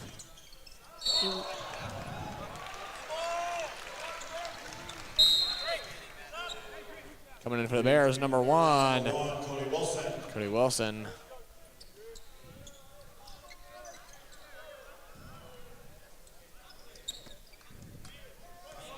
Just a reminder, fans, this is game 22, Moscow versus Lapway. This is a playoff for third place, excuse me, not first, third place in this game, and that's Wilson there for the 2, but third place. And coming up next, game 23, Grangeville versus Clarkston.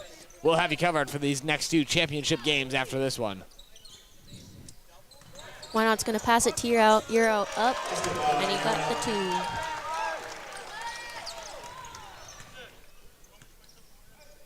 Wilson now trying to find something here as he kicks it off now to Hillman. Hillman finds Cummins in the paint. He'll go up with it, and good.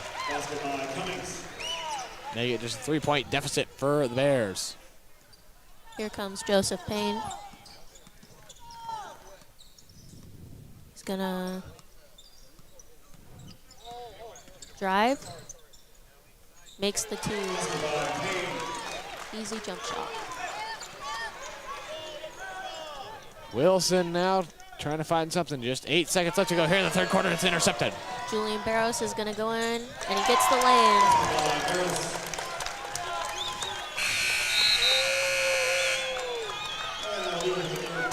And that'll do it for the third quarter.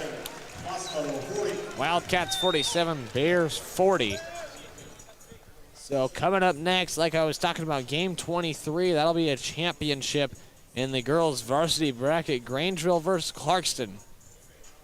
And then right after that, the following game, game 24, Rocky Mountain versus the Lewiston Bengals for the boys varsity bracket championship. So that's all coming up. We got you covered here for the rest of the day as we await those games, with the start of the fourth quarter happening in about a minute or two, probably just a minute here coming up.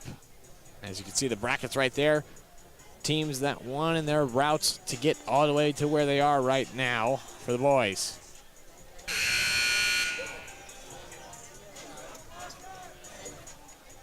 Then the girls, you see on the winner's side, the right side, Grangeville and Clarkston will battle it out in game 23, like I said.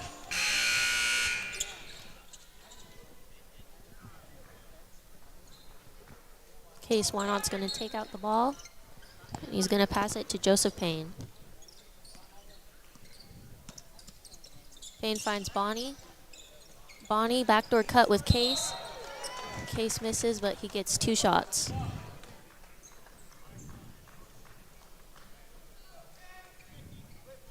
This will be Case's third time at the line so far. He is 66%.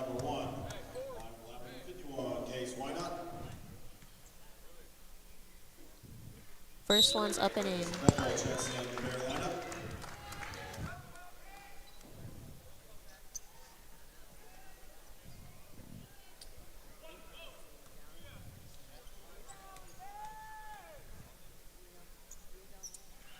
Second one's also up and in. Here we go now. Moscow Bears deficit 9 points now here. See what they can brew up on the offensive side of their ball now. As that's Izzo. Izzo right back to Wilson. Wilson hits Bethel. Bethel trying to find someone. Izzo now top of the key. Gets it hot. Barrow's got that ball. He's coming. Why not? Why not's gonna do a lay-in. 2 points. Izzo now already on the Moscow Bears side. This is to Wilson, now Bethel. Bethel will take the 3, no good. Why not's gonna get that rebound. He's coming down quick. Driving, baseline, sees Year out up and gets the ball taken away from him. Izzo now on the fast break, just slows it back down. Thought about the 3, didn't take it though. Hillman now, cross-court pass. As that's now gonna be a little jumper inside the lane and good for 2.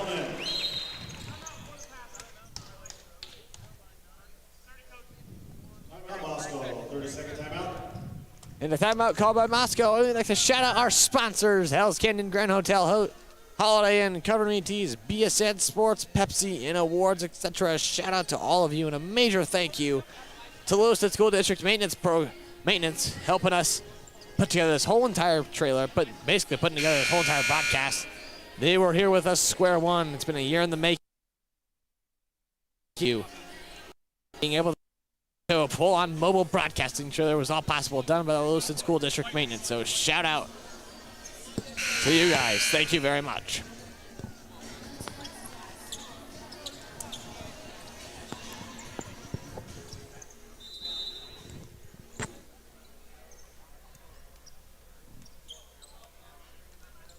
We got Joseph Payne here. Gonna pass it off to Bonnie for the open 3. He takes it, and he swishes it. Moscow didn't even bother to guard him. Yeah, they just left him open. They're like, I don't think they thought he was gonna shoot the 3, but he makes it.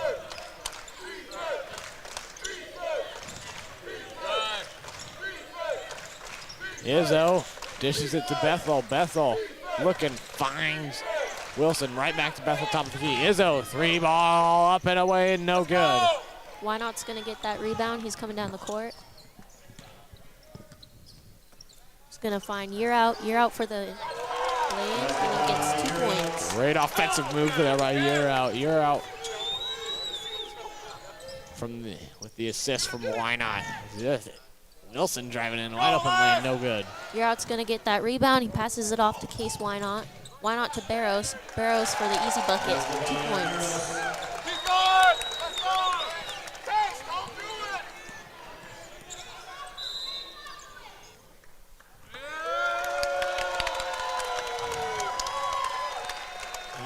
it! And this timeout will be a full timeout. So let's take this timeout with them. Why not? We'll be right back.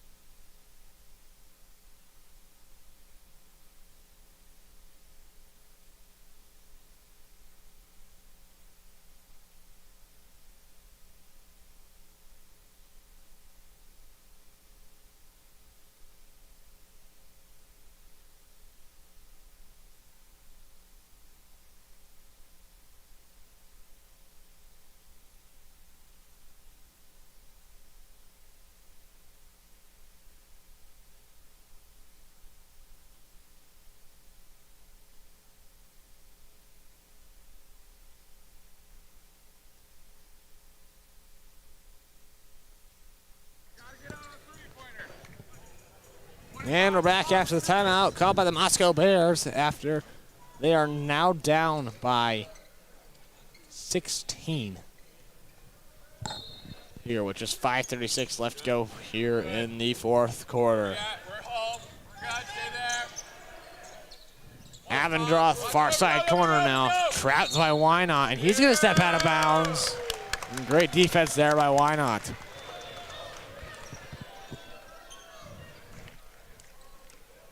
Case Why Not's going to pass in the ball to Joseph Payne. Joseph is going to find Year Out coming in, driving. Gets the ball taken away from him. Foul is called.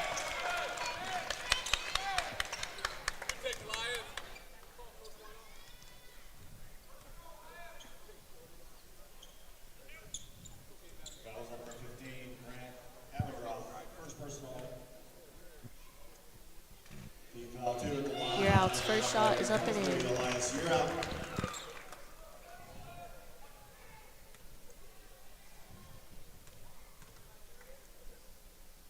Second shot also up and in.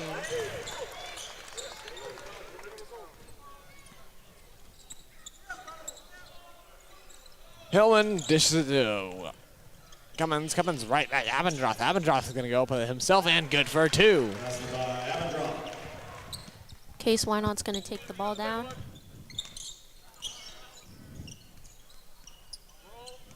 He's going to drive. He finds Year Out for the 3. Short. Avendroth with the rebound right there as that's Hillman driving in. He's going to go for 2 and no good. Cummins tried to get it back and he gets it back again. And there's going to be an injury on the team floor, and there is. We got one.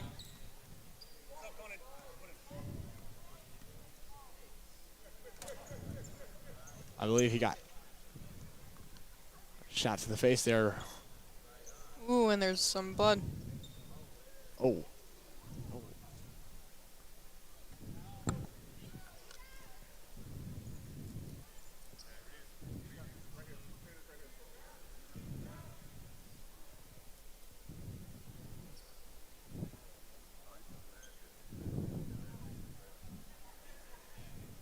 We got a little up close to that, and it just looks like a cut right below the eye. It doesn't seem like it's on his eye, I believe. Yeah, so luckily there. That's very fortunate there. At least it's not on his eye. No damage should happen, but that's looks like a nasty cut.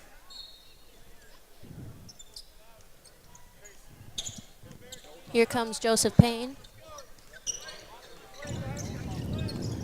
He's going to pass it off to Why Not. Why Not in the corner to Year Out. Year Out driving baseline.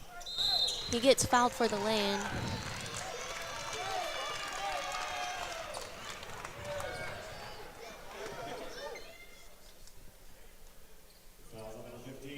This will be Year Out's 4th time on the line, and so far he's been 100%.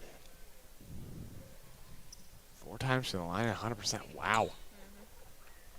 Really impressive, especially at this high school level. Yeah, good shooter there for the Wildcats as they're cleaning up. With Moscow getting close to bonus, the one thing you don't want to do is have him go at the line again. Yeah. At the line for that way, number 23. So Moscow down by 14. You're out. Excuse me. First shot is good. 16. And now make that 17. Some quick math. Oh, yeah.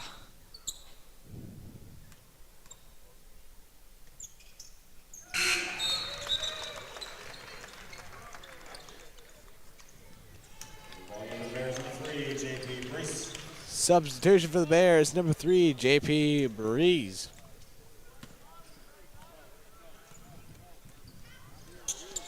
Four 4:16 left to go here in the fourth quarter. That's Breeze now. Right to Cummins, says back to Breeze. Breeze looking, can't find anything. Now finds Reed top of the key. Reed back to Cummins, and Cummins quick pass to Hillman for a 3. No good. Offensive rebound though. As Brees now finds Wilson. Wilson just kicks it out to Reed. Corner 3, near side, got it.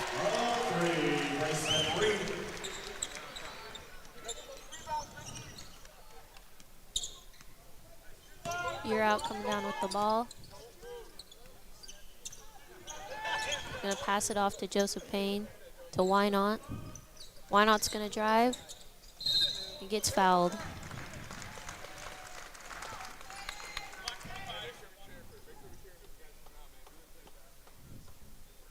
This is Why Not's fourth time at the line, and he is 80% right now.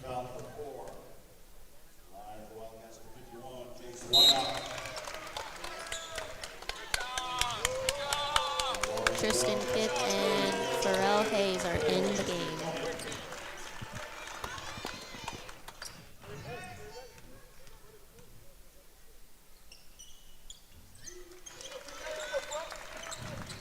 Let's go now. Hands, hands, hands.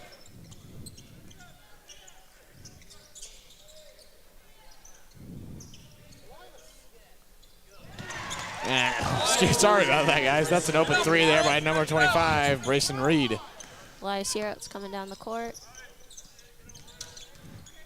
He's gonna drive. Tries to pass it to George Smith. He's hanging on to that. He's fighting for it. Fight for the ball right there. And it will go to the Bears.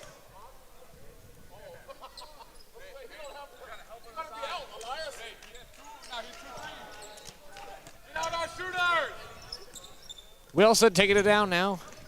He's going to maybe drive in, kicks it right out to number 3, Brees, and back to Hillman, top of the key. Pass to Cummins. Cummins looking, going to drive under the hoop, and he will get fouled.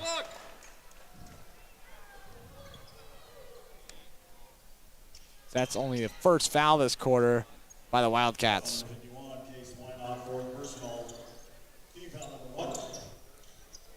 Tristan Conan almost got it. Big overhead pass there. That's Reed. Kicks it right out to Hillman. Hillman's going to drive in. He'll go up with it, and no good. Offensive rebound by Reed. Kicks it right out to Wilson. Wilson will go a little jumper 2-point shot right there, and a foul will be called, and he'll be shooting 2 shots.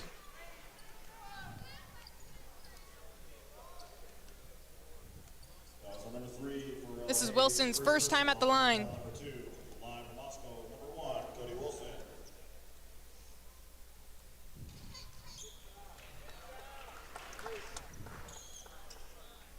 First one up and no good.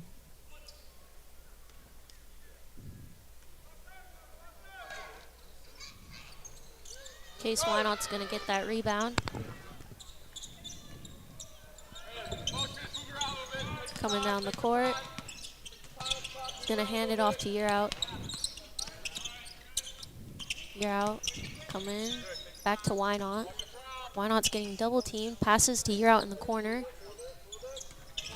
Yerout, out to Conan. Conan for the 3. It's good. And the Lapway bench loving that 3. George Smith gets the rebound. He passes off to Wynot. Wynot coming down the court. Off to Conan. Conan for the lay-in. And he made it.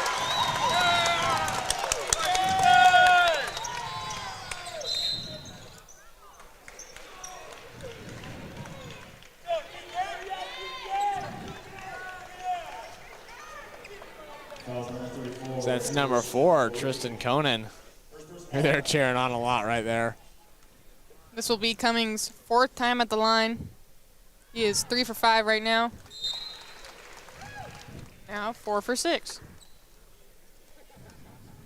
69-51 your score right now.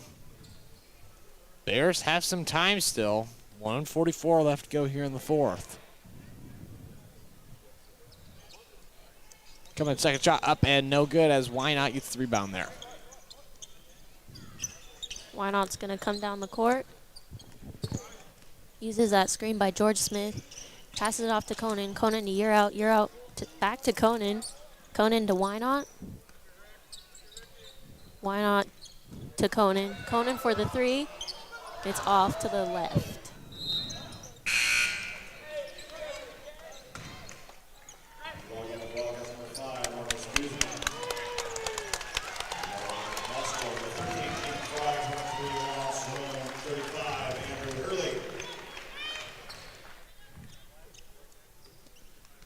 Yeah, that's now Fry taking it down for the Bears. Kicks it off to Bethel. Bethel kicks it to Fry. Fry now. And at number 35 in the corner, that's Hurley. Now Bethel, opposite side for 3, no good. Hurley almost had the offensive rebound though, but no. Marcus Guzman's going to get that. He's going to pass it off to Why Not. Why Not finds George Smith. He misses. Rebound there by number 23. Zeron. That's Hurley driving in. He'll go up with it and no good. Just 40 seconds left to go here in the 4th. 69-51 Wildcats. Conan coming down the court, passes to Why Not. Why Not in the paint to Guzman. Guzman gets fouled and gets the 2 points.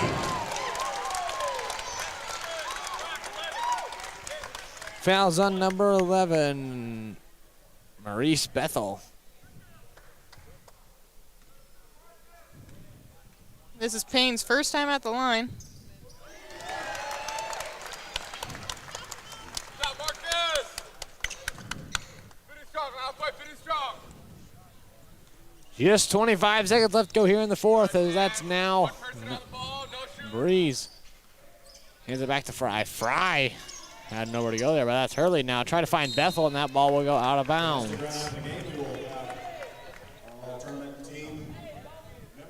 And I would imagine here Lapway is just going to dribble this one out. As Why Not takes it down, and yes, they will. Your final score today, Bears 51, Wildcats 72. Wildcats getting the win and placing 3rd place on the boys varsity side of the bracket. Coming up next, Game 23, the first championship matchup here tonight, or today. Grangeville versus Clarkston, that's coming up here pretty soon in just 15 minutes. We'll have that covered and the Game 24 championship, Lewiston versus Rocky Mountain. All of this covered here on the LHS Bengal YouTube channel. Do you have any stats for the final game? Yeah, right before the awards ceremony, I have some post-game stats. First, we're going to start off with Moscow. Hillman with 12 points, Wilson with 2, Cummings with 21, Izzo with 3, Abendroth with 4, and Reed with 9. Then we're going to move on to Lapway, and we have Payne with 16, Barros with 4, Hayes with 2, Conan with 5, Kip with 4, Boney with 5, You're Out with 16, and then Why Not with 21. There you have it, stats of the second half. Or was that total? Total? That was total. Total. There we go. Total. Sorry about that. But we're now ready for the awards, and then warm-ups will start as we await. Shout out to Doug Henderson, Lewiston Athletic Director. Being the tournament director, I believe, is his role in this tournament. As we wait to figure out. All right, let's add 2 more members to our all-tournament team. Mike Jacko from Avista, tournament manager Doug Anderson from Lewiston High School. To reveal who the tournament team is Moscow Bears. for this game. Number 5, Trayton Cummings. The all-tournament team for this game is for the Moscow Bears is going to be number 5, Traden Cummings, a 6'2 junior. And from the Lapway Wildcats, number 51. The Wildcats. Case, why not? 51, Case, why not? There's your awards for after this game. We'll get a picture now. And Here's the hard part. You have to smile.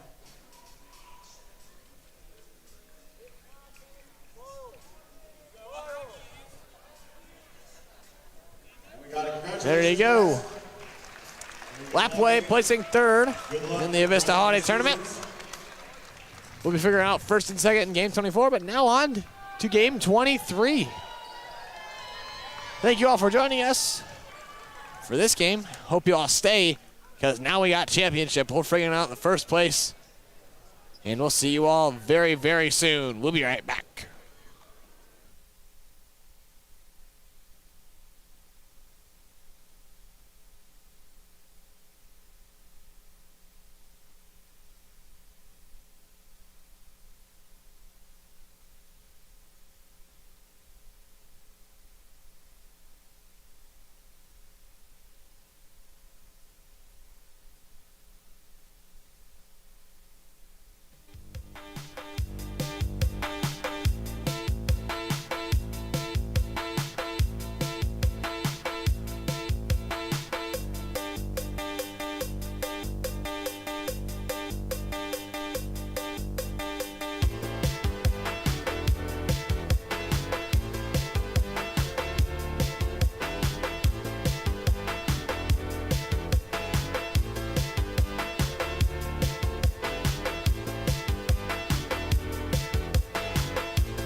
We're ready.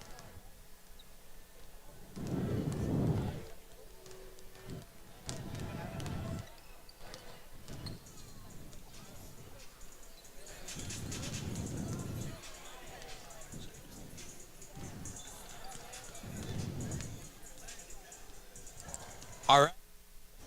Welcome to this contest. We have the Lady Grangeville against Clarkston for battle of the first place. It's the first place tournament, and we're gonna crown a lady winner. And then after this is the boys game.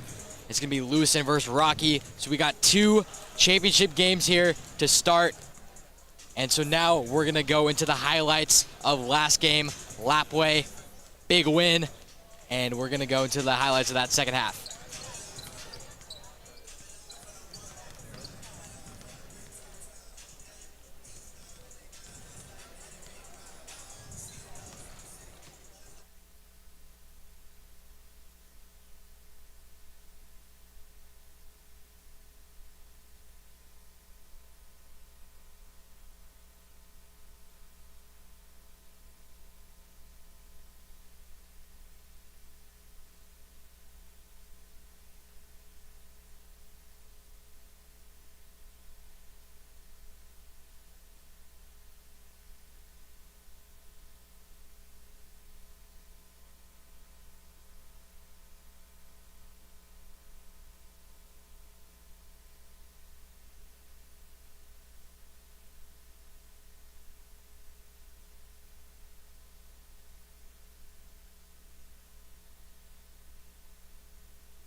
And we are back for the girls varsity championship game of the Avista Holiday Tournament. Really looking forward to this game. I was able to watch Grangeville the first time they played Lewiston. One key player to look at is Green. She got a little bit of foul trouble against Lewiston, so we weren't able to see her full potential. But when she was on the court, she was definitely a star player. So yeah, starters for both teams being announced. Grangeville goes first. Championship basketball. Girl champion will be crowned first place. Yeah, for starters, we have number 2, Barger, number 3, Wagner, and we have 20, Green, 24, Thacker, and 32, Vanderwall. And now the home team on the scoreboard. Now time for the starters from Clarkston. She's a sophomore, number 1, Jalen McCormick Marks. We have number 1, McCormick Marks. A senior, number 3, Kendall Wallace. Number 3, Wallace. A junior, number 12, Ryan Number 12, Combs. A senior, number 20, 20, Eloise Teasley. Teasley. And a senior, number 23, Alejandra And Perez. 23, Perez. And the rest of the Clarkston Bantams, coached by Debbie Simota, assisted by Pat Simota, Marty Schlater, Abby Podger, and Miranda Yuki.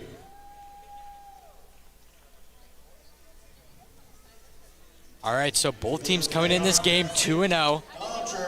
Two very solid teams. It'll be a fun championship game here in the P1 FCU Activity Center.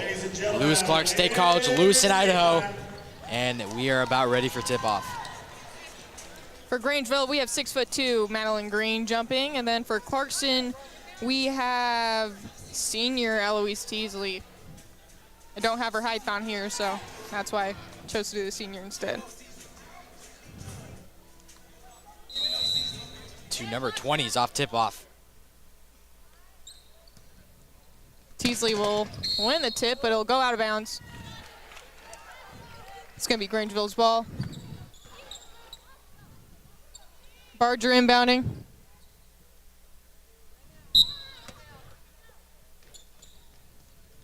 Sees Green.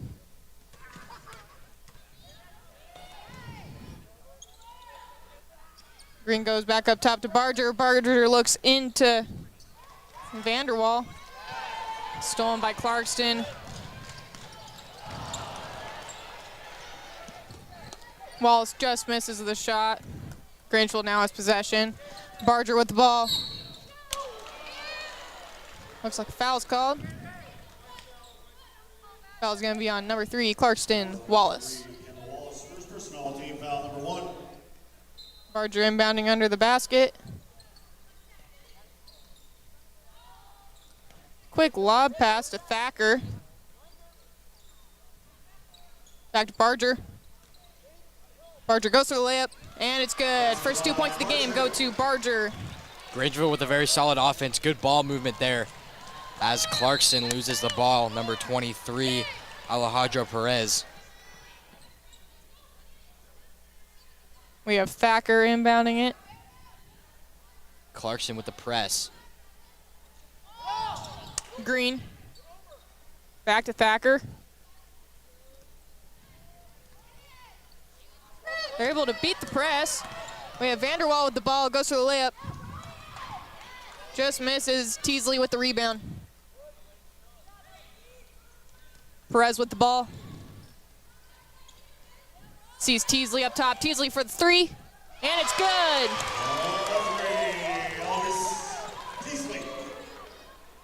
Clarkson with that 2-2-1 press. Green with the ball. Green to Barges, just misses. Now Teasley. Back to Perez.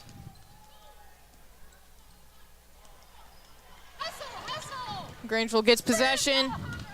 Vanderwall driving in. Passes it to Barger. There's a little bit of a scuffle for the ball. Green gets a hold of it. Misses her shot. It's going to be knocked out. Last touch by Green. Struggle of grabbing the ball because kind of getting tipped around everywhere, and that one got out of bounds, and it'll be Clarkson's ball. Judy with the ball. Looks ahead to Combs. Back to Judy. And again, possession goes to Grangeville. It's a great Thacker. look in the paint. Then to Vanderwall. Vanderwall with the shot. It's just long. Teasley with another rebound. To Judy. Judy with the shot, just long. And Judy comes out with the 2 points. Those offensive rebounds for Clarkson, a big thing for them. Able to get 2 for them. Key point for Grangeville right now would be boxing out, not letting Clarkson get any more of those offensive rebounds. And Teasley getting most of the defensive rebounds for Clarkson. Judy with the ball. Thacker gets the rebound, goes to Green. Then to Barger. Barger slowing down the play, trying to set up an offense. Drives in, goes for the layup. And it sinks in, and she's going to have another one at the free throw line. Foul's going to be on number 20 of Clarkson, Eloise Teasley. Just her first, second team foul. This is Barger's first time at the line.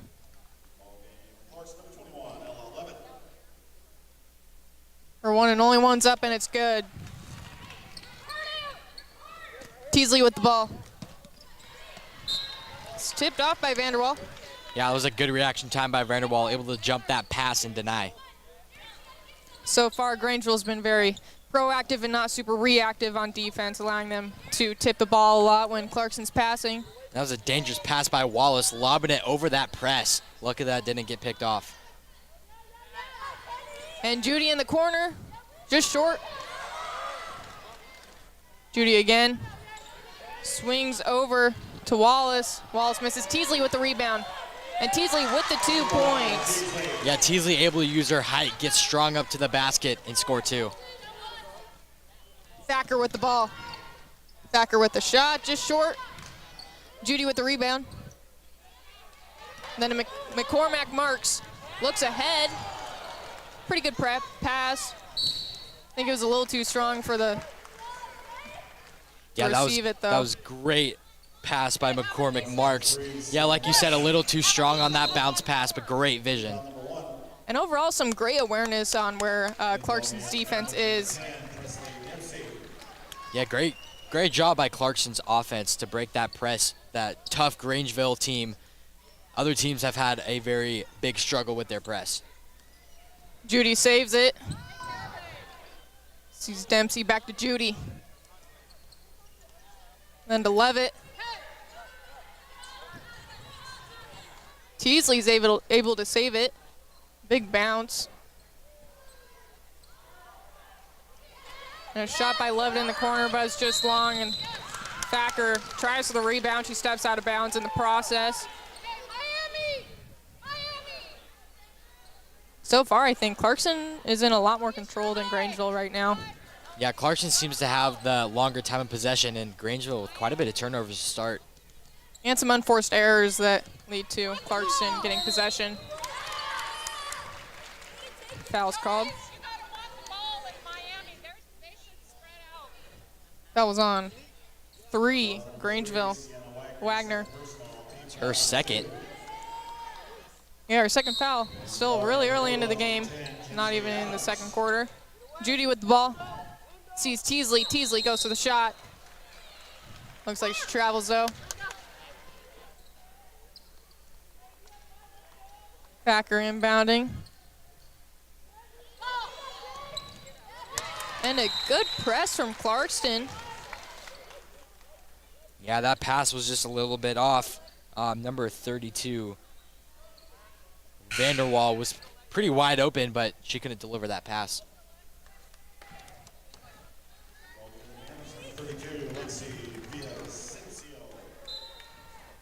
Judy's going to take a seat for Clarkston.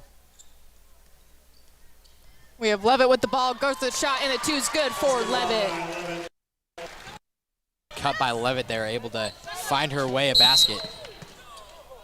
And Barger's possession is Clarkston. And Vanderwall's thought she was going to inbound it. Walked away. Barger inbounding.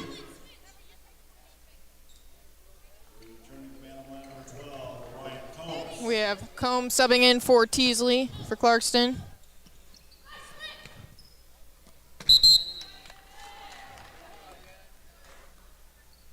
Barger hits it off of one of Clarkston's legs. They get another chance at the inbound. However, that second chance did not help him out. McCormick Mark with the ball. Loses it to Barger. And a quick pace set here by both teams. Grangeville, Euro step, but one too many jabs. And Barger's going to travel. Villavicencio with the ball. Sees McCormick Marks.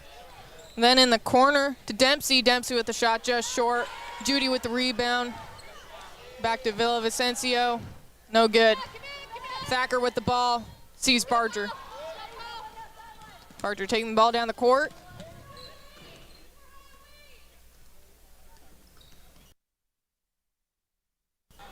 And just misses. And now for the quick restart, Dempsey with the ball. Goes for the layup. No Late good. foul called there. Foul was on 20, Grangeville. Green. Fouls on number 20, Madeline Green, first This is first try at the line. Presley Dempsey. First one's up.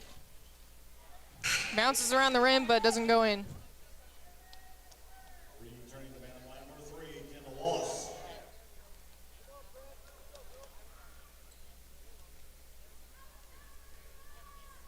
Second one's up. And too short. Green with the rebound, sees Thacker.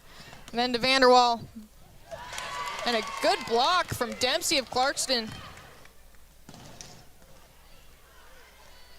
Green now for Grangeville. Clarkson with a couple sloppy possessions. Now Barger. Ooh. And a big collision. Right at us. Kind of scary there. That was a very loud thud. It's like they're targeting our brand new system that we have set up here. She looks to be okay though. Yep. She's inbounding now. Lobs it up right to a Clarkson player. Yep, Dempsey grabs a hold of it. Some good ball handling, beating Barger. Levitt with it, looks at Dempsey up top. Then all the way over to Wallace. And Green gets the ball, sees Thacker. Thacker with the chance at a fast break. Slows down, sees Vanderwall, but gets knocked out of Vanderwall's hands. It's great hands by Wallace there, able to knock that ball free and not cause a foul. Also great recovery. Good effort there. See that replay there, great hands. We have Barger inbounding. Sees Thacker. Back to Barger. Barger with the three. No good. Green with the rebound. Gets her own rebound again. Fight for the rebounds. Barger gets it. Thacker now. Shot's no good. Green gets it, but Judy ends up keeping a hold of it. So many opportunities for Grangeville with all those offensive boards, and they can't capitalize on that. I think Green had 3 shots in a row alone and couldn't get it in the basket. Some offensive rebounds for Clarkston now. And Perez with the shot. Misses everything. So neither team capitalizing on those offensive rebounds. Not many defensive rebounds in this game. It's mostly been offensive. Lots of chances. Teasley definitely leading in those rebounds so far. Yeah, lots of chances for both teams for second point opportunities. As Clarkston gets a steal. And they convert. It's going to be number 1, McCormick Marks with the last 2 points. Barger with the ball, goes for the 3. And she draws a foul on it. She's going to have 3 at the free throw line. Foul's on number 1, Clarkston, McCormick Marks. Yeah, Barger did a pretty good job of selling that one. There wasn't a whole lot of contact. There was contact, but definitely went to the ground and sold that. Great job by her. This is her second time at the line so far. She gets 1 for 1. First one's up. It's no good.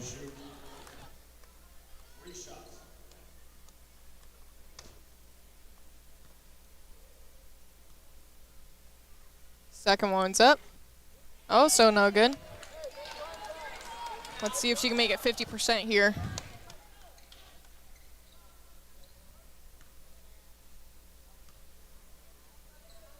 Last one's up and it's good. She is now 2 for 4, 50% at the line. Clarkson with some urgency here on offense. McCormick Marks driving down. Sees Judy, but Thacker gets a hold of it. Looks ahead to Green. And it's knocked out of her hands when she goes to the shot. And that's Wallace again with great hands and not causing that foul on the shot. She's really smart with her defense. Perez with the ball, goes to the 2, and it's good. Basket by Perez. Scoop and score layup, good for 2, and Clarkson gets another turnover. Missed the 3, offensive rebound, shot up and fouled. Perez goes for the layup and gets fouled. She's going to be at the line.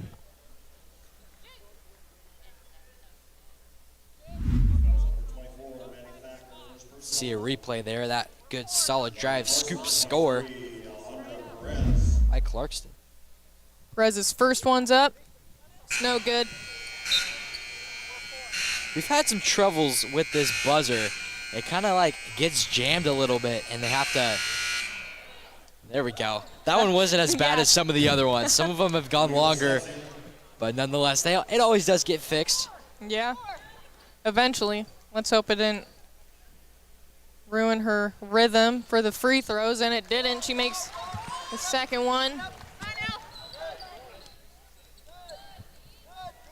And again, Clarkson's press is being pretty effective. Yeah, this Clarkson press is very good. Told with the ball. 2 seconds left, 1. Sees Thacker. Needs to get a shot up, and second Hail Mary. She doesn't go for it. Probably just not aware of the time. Well, at the end of the first quarter, it is the Bulldogs at 6, Bantams at 14. Very low scoring first quarter. Here are some highlights of that first quarter. Top the key 3. Knocks that down. Wallace missed that one. These offensive rebounds by Clarkson have been huge in this game. And even for Grangeville, too. They've had a good number of those. Great hustle everywhere, and it feels like a championship game. For sure. At this time, we'd like to thank a couple of our sponsors. We have Hell's Canyon Grand Hotel and Holiday Inn Hotel, rooming the visiting teams for this tournament. Then we have Cover Me Tees for all the T-shirts that the players get. I think I saw Clarkson warming up in them before this game.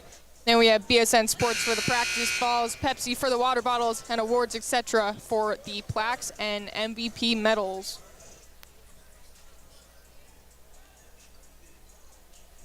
And also a big thanks to the Nez Perce Tribe for donating a grant for our intercom system so we can talk to each other behind the scenes and right to us so we can all be on sync.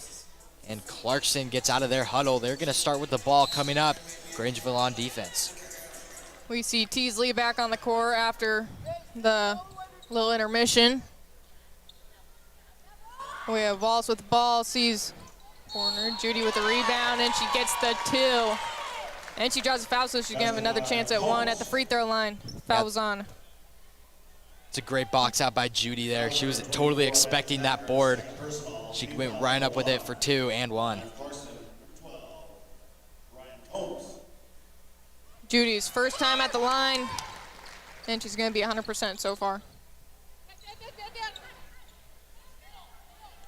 Vanderwall with the ball. Sees Wagner, then to Thacker, but pass isn't super accurate. It's going to be Clarkson's ball. We have Perez with it, and Perez scores the 2. Basket by Perez. Grangeville losing quite a bit of momentum here. It's really this press. It's their Achilles heel right now. And a great move, but just unlucky with that shot from Perez. And the 3 is good from Wallace for Clarkston. And a quick timeout from Grangeville. Yeah, Probably safe to say Clarkson has all this momentum going into this timeout. Grangeville gonna think things over, and not quite sure if that was a full or half timeout. Full timeout. Full timeout. We're gonna send it over to Avista.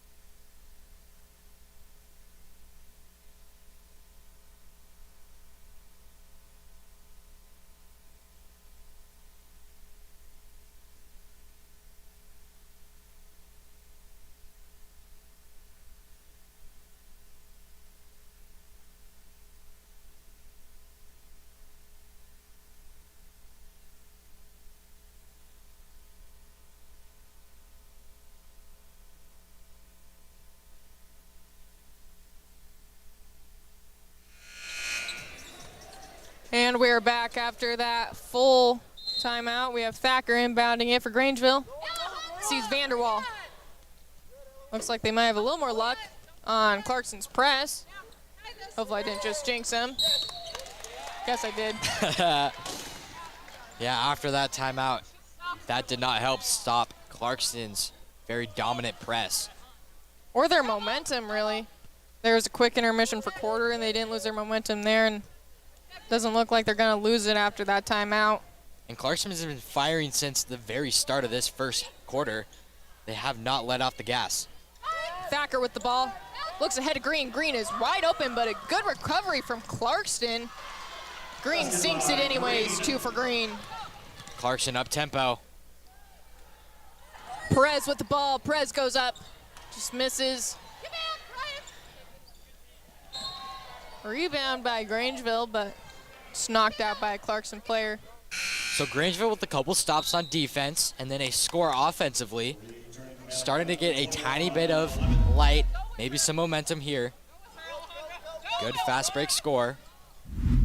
Vanderwall with the ball, sees Thacker. Thacker goes to Green. Then inside to Vanderwall. Back up top to Barger. Barger looks to drive in. Sees Vanderwall, though, decides she's a better option.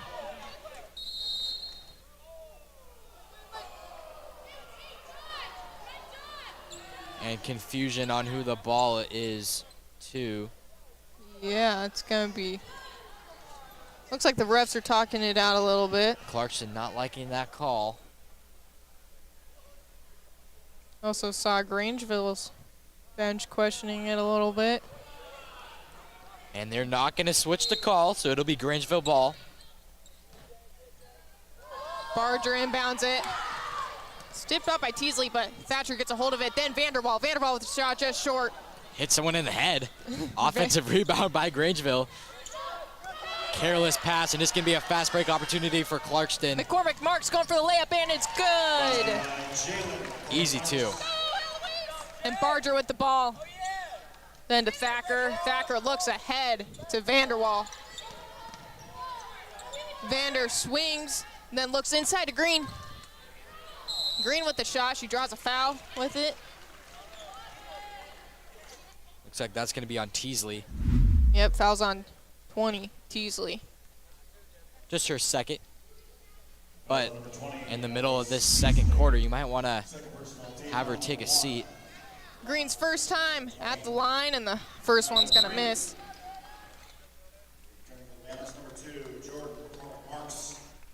And she does take a seat with 2 fouls left.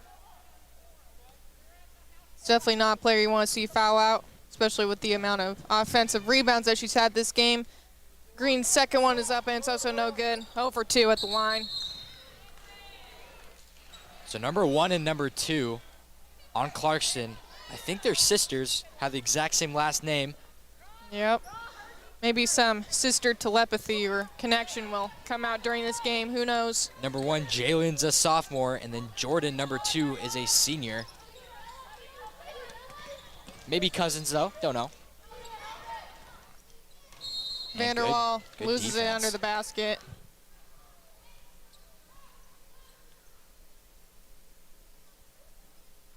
Clarkson showing some good, solid defense in this first half, only letting up 8 points to Grangeville.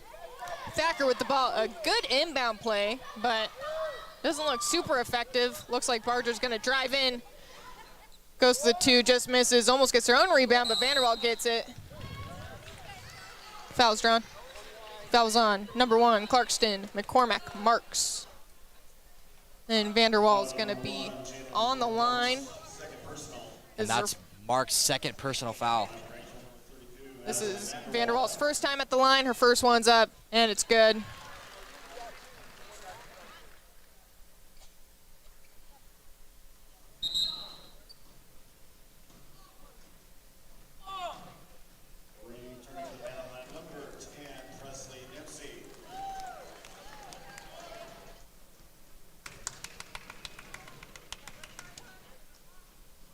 Second one's up.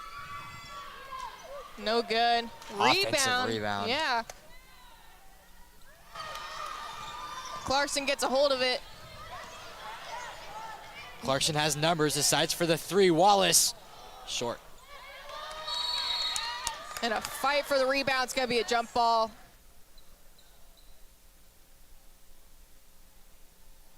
It's going to stay Clarkson's ball. We have Dempsey inbounding it under the basket. A little panic on that inbound, but she sees Levitt for it. And Dempsey with the shot, just short. Green with the rebound for Grangeville. Sees Barger.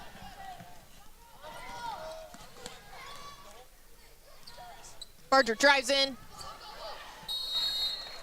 And some great defense from Clarkston. No foul was called on that one. Yeah, Clarkson with kind of a don't break defense. Great press on the front court and solid defense in the back court. Judy here with the ball. Sees McCormick Marks, back to Judy. Foul's called. Wagner was a little too intense on that defense, looks like. And that's Wagner's third personal. You'd think she'd be heading out of the game. Probably will be soon, just like Teasley from Clarkston. Judy with the open three. Just missed it, gets her own rebound. Goes to the shot and makes it for two.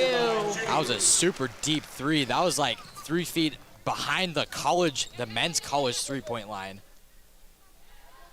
Grangeville's having some trouble. Thacker with the ball. Looks inside to Barger. Barger with a quick pump fake, but Clarkson easily reads it. Wallace with the ball. Sees Judy. Judy drives in, goes to the two. No good. Could have been back-to-back twos for her. And Wallace with the shot, also no good. Green with the rebound for Grangeville. Sees Vanderwall.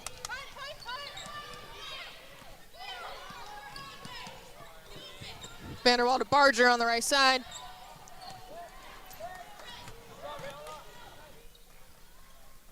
Barger driving in, goes to the shot. It's no good. We have Judy for Clarkston with the ball. Looks like a timeout was called.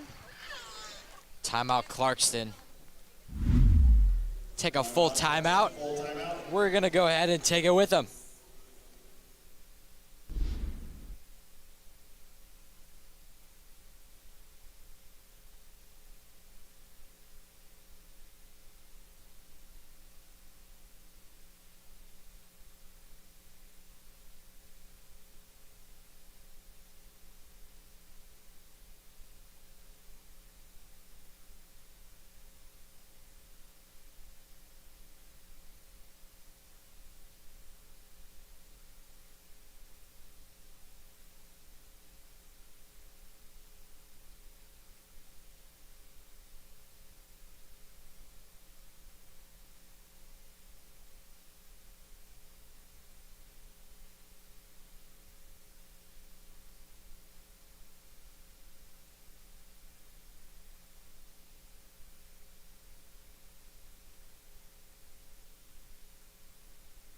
And so we are back at LCSC, the P1FCU Activity Center in Lewiston, Idaho.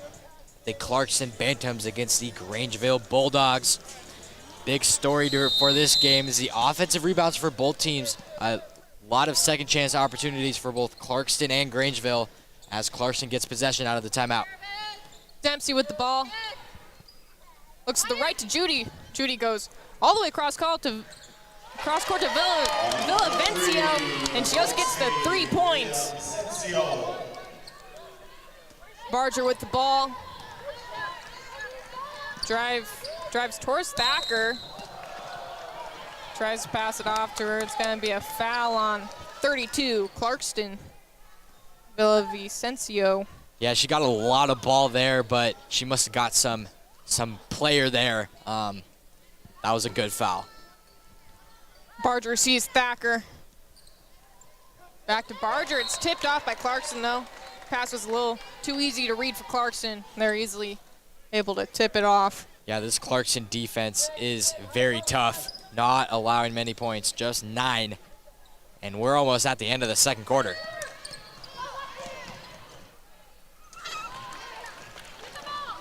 And Levitt gets a hold of the ball for Clarkston.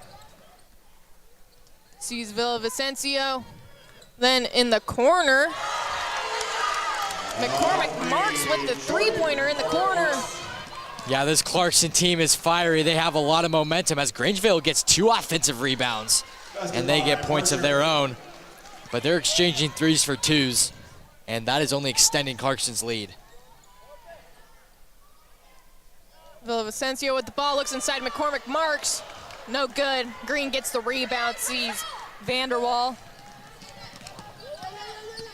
A good double team by Clarkston. And that's where you want that trap to be at, in the corner. That's basically 4 defenders. You have that backcourt violation, you have the out of bounds, and you also have 2 defenders. So it's 4 defenders against 1 ball handler. It's a great job by Clarkston. Great press as they continue to show out on defense. In that situation, you're sort of trapped, so that's probably also why you saw the timeout there. Was that a full timeout or was that a half? I'm not sure. Oh, Looks it like was a a half. half. We're just going to keep it right here. Bulldogs 11, Bantams 32. Clarkson hitting quite a bit of 3s here, coming towards halftime. See if they can continue to do that, or if Grangeville can get some momentum of their own. Figure out that Clarkson press. Got to find some way to break it if you want a chance in this game. Chance slowly getting away from Grangeville. We have Barger inbounding for Grangeville. Sees Green. Back to Barger. Barger with some good ball handling. She's a little trapped though, surrounded by some Clarkson girls. Sees Barger up top. Barger drives in. And sees Vanderwall in the corner. Vanderwall's shot is just short, and we have Dempsey with the ball for Clarkston. Yeah, so going back to that Clarkson defense, whenever Grangeville drives in, there are 3 Bantams at the ball swarming. I mean, there's no way you can get it into the paint. They're really forcing Grangeville on the outside, but we also don't see many 3s taken by Grangeville. Maybe they're just not super confident at that distance. Yeah, they don't seem comfortable shooting the 3 at all, does Grangeville. And Clarkson with a pretty dominant performance in this first half. Judy with the ball, sees Dempsey up top. Then swung to the left of Villavicencio. She goes for the layup, and it's good, too, for her. Barger with the ball. Clarkson backing off that press there.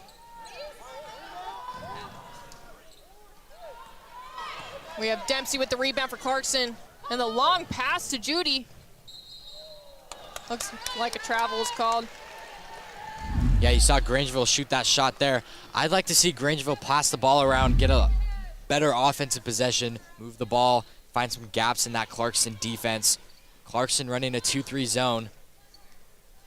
Even moving the ball around that three-point line at a really quick pace can unbalance the defense on one side. Yeah, Maybe Clarkson get switching. a lane open up. Clarkson switches to that half-court press, 2-3 zone. And everything's been working for Clarkson. Vanderwall goes up with the shot, gets fouled by 21, Clarkston Levitt. This is Vanderwall's second time at the line so far. She's 50%. Under a minute here in the first half. 23-point lead for the Bantams. That 50% is going to turn into 66%. Let's see if it can be turned into a 75%.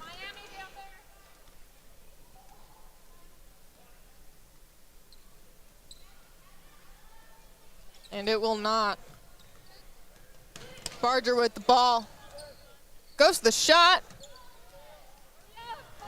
She fell on the shot, probably looking for a foul, but refs don't give it to her. Villavicencio with the ball for Clarkston. Sees Dempsey all the way on the right side. Dempsey drives in and passes it right to Thacker, but Thacker has a foot out of bounds. 33.8 seconds left, no shot clock. Bantams can get the last shot. Dempsey inbounds it, sees Gustafson. Thacker gets the ball though. And then to Adams, back to Barger. Barger keeping her dribble alive. Double teamed. Sees Green. Swung all the way to the left corner, looks inside to Vanderwall. Vanderwall with the 2 and in. So Grangeville getting some light on offense late in this second quarter. Couple and ones, easy buckets, and that's what they need here. This is Vanderwall's 3rd time at the line. She's 50% right now. And she gets that one. Judy with the ball for Clarkston. Sees Villavicencio. 3 on the play clock. Then to Combs. Back to Judy. Judy with the 3-pointer. Just misses. Almost the second buzzer beater of the tournament. First one happened a couple games ago on a big moment. And so we will head into halftime. Bulldogs 15, Bantams 34, as we get some highlights of this first half. After the highlights will be a word from Avista, and we will see you in the third quarter.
And so we are back after halftime.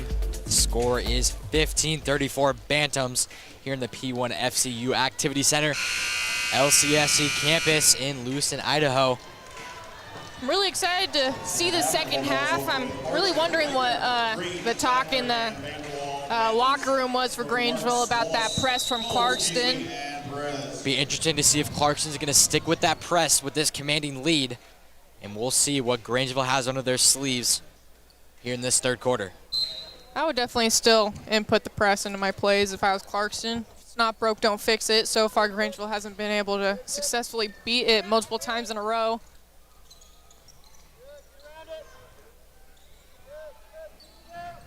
And we have Barger with the ball and the 2 points. Grangeville with that little half-court press. Not sure if that was deliberate or not.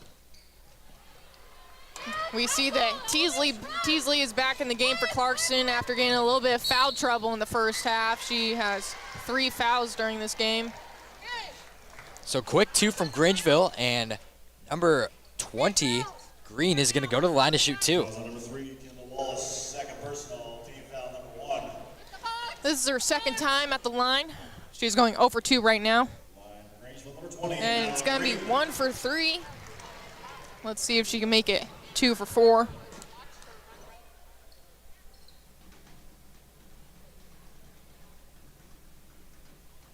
And it will go to 2 for 4, 50% at the line. We have Perez with the ball. It's knocked away, but Wallace gets a hold of it with the shot, just long. Barger gets the ball for Grangeville. Clarkston's looking kind of rushed on offense, and Grangeville looking pretty good on offense. And some good defense. Perez with the ball. Oh, and loses it while trying to go for a move, and Thacker gets a hold of it. Sees Wagner, then to Green. Green goes for the shot, just misses. She has not had much luck under the basket this game, missing a lot of relatively easy shots. But defensively, Green has been a weapon for Grangeville, able to get a lot of defensive looks, and she was the one who hustled in to save that ball in that last defensive possession for Grangeville. McCormick Marks with the ball. Dribbles on the left side after getting a screen by Teasley. It's going to be tipped off by Grangeville, and Clarkson's inbound on the sideline. Teasley with the ball, a great pass, and 2 points for Teasley. Kind of looked like Grangeville was confused on what side of the basket they were on. A nice lob to Teasley for an easy 2. That lob pass definitely could not have been any more perfect there. And Green with the offensive rebound, and she draws a foul with it. Let's see if she'll have some luck with these 2 shots. She's 50% at the line right now, and this is her 3rd time being at the line. Yeah, Green having a quiet impact on the game, not necessarily in points, but on the defensive side and getting those rebounds. Her performance was actually quite the opposite in the very first game against Lewiston. She actually had so much of an impact that she fouled out in the 4th quarter. Second one's up, and she'll go 0 for 2 at the line that time. Yeah, when you're down big against a team like Clarkston, you need to knock down those free throws. Those will end up combining to be pretty big. Vanderwald the ball. Sees Thacker up top. Thacker with the lob pass, but it's inaccurate and goes to Perez of Clarkston. Perez looks ahead to Wagner. Wagner with the shot. Actually, Wallace, that's my bad. And McCormick Marks with the 2 for Clarkston. Yeah, Clarkston kind of makes something out of nothing. Able to get that offensive board and in for 2. As Clarkston gets another steal on that press for defense. They switch to offense. And Teasley with the ball. Good jump fake. Goes to the shot, and it's good, and she draws a foul. Teasley with the and 1. Couple Clarkston going back on defense. Fouls on 3, Grangeville. Wagner. Teasley will be at the line for the first time tonight. Teasley is all around a pretty good athlete. She's a varsity goalkeeper for soccer, obviously varsity basketball, then she also plays varsity tennis. So definitely a top athlete in Clarkston. Wing three is up and off for Wallace. Almost got that offensive board, but number 12 of Clarkston, Combs, is going to be called for that foul.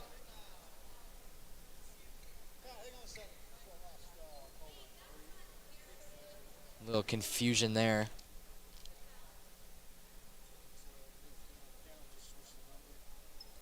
Confusion on who the foul was on, I'm thinking. So the foul is going to be on number 2, Jordan McCormick Marks of Clarkston. And it'll be Grangeville ball back in action. Vanderwall inbounds it to Green, then to Thacker. Thacker goes to a long pass and a no-look pass from Barger to Vanderwall. Thacker now. Thacker with the shot, just too strong on it. And now we have McCormick Marks with the ball. Looks ahead to Teasley. Teasley with the 2. It's no good. Green with the rebound sees Thacker. Thacker looks ahead to Wagner, then to Vanderwall. Yeah, I'd like to see Grangeville slow down here as double team floater is no good. Just not a really good looking shot with Grangeville. Teasley driving the ball down and sees Wallace in the corner, and a 3 is good for Wallace. Wallace still a shooter, and she's going to keep on shooting until she's connected, and a defensive stop by Clarkston. Number 23, Perez, with the steal and the score, turning defense into offense. And that's going to force Grangeville to a timeout. Again, that press from Clarkston is being just so effective against Grangeville. They really just have no solution to it right now. So that's going to be a full timeout. Here are some highlights from this early third quarter, and we're going to go ahead and take it with them with a word from Avista.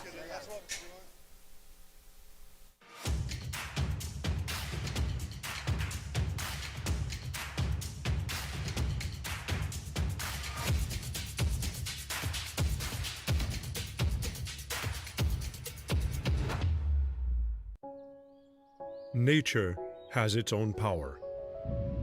We harness that power and transform it into clean, reliable energy. In fact, when ranked among the 100 largest electric power producers in the United States, Avista has one of the lowest rates of carbon dioxide emissions in the entire country. One of the ways we're helping to build a sustainable future for all of us who call this place home.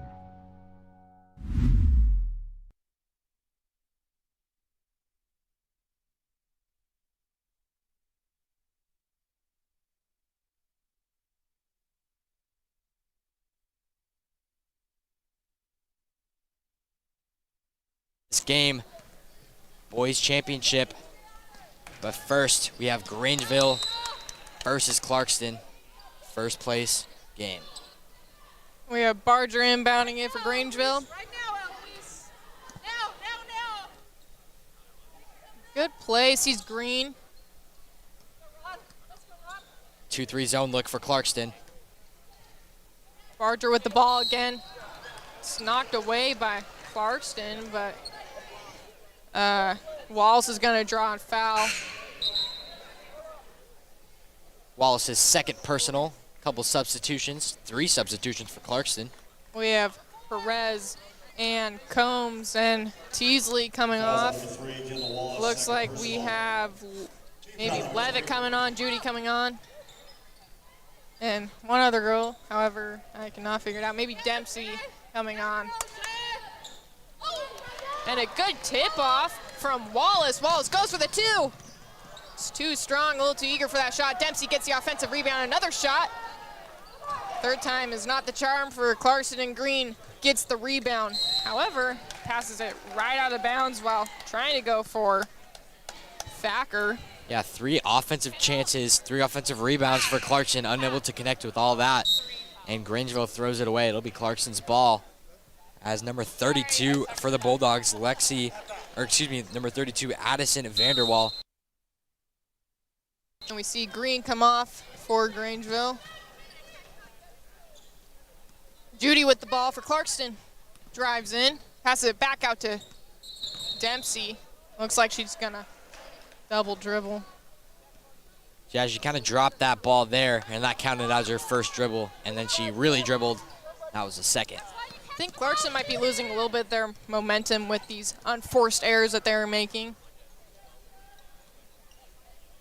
We have Wagner with the ball for Grangeville. And it's tipped off by Clarkson again. Looked ahead to Vicencio. Goes to the shot. Just misses, and Vanderwall with the rebound for Grangeville. Yeah, a lot of the easy shots missed by Clarkson. A lot of wide open lay-ins and second chance opportunities not being made. Vanderwall sees Barger on the right side. Good screen by Thacker. However, a good switch from Clarkson's defense. Tipped off by one of the Clarkson players. It's going to be Barger inbounding on the sideline for Grangeville. And Told checking in for Grangeville, while number 20, Green, is going to take a seat. Check back in. Barger inbounding it. Sees Told. Back to Barger. Then to Told on the right side, then Thacker. Thacker looks inside, but there's a little bit of scuffle for the ball. It's going to be a jump ball. And we have another sub for Clarkston. McCormick Marks, number 2, coming in and subbing out her this. 6 on the shot clock. Barger inbounds it to Thacker. Thacker goes to the shot, just miss it. Green with the rebound and the shot. No good. Shot clock resets. And a travel is called on Grangeville. It'll be Clarkson's ball. We have Judy inbounding it. She sees Vicencio. She drives in, goes for the 2, and it's good. Basketball, Vicencio. Now we have Barger with the ball for Grangeville, taking it down the court. Looks like she's dribbling to the right side, trying to set up a play. Drives in. Gets stuck there, looking for some help. Decides to shoot, but Clarkson's defense is too good. Judy gets a hold of it. Looks up top to Dempsey. Dempsey wide open, goes for the 3, and it's good. Yeah, Clarkson is going on quite the offensive run. And yeah, this game is kind of getting away from Grangeville. Vanderwall with the ball.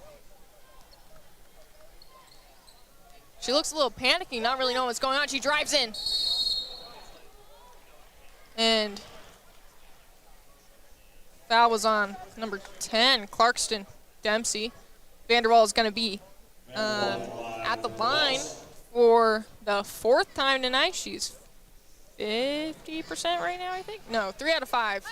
So 60%. She's going to miss this first one. Now she's at 50. You know she was going to miss that one. So. Yep. Just keep on calling as it goes. I jinxed Grangeville on one play, and now I'm doing this. Second one's up. Oh, so no good. She tries to save it, steps out of bounds. Good effort, though. Yeah, great hustle by Grangeville. Still pretty down in this game, but still showing a lot of hustle and grit on defense and offense. That's one thing that's really important as a coach. Even when you might be down, if you see your players still putting their best effort in, definitely makes the loss a little less hard. Judy with the ball. Sees Miller. Miller goes inside. No good on the shot. And we have Wagner with the ball for Grangeville. Sees Vanderwall. Vanderwall getting trapped by that 2-man defense again. Like Asher was saying earlier, it's the perfect spot to trap a player because you have the sideline as a person, the half line as a person, and then, of course, the 2 players pretty much trapping the girl.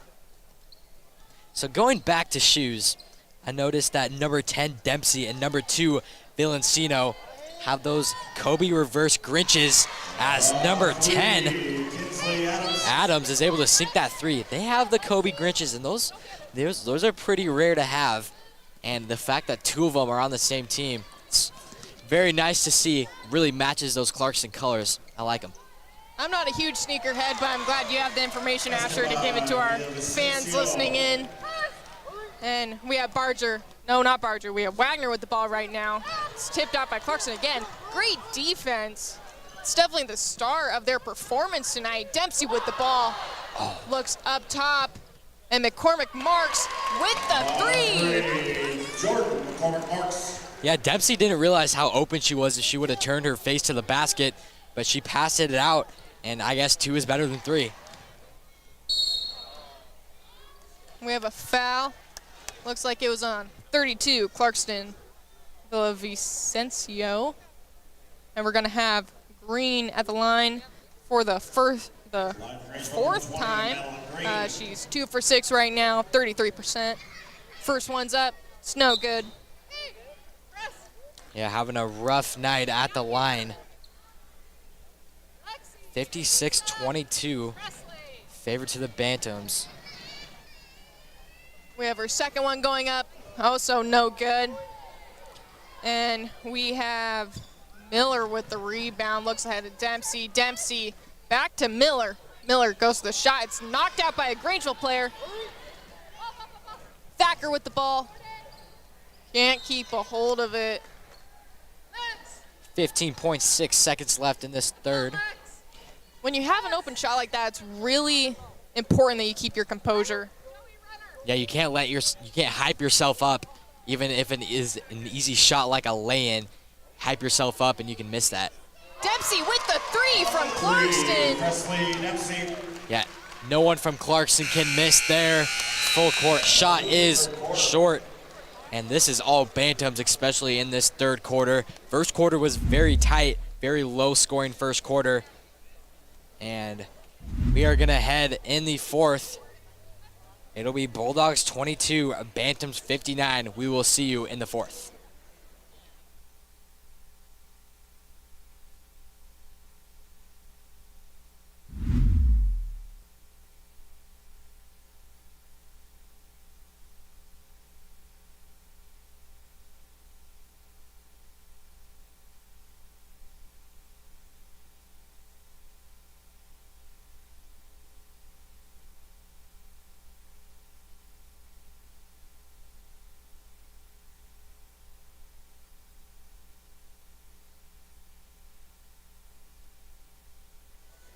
So we are here for the fourth quarter. It has been all Bantams here in the first 3 quarters. Grangeville looking to get back into this game. Clarkson electric from 3-point range, especially in that last half of the third quarter. See a big smile from Gustafson of Clarkston coming on the court. Yeah, it seems like no one from Clarkson can miss. Yeah, and when you're up by this much in a championship game, the worries definitely go away, I think, and the nerves sort of go away. So both teams enter in this game perfect, 2-0. One of them is going to take a loss in this tournament while the other is going to go perfect. Barger with the ball, looks to the right to Thacker. Thacker on the other side of Vanderwall. Vanderwall goes to the shot, and it's good. A good move from Vanderwall, and the 2 points. We have Dempsey for Clarkston. Kind of interesting, Clarkson pushing tempo. I think they'd slow their offense down, milk that shot clock. And we have Villavicencio with the shot. Goes in and out, no good. It's gonna be Barger with the rebound and the carry down the court. Sees Thacker. Thacker sees Vanderwall. Vanderwall with the shot, and it's no good. Judy with the rebound for Clarkston. And we see a 2-man trap from Grangeville, though, but Judy gets out of it by passing to Villavicencio. Then she sees Miller inside, and Barger gets a hold of it of Grangeville. Sees Green up ahead. Green with the shot. I think she's looking for a foul, but she doesn't get one.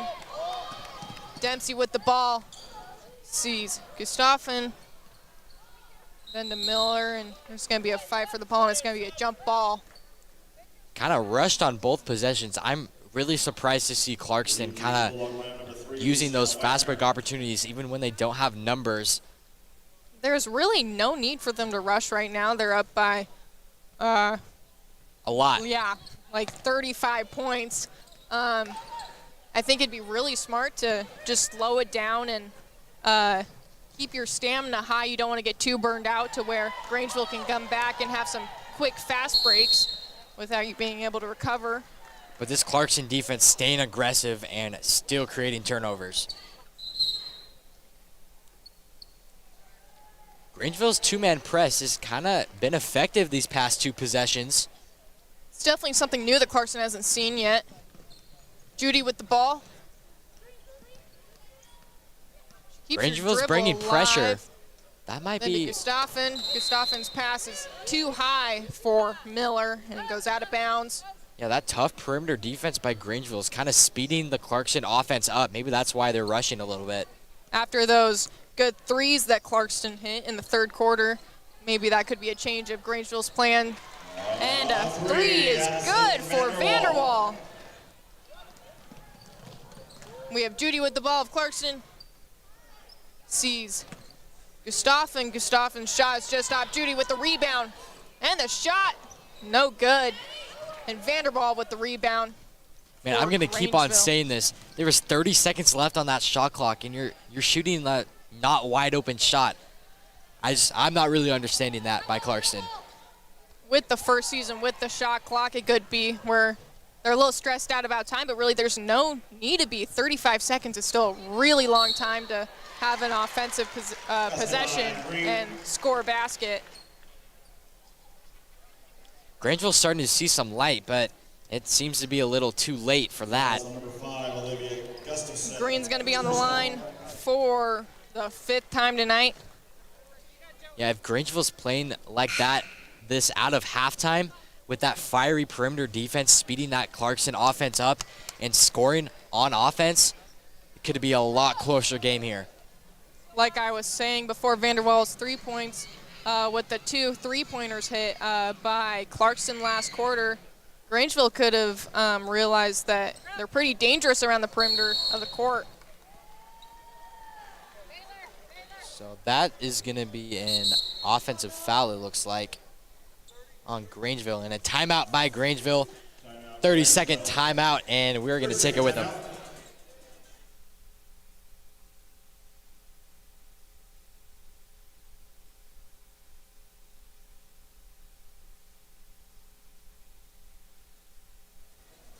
And just really quick before this end of the timeout, we're going to say a special thank you to the sponsors: Hell's Canyon Grand Hotel, Holiday Inn, Cover Me Tees, BSN Sports, Pepsi, and awards, etc. Thank you to all of those sponsors, because without that, we wouldn't have a tournament available. Thank you to the LCSC campus for allowing us to play on your court. We've really enjoyed that. And we are ready to finish out this 3 minutes and 43 seconds left of this championship game. Make sure to stick around, because later we have the championship ceremony and the 2 players of the tournament for both the Clarkson Bantams and the Grangeville Bulldogs. We have McCormick Marks with the ball now. Sees Wallace. Looks inside to Judy, then back to Dempsey. Dempsey with the shot. And the 3-pointer's good for Dempsey. Yeah, Dempsey has not missed in this second half. She's been electric from 3.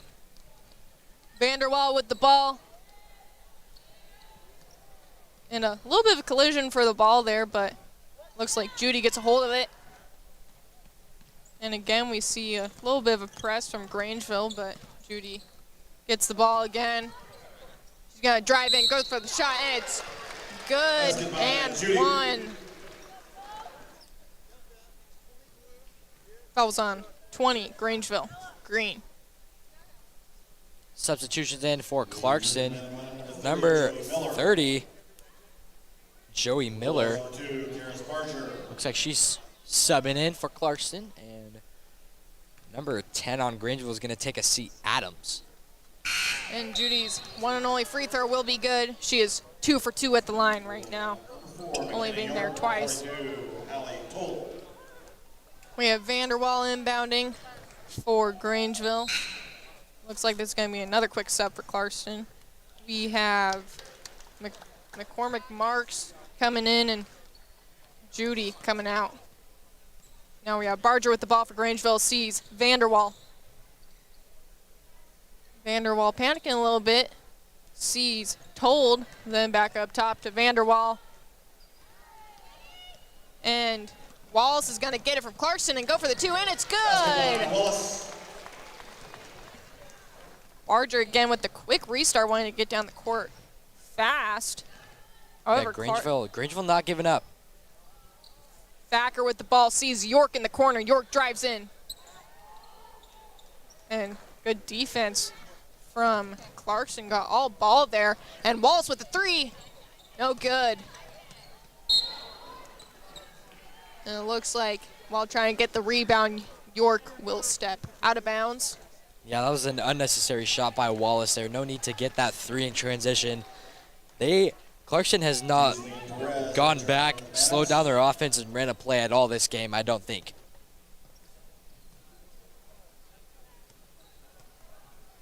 We have, can't see, the ref is in my way. Teasley with the ball, goes to the shot, and it's good. The 3 is good for Teasley. Clarkson's gonna back off that press. Final seconds of this game. Barger's gonna go for a 3, and a great response from Barger. Teasley again for Clarkston. And they can just Perez dribble this ball out.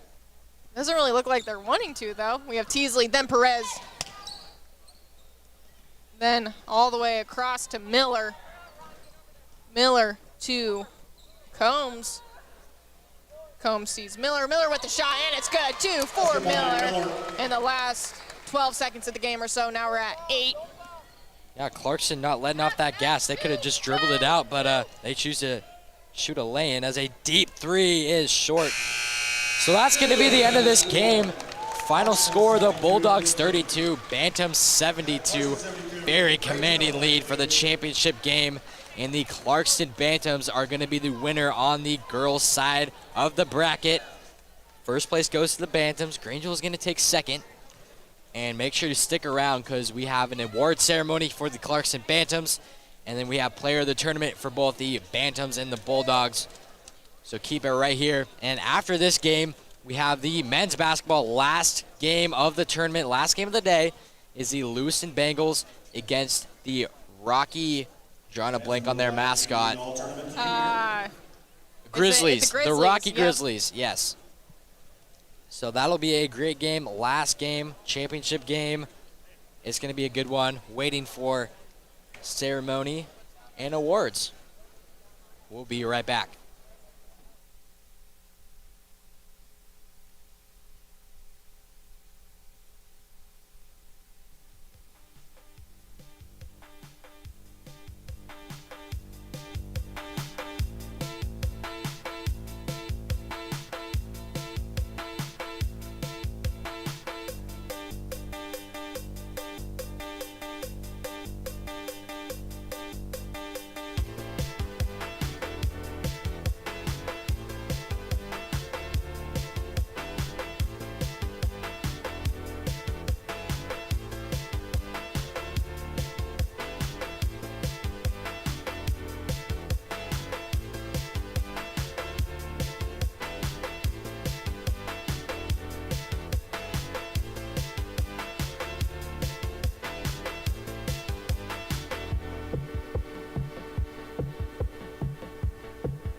So Madeline Green getting player of the tournament for Grangeville.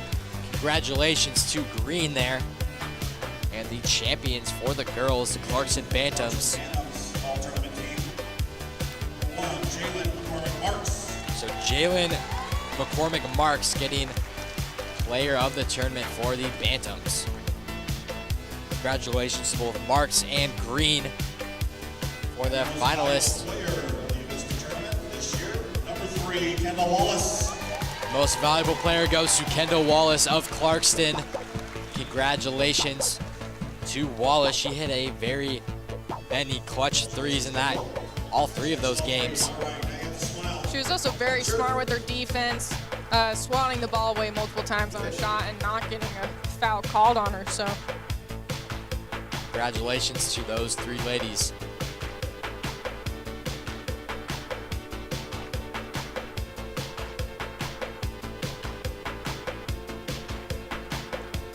Taking those pictures. And so up next, we have the Lewiston Bengals against the Rocky Grizzlies coming up in about 15 minutes. So we'll catch you to that game. Stay with us.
The theme for this next tune is to save the children.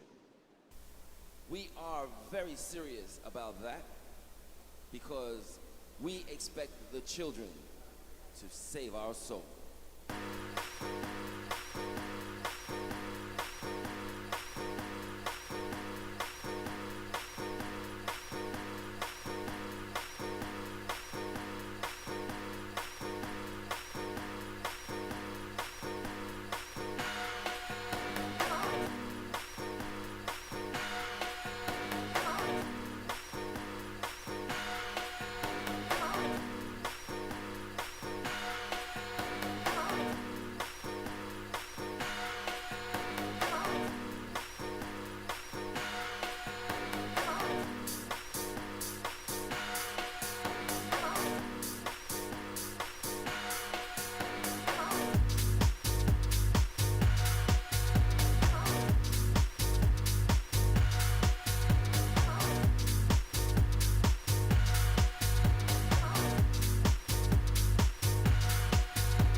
Good evening, ladies and gentlemen, and welcome to the moment we've all been waiting for, the championship game between the boys' varsity matchup, the last game of this Avista Holiday Tournament. Asher, how you feeling? Oh, I'm feeling great.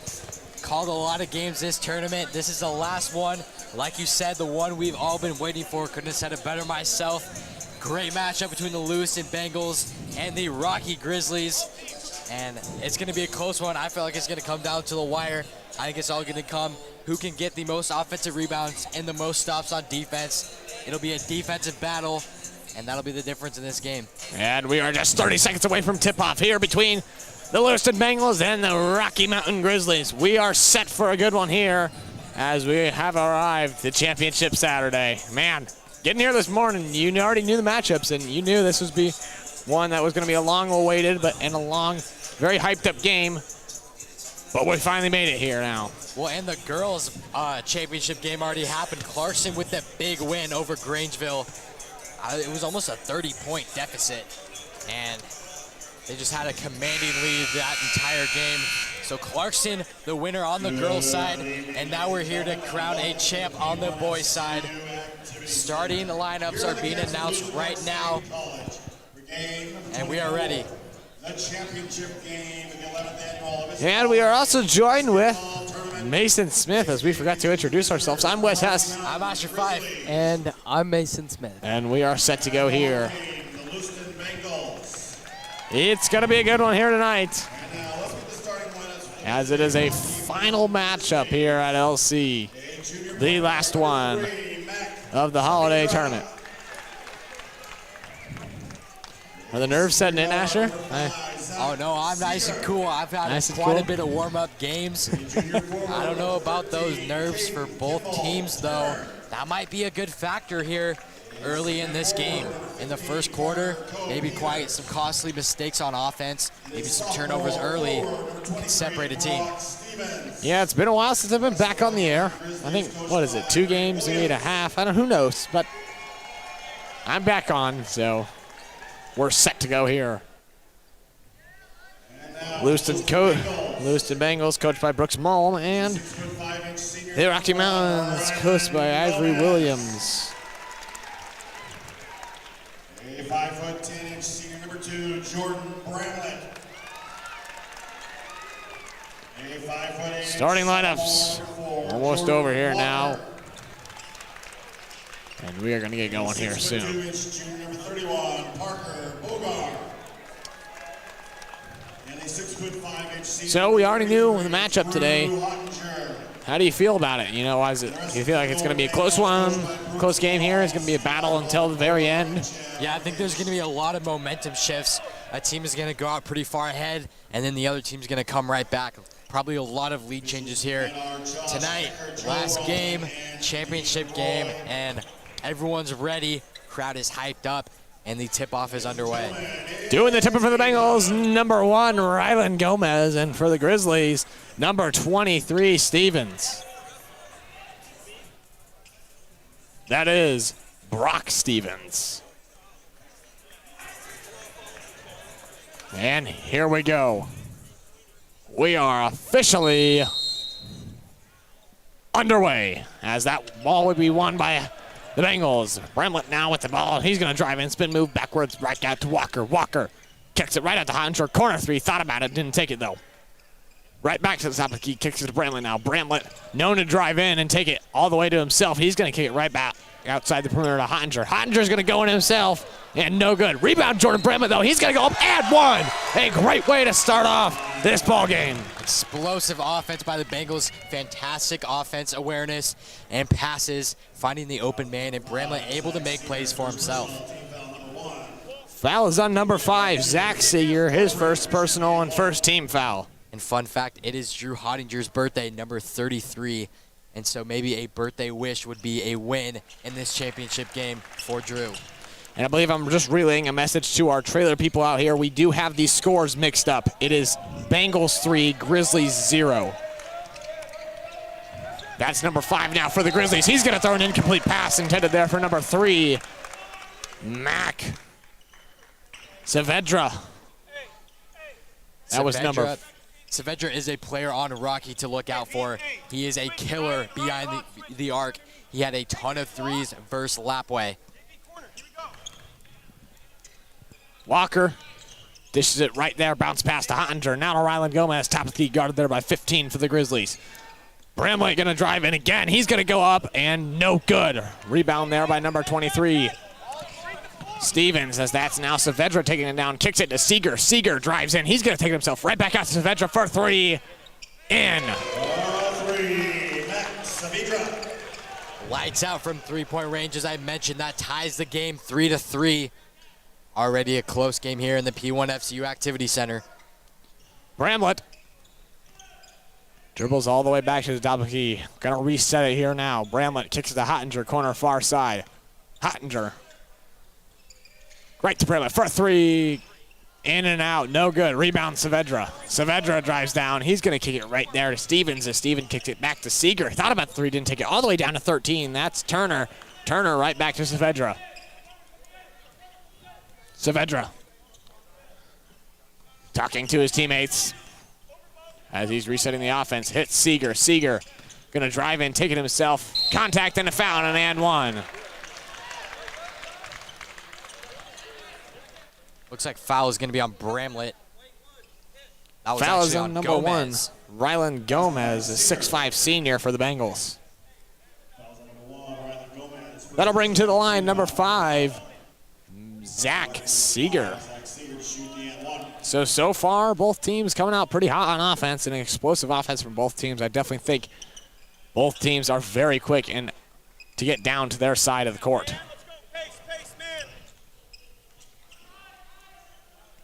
Bramlett now kicks to Walker. Walker gonna do a behind the back move, and that's kicked out to Bramlett near side corner. And he's gonna lose it a bit there, but stays with it. Now to Hottinger. Hottinger goes up and good for 2. Tie ball game. And we do have the scorebook back. So that's good to have now. Saavedra guarded there by Bramlett. Little pressure, and now he's gonna get back on defense now. Saavedra kicks it to Stevens, top of the keys. Kicks it down to number 15. That is Carter Co-Peterson. That was a good-looking offensive possession by Rocky, able to get the ball inside first time this game. Hottinger went up with it and no good. Rebound there by Stevens. Seeger taking it down for the Grizzlies now. Gets a screen there by Stevens. That's going to be a 3 ball from Stevens and good. Everyone from this Rocky team can shoot the 3 ball, so the Bengals are going to have to guard the perimeter pretty heavily. And then I think that's probably going to be the big thing, a big advantage that Rocky has. Able to shoot from anywhere. Everyone on the floor right now.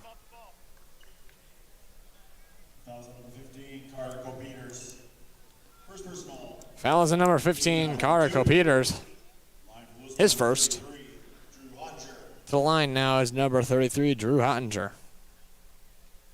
First one up and good, making it a 6-10 ball game. 4:56 left to go here in the first.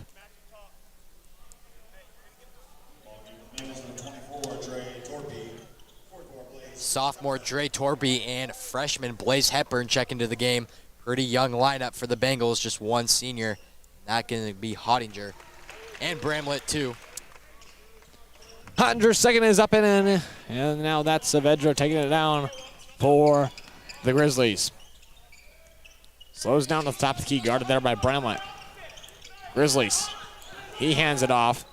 Number 13, that's Turner. Now it's Saavedra, little fadeaway there, and a good shot there. Wow. He's just an all-around player. He can drive the ball in. He's crafty in the paint. Solid mid-range shooter, and obviously an excellent three-point shooter. Bramlett kicks to Walker, now back to Bramlett. Bramlett trying to find something here. Kicks to Hepburn now. Walker, far corner. And that might have been a little travel there, but nothing called there. Hepburn kicks it to Walker. Walker and bounce past to Torpy. Torpy, he bounces it to. And it will be called a jump ball as Hottinger gets it mixed up there.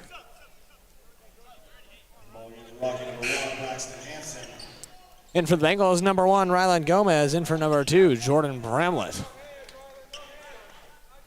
Bengals with a man-to-man press here.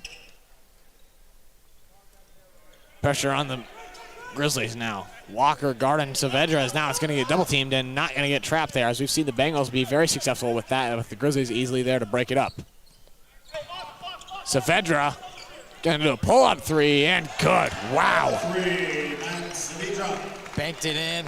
I guess you can call it shooter's touch. I don't know about that one, though. Still a fantastic shooter from beyond the arc. Hepburn kicks to Walker now, top of the key. Torpy with it now, kicks to Blaze. Now, Rylan Gomez might be stuck in the paint there, as he's going to take it up himself, and no good. Gets his own rebound, though, and no good again. Gets his own rebound, and third time's the charm for Rylan Gomez. Yeah, that's a great job by Rylan, sticking with it, not giving up on that as an offensive shift for Rocky. Unsuccessful there. Gomez with one more rebound. He's going to be a rebounding machine in this game. That was Cole Peterson with the missed layup there for the Rockies. Excuse me, Grizzlies. Ottinger moving with it. Goes up and no good. Rebound Stevens. Now to Turner. Saavedra. Guarded by Walker. Ref counting. Nothing doing though. Kicks it right back out to number one. That's Adams. Excuse me, not Adams. Hansen.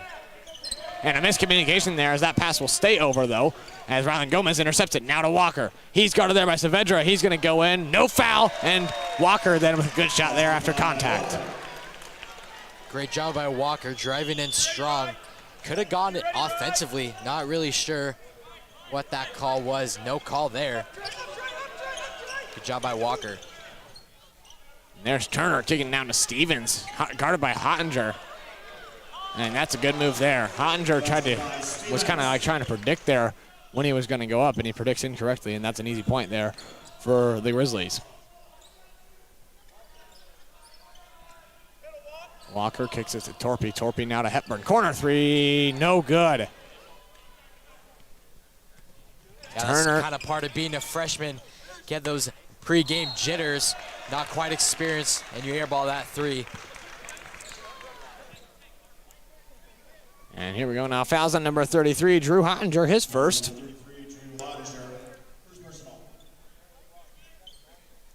And that sends to the line Carter Copeters. 15, Carter Copeters at the line for Rocky. First one up. And good. So far, Rocky Mountain leading 18-11 now. Do you think there's nerves on both teams, or do you think it's more leaning towards one team? I kind of think it's more leaning towards the Bengals. They have a much younger team. They're not really used to playing in this big of arena with this big of crowd. Kind of a preview to Golden Throne coming up. Yeah, definitely nerves settling in a lot more, though. Seems like Lewiston's offense is starting to calm down, and they're starting to move the ball a lot more. Coach Bricksmall moving his team around, trying to set up an offense that is going to work successfully for them here. As that's Torpy kicking it back to Bramlett. A little pressure there by the Grizzlies, but they're not going to hit it too hard on the gas right now on the press-wise. Yeah, Rocky's hitting with that 2-2-1 press. Lewiston able to break it, though. Bramlett now surveying the court, not finding anything, just kicks it to Walker. Walker kicks it to Torpy, and now that Walker now to Bramlett. Gomez at the post, wing, and he's going to drive and take it himself, and good for two. Gomez, an essential player in this Bengal offense, making sure they're able to get shots up in the paint. Saavedra kicks it down to Hansen, as that's number 0. Adams now wide open in the corner is Stevens, but it's going to be no good. And Stevens also a great three-point shooter. I wouldn't leave him open wide in that corner. Torpy loses his feet a little bit there, and that's going to be no good on the layup. Saavedra now driving in. And a charge is going to be called. Rylan Gomez takes the charge for the Bengals. That foul is on number 3, Max Saavedra. Yeah, Rylan Gomez, very smart. Get his feet planted and take that charge. A little sell, maybe. Let's take another look at it. Fell back fast. Number 3, Max Saavedra. You agreeing with that call? Yeah, that's very savvy by Gomez, the senior. Able to take that charge, sacrificing his body and forcing that offensive foul. Rocky staying with that press there. Moving to a 2-1-2 press. Walker tried to find Torpy, and there will be a foul called. I believe that's going to be on number 14, Royce Fisher.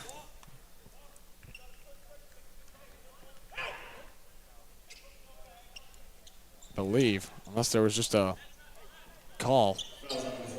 There it is, okay. I was just making sure I didn't miss anything right there. 5-second difference between the shot clock and game clock. Saavedra kicks it to Hansen, and it's no good.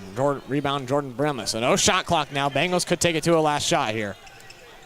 Gomez. Kick it to Fisher. Fisher now guarded there by Saavedra. Brimley guarded by Turner.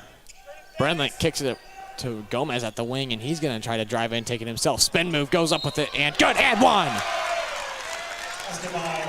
Rylan Gomez doing things both on offense and defense, taking that charge a couple possessions ago and creating himself with his own moves offensively and getting that bucket and the foul.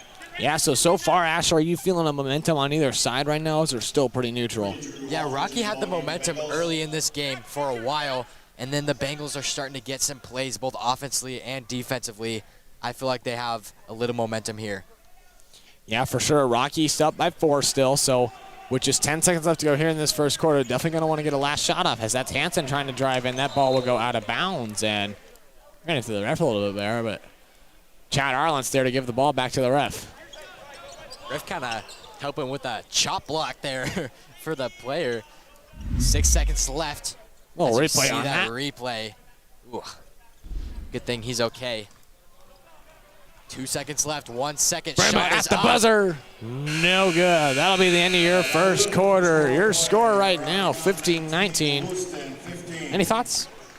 Yeah, very fast-paced game. I know we're going to hit it to Avista really quick, but both sides playing very intensity. Lewiston getting plays on both offense and defense, but Rocky looking like a more solid team. All right, let's take it to Avista. We'll be right back.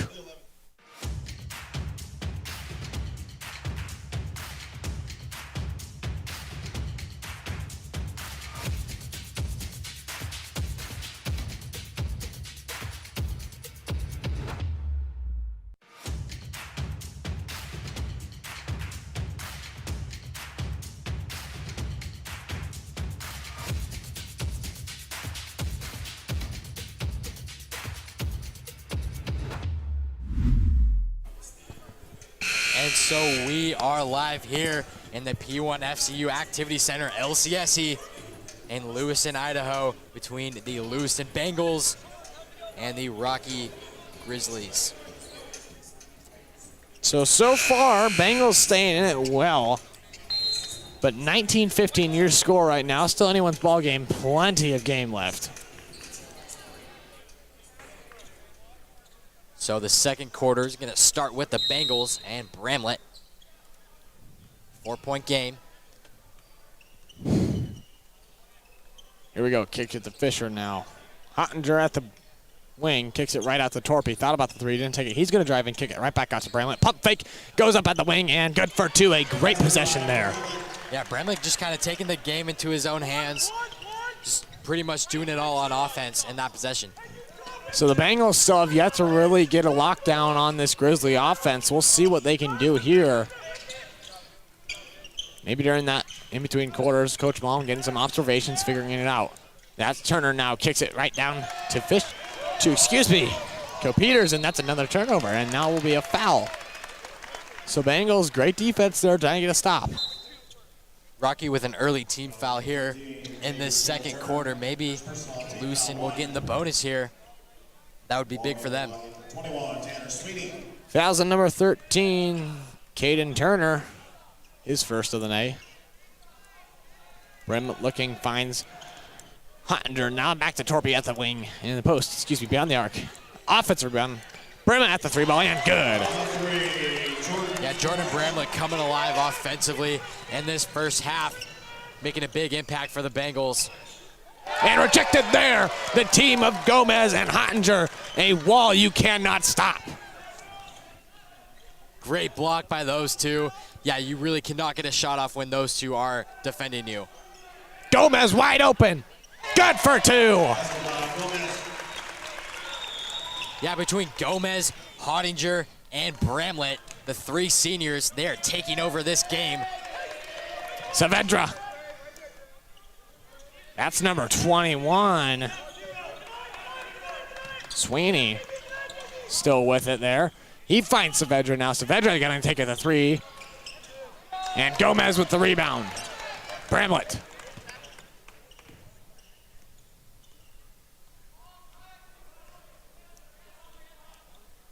Kicking it, Torpy back to Bramlett. Now Gomez in the paint. Gonna go up with it himself, and good for two, and add one. And the seniors continue to dominate. This time Gomez play on defense and now offense. Shot and the foul. Gomez will get ahead to the line. Foul is on number 13, Caden Turner. His second now. Second personal, team foul number 2. Line post number 1, Riley Gomez. He had 1. Coming in for the Bengals, number 4, Jordan Walker. In for number 24, Dre Torpy. Gomez, first shot and only one. Up. And good. Extends the Bengal lead to 6. Saavedra. Taking it down now as Cole Peters tried to set a screen, but nothing doing now. That's number 21. Sweeney now. Sweeney kicks it back to Saavedra. Saavedra looking trapped. Can't go anywhere. Kicks it now in the paint to Cole Peters, and that's back to Saavedra, and that's out of bounds. Great defense by the Bengals. They really have most of this momentum here in the first half. They're coming alive on defense. Yeah, definite momentum on the Bengals side right now, as that's now a press break there, as that's Fisher now. Gomez beyond the arc. Kicks it right back to Bramlett. Bramlett kicks it to Hottinger at the wing. Hottinger may have an open lane here as he tries to drive in and nothing doing there, but he goes up with it and no good. Bramlett with an offensive rebound now. He goes up with it and no good as well. Cole Peters. Excuse me, that's not Cole Peters. That's number 5, Seeger. He's back in the game now. Seeger taking it down. He's going to drive in and loses a little bit, and a double dribble is going to be called. And another turnover on this Rocky offense. It may be the Lewiston defense, but this Rocky offense is not looking how they normally do. And a full timeout's going to be called by the Rocky Grizzlies. So far, Bengals starting to figure out that offense and starting to get stops. We'll see if they can keep it up as it's 25-19. But before we go, let's thank you to our sponsors. Hell's Canyon Grand Hotel, Holiday Inn, Cover Me Tees, BSN Sports, Award, etc., and Pepsi. Thank you for putting on and helping put on this Avista Holiday Tournament. And first buzzer sounds. And we're going to be ready to get back to the action. So Bengals at 25, Grizzlies at 19. So far looking good here. A great matchup to watch and a great matchup to announce. I don't think you could ask for a better one right now. Lewiston starting on offense after that big stop on D. 2 turnovers, 2 straight turnovers for the Grizzlies now, as that's Jordan Bramlett taking him down for the Bengals. A little pressure there by Saavedra, but nothing doing there. No need to worry as he kicks it right to Walker. Walker passes the half-court line. And tipped up there. And now there might need to be a reason to worry, as they now have it in the outbound now, but nothing doing, just a reset. Little tipped up there by Saavedra. Good defense by him, as that's now Bramlett now beyond the arc. Kicks it to Hottinger at the wing. Corner 3 by Fisher, no good. Rebound there by Seeger. Seeger looking, can't find anyone. Seeger going to take it down, driving, takes it himself, kicks it out to Stevens, and a charge is going to be called, so Royce Fisher draws the charge. Everything is going right for this Bengal defense. Lots of offensive fouls and just great hustle on the defensive side for the Bengals. 2 fouls now for Zach Seeger. Second personal, team foul number 3. Rocky sticking with this press. As Walker kicks to Bramlett now. Bramlett finds Hottinger way down court, and now it's across the half-court line. Walker stops his dribble, now kicks it to Hottinger at the wing. Hottinger going to drive in. He might have an open lane here. As he goes up with it, excuse me there. And good for 2. Great post move by Hottinger, able to size his man up, and the birthday boy gets a bucket. Birthday buckets, you could say. Stevens now under the basket, kicks it out to Saavedra, now in the corner. 3 ball, no good. Rebound there. That was number 21, Sweeney with the 3 and no good. Walker now. Stopping his dribble. Kicks it out to Fisher, thought about the 3. Walker thought about the 3 now. Back to Bramlett. Now, Fisher again for 3. No good. Almost an offensive rebound by Bramlett, but nothing doing there. That's number 2 now. O'Very. Now to O'Very. He's going to drive in. Kicks it right out to Sweeney for 3. Corner. No good again. Same spot as last time and no good. Bramlett taking his time getting down now. 3:25 left to go here in the first half. Yeah, this Rocky offense is just at a standstill. They haven't scored in a while. Yeah, Bengals must have found a gap in that offense, a way to shut it down, as their offense has been clicking on all cylinders, and there's Jordan Bramlett again. Jordan Bramlett just does such a good job of taking the ball in his hands and making a play for himself. Couldn't agree more on that one. Jordan Bramlett, a key essential to this Bengal program, as that's trying to find Saavedra, and Jordan Bramlett was there for the aggressive defense. Now Saavedra in the corner. Bramlett was there. Now Sweeney back into the top of the key. Time to reset the offense for the Grizzlies as they're trying to set up something new here that works. O'Very. Bounce passes to Saavedra. He's going to drive in. Higgins going to go up with it himself, and no good. Rebound by Hottinger. It's a last-second shot on the play clock. It was down to 1. Bramlett going to drive in. What are they going to call? A charge on Bramlett. So he finally gets shut down driving in. After that might have been, have you seen any more like that from him, or is that kind of like the first one where you see, oh, there's a definite charge? Yeah, I don't know. That spin move, he kind of shoved that elbow. He really extended that one, and that was a pretty clear offensive foul on Bramlett. So here we go now. Saavedra guarded by Walker. Little pressure, but light. Saavedra has been shut down in this game. He's been a big factor in the previous 2 games for Rocky. Saavedra for 3 now. No good. Rebound Hottinger. Grizzlies offense started out hot to start the game, and now it's kind of simmered down. And that's going to get away from Walker, but it will stay down with the Bengals. 2:02 left to go here in the first half.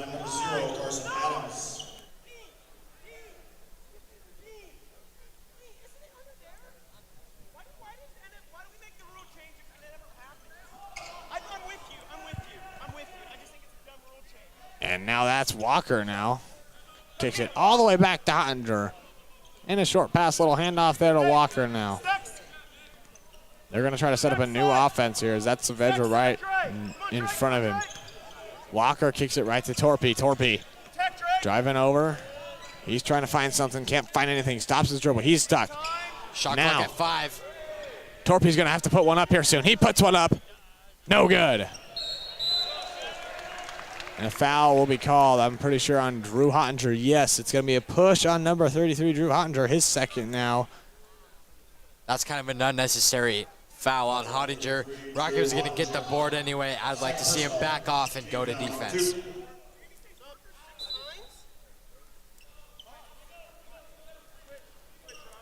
Number 31, Parker Bogart coming into the Bengals for number 33, Drew Hottinger.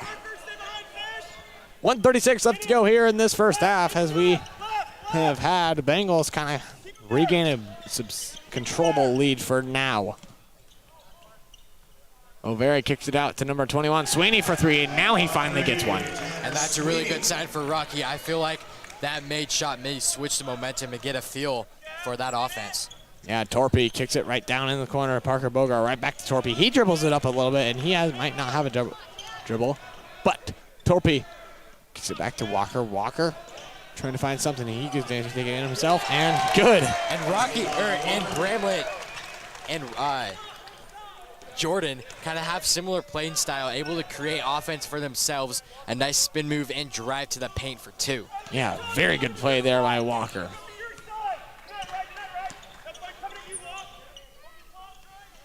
Gomez is there, and he loses it a little bit as that's O'Very. Kicks it right out to number 8. Excuse me. Adams trying to find something. He's going to drive right under the hoop, and it goes away. Turnover. Gomez. Shot clock non-existent now. Under 30 seconds left to go here in this first half. Lewiston wanting last shot. They're going to dribble it down to probably about 10, 15 seconds left and start their play. And there will be a timeout called by Brooks Baum. And it will be a full timeout. Mason, let's hear from our sponsors. Nature has its own power. We harness that power and transform it into clean, reliable energy. In fact, when ranked among the 100 largest electric power producers in the United States, Avista has one of the lowest rates of carbon dioxide emissions in the entire country. One of the ways we're helping to build a sustainable future for all of us who call this place home.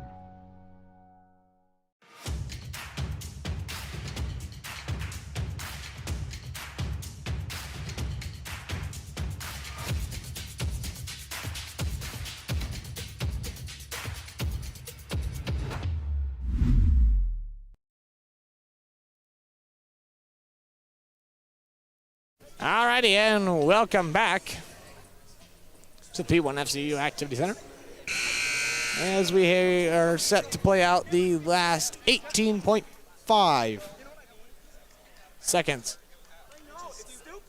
left to go here in the first half. And now that's Walker. Right to Fisher. That's Walker. Kicks it out to Hunter in the corner. Thinking about the three. Doesn't take it, though.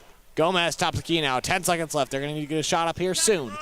Gomez drives in, and he's going to lose it. And it will go to the Grizzlies. Well, wanting a foul there. The head coach of the Lewiston Bengals not getting one. So 5.4 seconds left for Rocky to get a score. And Parker Bogart coming in for number 24, Dre Torpy.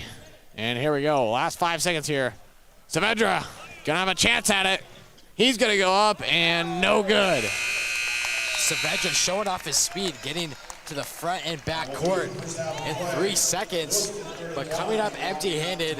The score at halftime is gonna be Bengals 31, Grizzlies 22.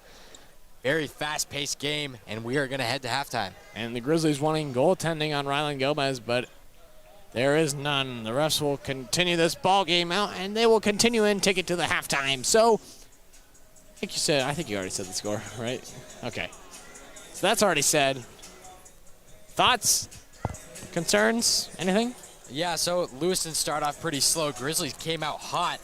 Saavedra, usually a big factor in this game for the Grizzlies. He's kind of been eliminated. The guards of Lewiston doing a great job of keeping him out of this game. And Rocky kind of at a standstill. They had a little bit of hope there at the end of the first half. We'll see who momentum has in the second half, whether it's going to be the Bengals or the Grizzlies. It's going to be a fun one. Yeah, once the Bengals finally started to figure out their offense and shut it down, I think it was really, that's when it started to go Bengals' way. As you know, the score 31-22. So we'll see if the Bengals can keep it going, and we'll see if the Grizzlies can fix things at the half. That's all from us. We'll see you for the second half.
And we are back.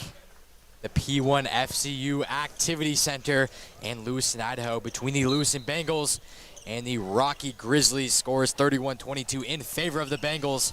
And Rocky is going to start with possession in the third quarter. Here we go now. Saavedra hands it off to Stevens. Stevens kicks it back out to number 15. That's Co-Peters. Co-Peters going to drive in. Kicks it right back into Stevens for 3, and no good. Offensive rebound almost, though. And a battle for the ball starts, and that's, oh, man, an aggressive play there by Saavedra and Turner, but it's going to go back to the Bengals, and that's a foul, and it's going to be called on the ground, though. Fouls on number 5, Zach Seeger, his third now. Fouls on number 5, Zach Seeger, third personal, team foul number 1. Yep, Seeger's going to take a seat with 3 personals. And when do you think he might get some more minutes in the game with 3 fouls? I think halfway through the third quarter, maybe a little later than half. But 3 fouls isn't too much. You have 2 more to give. Not too much to worry about. And that was Hottinger with the bucket there, as that's now Co-Peters in the corner. Kicks it back out to Turner. It's going to be dribbled up there. And it's going to go out of bounds. Jordan Brentman there to force that ball out of bounds. Bengals have had fast hands on defense this entire game, and it looks like it's going to continue for the rest of the second half. Turner kicks it to Saavedra. And Saavedra kicks it out to Stevens for 3, and no good. Rebound by Drew Hottinger. Hottinger kicks it to Bramlett, and Bramlett takes it down. 6:59 left to go here in the third quarter. Bengals are lucky Stevens has been off in this game, as he is a very good three-point shooter. As Bogar, near side corner, no good again. Bogar has not been able to hit the 3 ball that much this tournament. And a very solid block out by Co-Peterson, not allowing Hottinger to get that offensive board. Turner tried to drive in, but he's blocked there by Gomez and Bogar. Co-Peters guarded by Hottinger. He's going to dish it out to Turner now as Turner tries to drive in. Nothing doing. Bogar, heavy defense there. Up and in. That's just a great offensive possession there by the Grizzlies. Yeah, you can't do much if you're Bogar there. Hands straight up. Solid defense, but better offense. Walker now kicks it out to Bogar in the corner. Now back to Walker. Walker bounced past to Bogar. He's got about 3. Didn't take it, though. Now to Hottinger, wide open, in for the layup. Yeah, defender fell there. Hottinger wide open in the paint. That's an easy 2 all day. And do you think Drew was thinking about the dunk there? Or do you think he was kind of... Oh, I'm sure he had that in mind. He definitely wanted to get a 100% shot, so he went with the lay-in instead of that flashy dunk. As Rocky gets an offensive board, and Stevens is going to be up for 2. Bramlett driving down. He's going to take it up himself, and that ball will go out of bounds, but will it stay with the Bengals? No, he just loses it. Yeah, I'm not really sure what happened with Bramlett there. Just lost the ball. I did also think that it was tipped, but just lost control. Yeah, normally you would think a ball that goes flying like that would be tipped, but no. It's going to go to the Grizzlies. He's in trouble now. No 10-second violation, though. Corner 3. Sailed. No good. Stevens 0 for 3 now, I believe, this half. Beyond the arc. Bramlett kicks it to Bogar. Now back to Bramlett. Bramlett bounce pass to Walker. Walker to the corner with Bogar near side. They might swing it around. No, he's going to find Hottinger at the wing now. Walker might drive in. No, nothing doing there as he kicks it right out to Bogar. Now back to Hottinger. Outside, 9 left to go on the shot. That's a 3, no good. It will go out of bounds, and it will stay with the Bengals. So now, new opportunity, but 4 seconds left on the shot clock because Walker did not hit the rim on that 3. Bogar forcing Co-Peterson out of bounds, creating that turnover. Yeah, in for the Grizzlies, sorry. Number 21, Sweeney. Yeah, as you said, Bramlett, 4 seconds left on the shot clock. Plenty of time to get a good shot, though. As Hottinger goes up for 2, it's strong. Resets the play clock, but it won't matter. It'll be Rocky ball.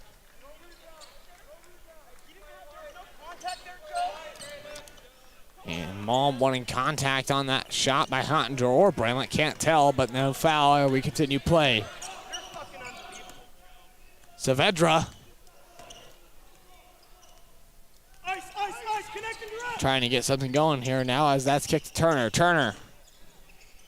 He's going to go up with a 3 ball. No good. Offensive rebound, no. That's going to go right back to Stevens and right back to Turner. Bogar's already down court, though, but he gets back in time. Saavedra kicks it to Stevens now. Stevens might have an open lane, and he does. A little mismatch there, as that was Walker in there, and I don't think it'd be pretty hard for him to go against Stevens. Yeah, Stevens pretty unsuccessful in three-point range, so he chose to go inside the paint, and he's been effective there as of late. Bramlett dishes to Walker.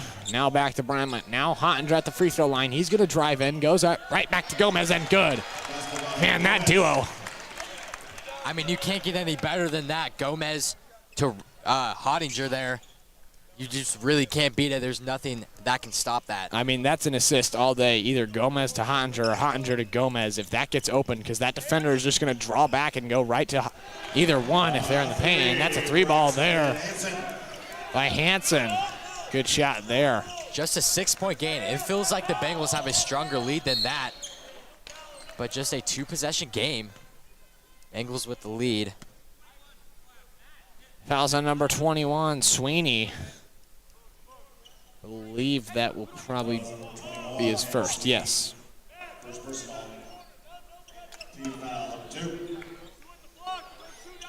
And here we go now. Jordan Bramlett under the hoop for the Bengals as they're going to set up alongside ball side line of the paint. Kick out to Fisher. He's going to drive in a little bit. Kicks it right back out to Hottinger. 2-ball on the line. Nothing doing there. Offensive rebound by Gomez. He goes up, and a foul will be called. He should be, and yes, shooting 2. Lewiston able to keep the ball alive, never giving up on that possession, and allowing for Gomez to go to the line to shoot 2. Third team foul. Brock Stevens with his second now, but that's a third team foul, as you said. So 2 more, they are in the bonus, and that can be crucial for the Bengals. Especially with 3:17 left. A lot of third quarter to be played. Some substitutions in for Rocky. Carson Adams in for number 13, Caden Turner. Second is up and no good. And that ball's going to go out of bounds. It stays with the Bengals. So a big moment here for the Bengals to get something going on the offense and get some momentum on their side. I mean, that's just a silly, costly turnover by Rocky. You can't let that happen, especially in this close, high competitive game. Jordan Bramlett, quarter 3 near side. That's just short. And I'm not sure what that's going to be on Rocky offensive. Fouls on number 21, Sweeney, now his second in just the same possession. I'm assuming that's going to be over the back. They're both going for the rebound. Gomez beyond the arc, kicks it to Bramlett in the corner. He now finds Hottinger at the wing. He goes to Gomez, and they're going to call foul again.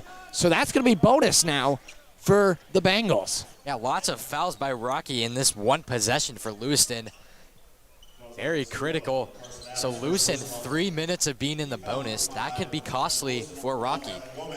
And this has all been in one possession, like you said. So that's going to be a costly mistake by the Grizzlies. Ryland able to knock down his first shot. So this game could come down to a matter of free throws. For sure. Sweeney kicks it out to number 1. That's Hansen. Hansen right back to Saavedra. Saavedra guarded there by Bramlett, and Torpy's looking at him, but nothing doing there. Saavedra, good move there and a good shot, and now a timeout call, and it'll be a full timeout. Maybe a little shout out to our sponsors. Yeah, so big shout out to Hell's Gate, Hell's Canyon, Grand Hotel, Holiday Inn, Cover Me Tees, BSN Sports, Pepsi, and awards, etc. Big shout out to all of you helping this tournament happen, because without you, we wouldn't have this stream or these great games here in the P1FCU Activity Center in Lewiston, Idaho. Big, close game.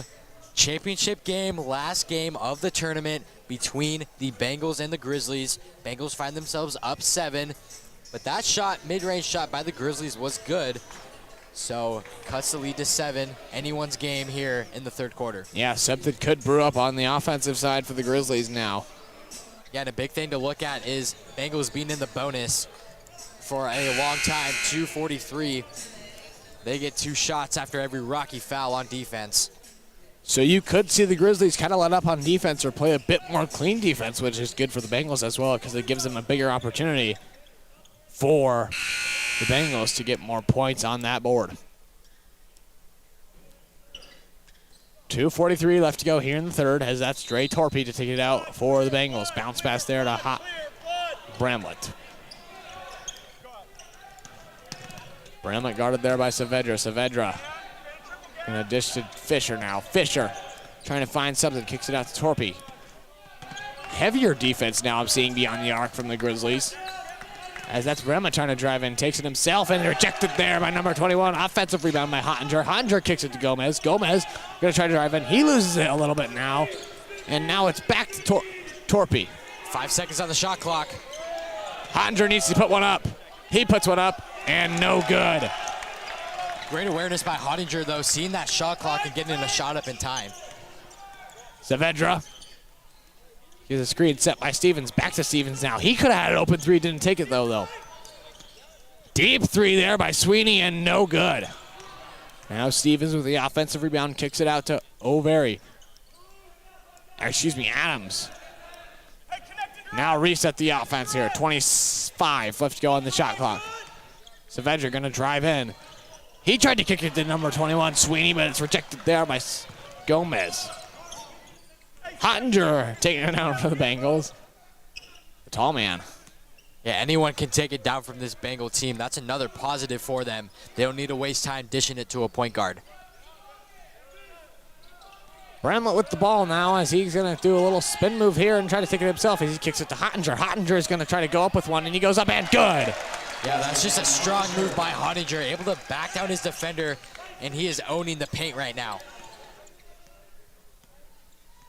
The Grizzlies setting up an offense here. 58 seconds left to go here in this third quarter. Grizzlies like to take their time on the offenses. That's Sweeney with another three, and no good again. He misses. Offensive rebound by Stevens, though. Yeah, now no they're going to reset urgency for a rebound for the Bengals.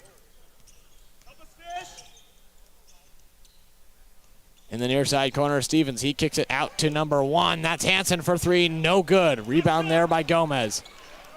Brooks Baum calls for the last shot for the Bengals, and now they're just going to take it down. So Bengals not able to utilize being in the bonus. Rocky doing a very good job of keeping it clean. Unless, of course, they foul in this possession. Brennan moving across the court now, and that's going to be a double dribble. I was just about to say something right there, but here we go now. 14.1 seconds left to go here, and lots of subs here now. Aldridge, Walker, and I believe that's it. 14.1 seconds. Saavedra showing his speed earlier. Has plenty of time.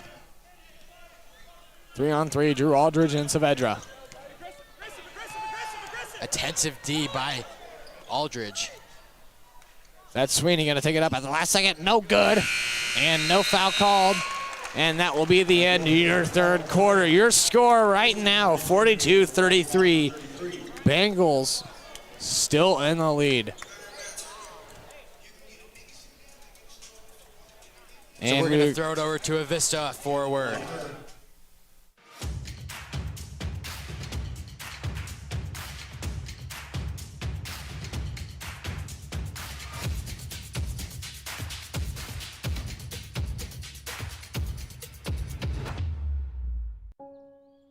Nature has its own power.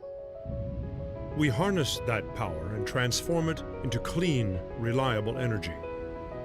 In fact, when ranked among the 100 largest electric power producers in the United States, Avista has one of the lowest rates of carbon dioxide emissions in the entire country.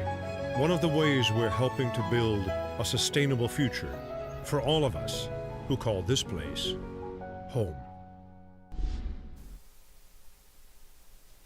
And we are back. Here to start some fourth quarter action coming your way right now.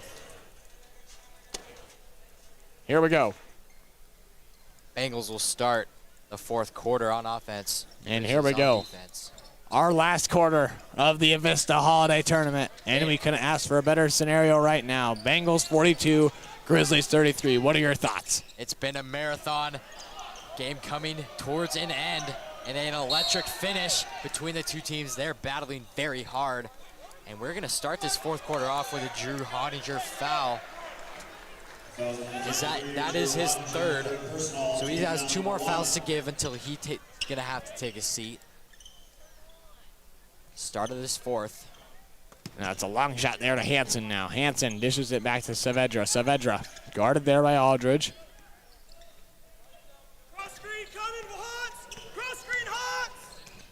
And now back in the paint, there is Stevens. Stevens trying to find something, can't find anything. He's gonna go up with it himself, and no good. Offensive rebound though by number 15. Go Peters.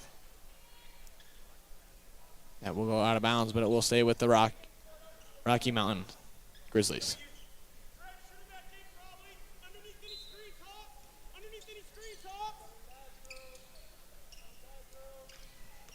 Hansen trying to find something. Back to Saavedra now to Peters. Peters going to drive in.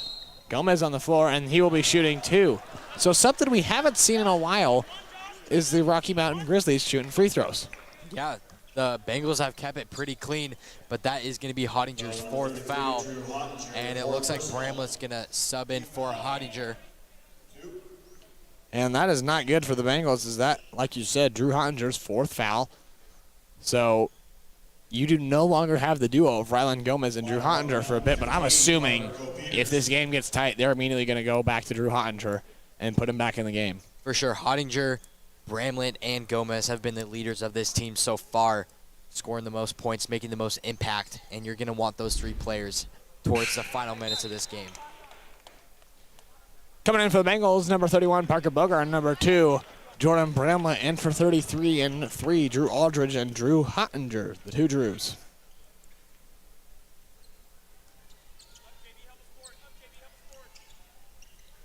And second free throw up by Peters is up and good. Jordan Bramlett gets the ball back now as he's getting pressured there by Hansen. He's going to do some moves and kindly crosses the line. Yeah, Rocky's press hasn't been very effective. Hand off there to Walker. Now Parker Bogart kicks it to Fisher. Fisher. Bounce pass there to Gomez. Gomez trying to find something going here. He's going to try to take it himself. And a travel, yes. No, a push. And it will stay over there.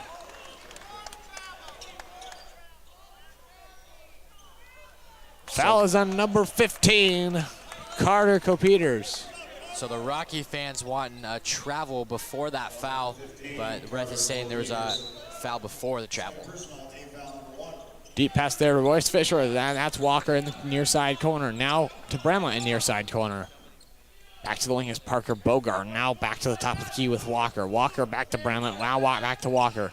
He's going to drive and hits Gomez. Gomez might try to go up with something here, and he does it. A foul and add one. Gomez taking over in this 4th quarter. He had a very big quarter in the 3rd, and it looks like it's going to carry over to the 4th. Gomez on the line, trying to convert that and 1. Bengals in lead by 10.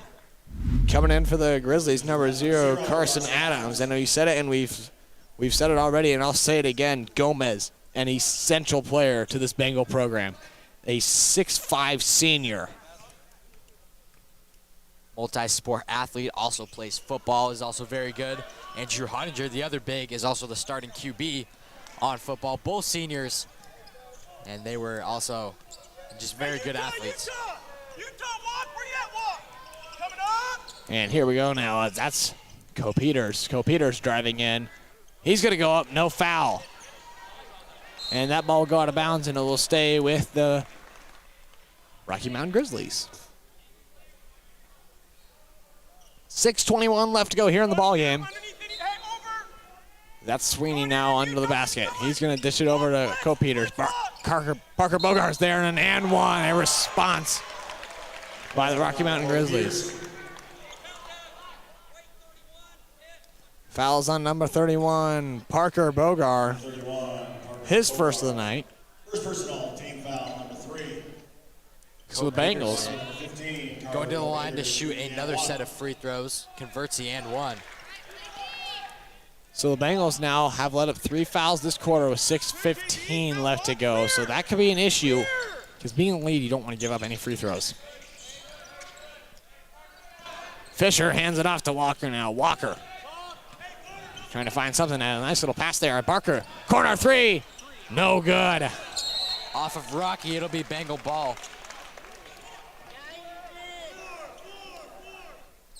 And Saavedra thinking it didn't hit off him, but the rest will say it will. And Brooks Mall will call a timeout to talk things over with his offense. Oh, we'll take this timeout with them. 30-second timeout. We'll be right back.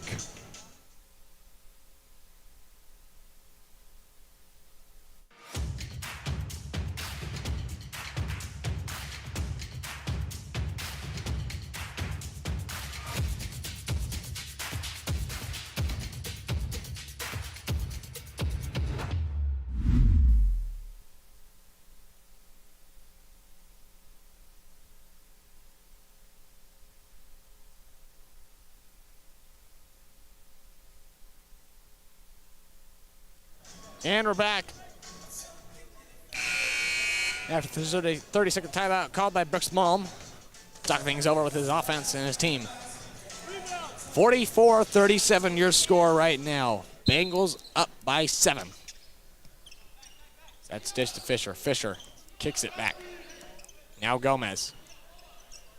Trying to find something, and nothing doing there. That's Adams there. Trying to find something now is Saavedra. Saavedra gets a screen by Adams. Adams dishes away. Now that's Sweeney. Sweeney kicks it right back out to Co-Peters. Co-Peters now looking. Kicks it right back to Saavedra. Saavedra top of the key. Guarded there by Parker Bogar. Now thought about the three is Co-Peters, and that's back to Sweeney. Sweeney.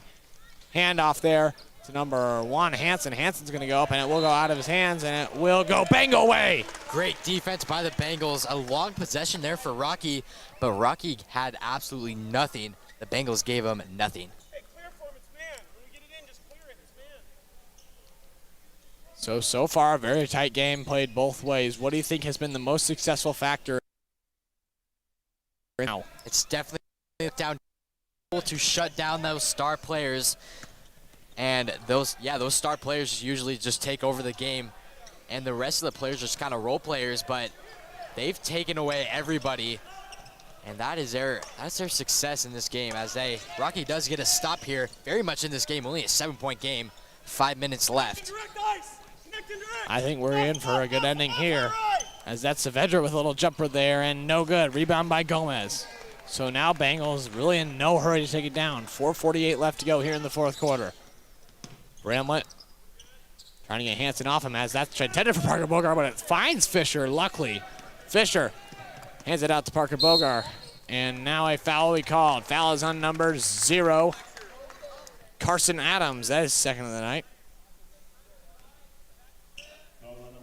Both teams with 3 team fouls, so we could see teams being in the bonus towards the end of this fourth.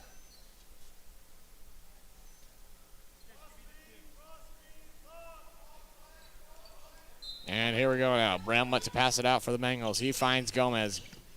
Now Gomez, hands off, fake the handoff. And now he's gonna go up with it, and no good. Saavedra taking it down now. Trying to find someone. He finds Sweeney in the corner for 3, no good.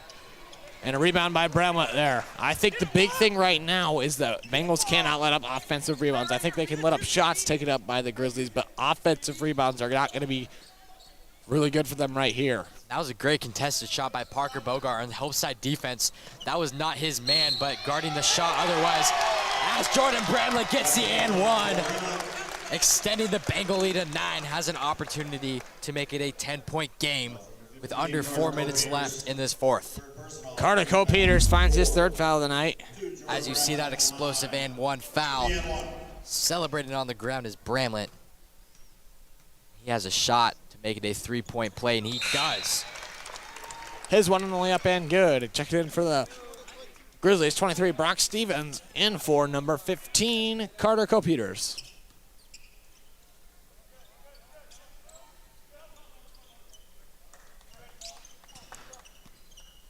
Saavedra taking it down now.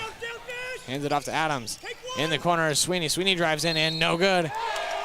And another offensive foul taken by Rylan Gomez.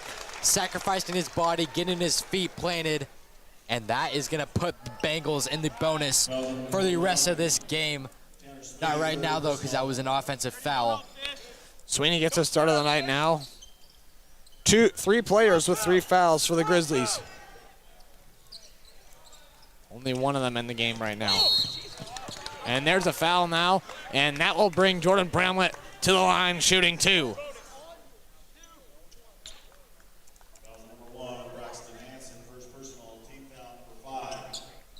And this is going to be big for the Bengals because during crunch time, Rocky's going to want to intentionally foul, and that's going to send whoever they foul on the line to shoot 2. Bramlett's first up and in and out. Second due to be up. Up and away, and no good as well. Offensive rebound by Parker Boger, though. He goes up and good. Good play by Parker Boger on the offensive rebound. Bengals pressing. They don't want to foul now. 3:26 left to go here in the 4th. They can let up 1, but as soon as they let up another, they're finding themselves putting the Grizzlies in the bonus. Saavedra hands it off to Sweeney in the corner, far side. He drags it all the way back up to the top of the key. He tries to find Stevens, but Stevens goes up with a 3, sailed it. Here we go now. 3 minutes left to go here in the game. Final championship game here between the Grizzlies and the Lewiston Bengals. Bramlett surveying, taking his time. 15 seconds on the shot clock here now.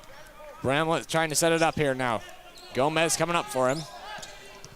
He's going to drive and take it himself. He goes up and will be fouled. Hard foul there. Bramlett going back to the line to shoot 2, looking to extend that lead.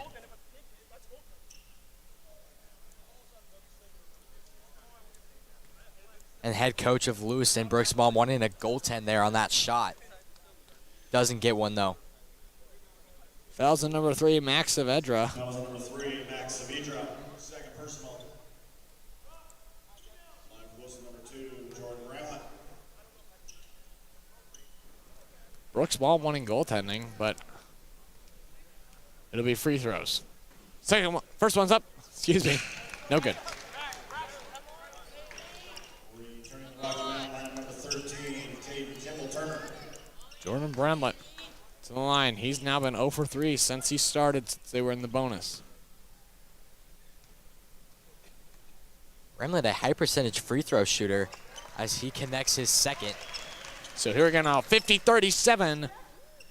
Bengals up by 13. Turner trying to find something. Good defense. And there will be a timeout called before he even gets one out. Smart timeout by the Grizzlies head coach. 13-point game. It's looking pretty good for the Bengals. Grizzlies have those stars that can turn it up at any second, and a momentum shift could very much happen. But 2 minutes, 40 seconds left.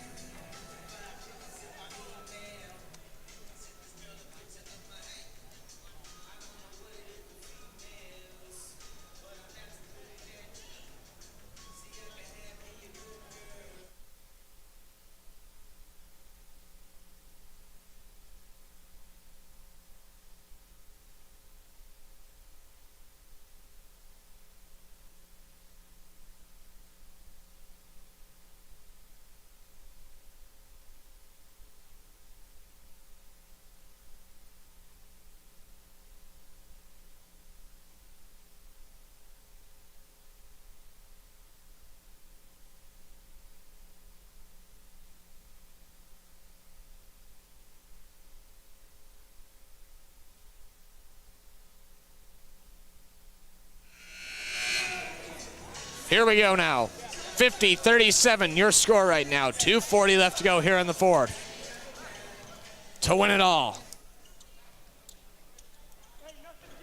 Turner under the hoop now. Timeout called, probably I would assume to try to break this press by the Bengals. Sweeney trying to take it down. Handoff to Saavedra. Saavedra.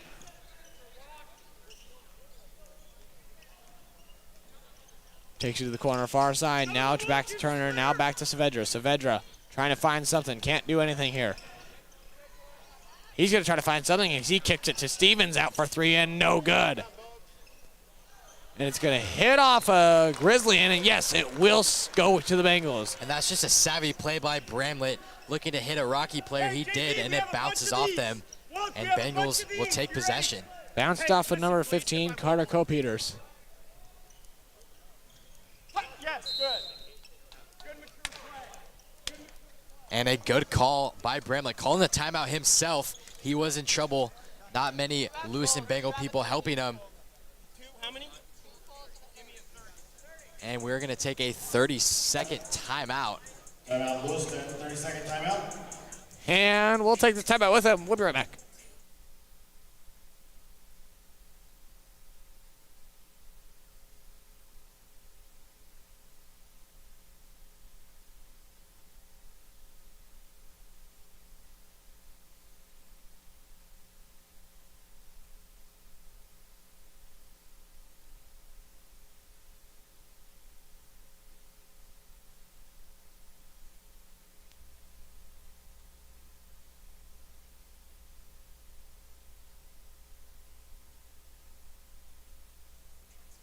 And we're back. Right there, right there, right there. Maybe for the rest of this 2 minutes, 13 seconds, maybe not. We'll see. What do you think? Oh, I'm sure there's going to be a lot more timeouts being called. Each team has 2. We could very well go to 4 more timeouts. Hottinger now takes it across the half-court line for the Bengals as he's driving in. Might have an open lane, nothing doing there, though. Kicks it back out to Walker. Bengals might be trying to chew some clock out and use all their shot clock time. Hand off to Gomez now. There's contact, but nothing doing there as Hottinger. No, that's Bogar as he's going to hit Gomez now. Might have had a chance to do something there, but he's going to keep on chewing this clock now. 5 seconds left to go here. Bramlett now going to drive in. He goes up with it by himself and no good. Gomez now and good for 2. Yeah, that shot clock was at 1. Gomez had to get a shot up, and it was good. Sweeney for 3, no good. And a battle for the ball goes back to Sweeney. Gomez with the ball now. Minute 26 left to go here. Lewiston has done such a good job of keeping the Stars of Rocky out of this game. Sweeney was a very good one, same as Saavedra. Knocked down those threes. Stevens also a very good three-point shooter, and all of those have been eliminated from the game. Fouls on number 21, Sweeney. That'll be his 4th, but I don't think there's really a concern there. Minute 19 left to go. Jordan Bramlett's first 3 throw is up and good. Lewiston has been in the bonus for most of this 4th quarter. Bramlett shooting most of those shots. Bramlett's second one, up and away, and no good. Rebound there by Sweeney. Is that Saavedra? Now Jordan Bramlett a little too aggressive towards the ball. Yeah, hard foul by Bramlett there. Fouls on number 2, Jordan Bramlett, now his second. Bengals have been playing relatively clean defense. Now that's 4 fouls, so if I were them, I wouldn't even try to give up a single one, obviously.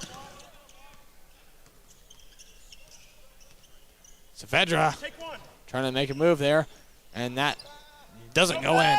And now that's Stevens there, and good for 2. And there is a travel. Yeah, he started with it. He was a little rushed there. Still in firm control lead, though. The Grizzlies only have 56.7 seconds left, 39-53 your score right now. Bengals on top.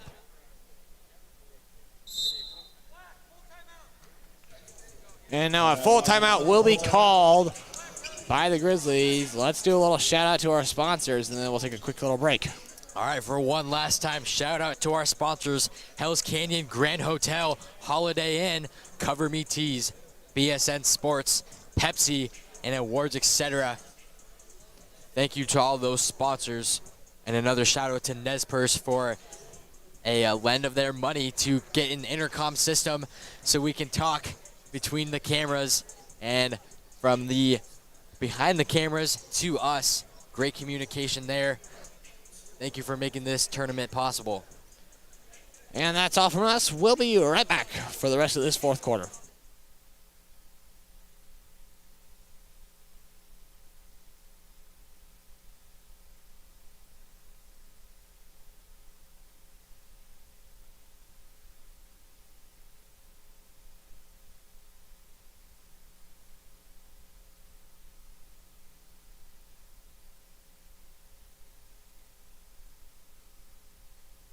Oh, yeah, 2. And we're back here after the timeout called by the Rocky Mountain High School Grizzlies. That's Turner now. This is it to Saavedra, and that catches nothing. And Saavedra has just been way off this game. Against Lapway, the game yesterday, he had around 30 points, most of them coming from 3. Unstoppable in that Lapway game, but Lucin has shut him down. And Jordan Brummett dishes to Hottinger, and now dishes to Walker. Now, Jordan Brummett at the top of the key.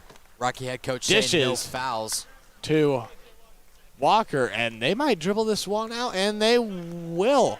Yeah, they're going to wait for that shot clock to expire, and then they're just going to, maybe not, maybe they'll get a shot off. Dishes to Hottinger now, and that's good for 2. And maybe we'll see Rocky Mountain maybe dribble this one out. 10 seconds left, and this will turn out to be a Bengal victory.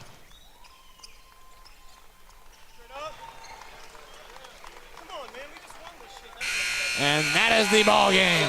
And the Lewiston Bengals coming out victorious, placing first in this Avista Holiday Tournament. Bengals taking the Avista Holiday Tournament. Their final score, 55-39. A great job by the Bengals. Asher, what went right for the Bengals here tonight? The key for that is shutting down the stars from Rocky. You know, Saavedra, Sweeney, and Stevens all knocked down those threes in those first 2 games that they've had. And the Bengals have just done a great job of eliminating them from that game, having little to no impact. And I think that is why the Bengals came out on top of the Grizzlies. Yeah, I mean, really great ball game played by both teams. Bengals, obviously, the offense, hot. I mean, Bengals just came out firing on all cylinders, you could say. Yeah, and Grizzlies did have a hot start there for themselves. It looked like Grizzlies were going to get an early good lead, but the Bengals able to get some stops on defense, and ultimately they came out with a pretty solid win over the Grizzlies. All right, now let's do a final thank you to all of our sponsors making this tournament possible. Which, right here. Big shout out to Avista for putting on this tournament. Hell's Canyon Grand Hotel, Holiday Inn, Cover Me Tees, BSN Sports, Pepsi, and awards, etc. Thank you so much to all of those sponsors making this tournament possible. And a big thank you to the LC and IT here making this whole stream possible, giving us access to all the stuff here, making us possible to stream here. And thank you to everyone watching at home. You're the reason we do this, and thank you so much, as well as a special thank you. And a big shout out to the people in our media trailer running that TriCaster, the replay system, all of that good stuff, providing very solid coverage, getting that score bug. That has had quite a few problems, but they always fixed it, always diligent with all of that. And a very solid 3 days, a long 3 days for us. Early mornings, late nights, but it has been very fun. And Saavedra getting player of the tournament for the Rockies. And Rylan Gomez getting player of the team for the Bengals. And the MVP coming up. And we have... And Drew Honninger gets MVP on his birthday. Perhaps his birthday wish came true.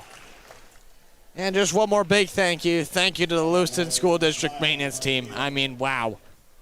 Making this whole entire thing possible, taking a trailer from 0 to ready, and within like what? What would you say? Couple weeks. Yeah, they did a great job on that. Thank you to all the maintenance out there. Thank you to everyone watching at home. That's all from me and Asher tonight.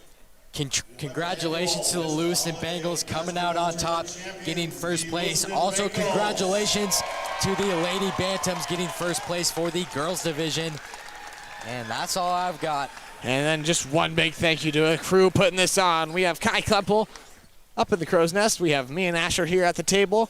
We have Forrest Elka right behind the camera you're watching at. And then Braden Chenault and Brandon Holderbaum in the trailer helping you with the replays and making this whole thing possible. switching to cameras. It's been a lot of fun here in the Avista Holiday Tournament. Yeah. Luckily, LHS Bengals YouTube channel supporting all of this, covering all of the games. Make sure to go hit that subscribe button. We have put a lot of hours into this, had a lot of fun, and we appreciate everybody who has been watching. And we are going to throw it to replay now, and that's all for me and Asher today. We hope you all have a great, fantastic night. We'll see you all on the next stream.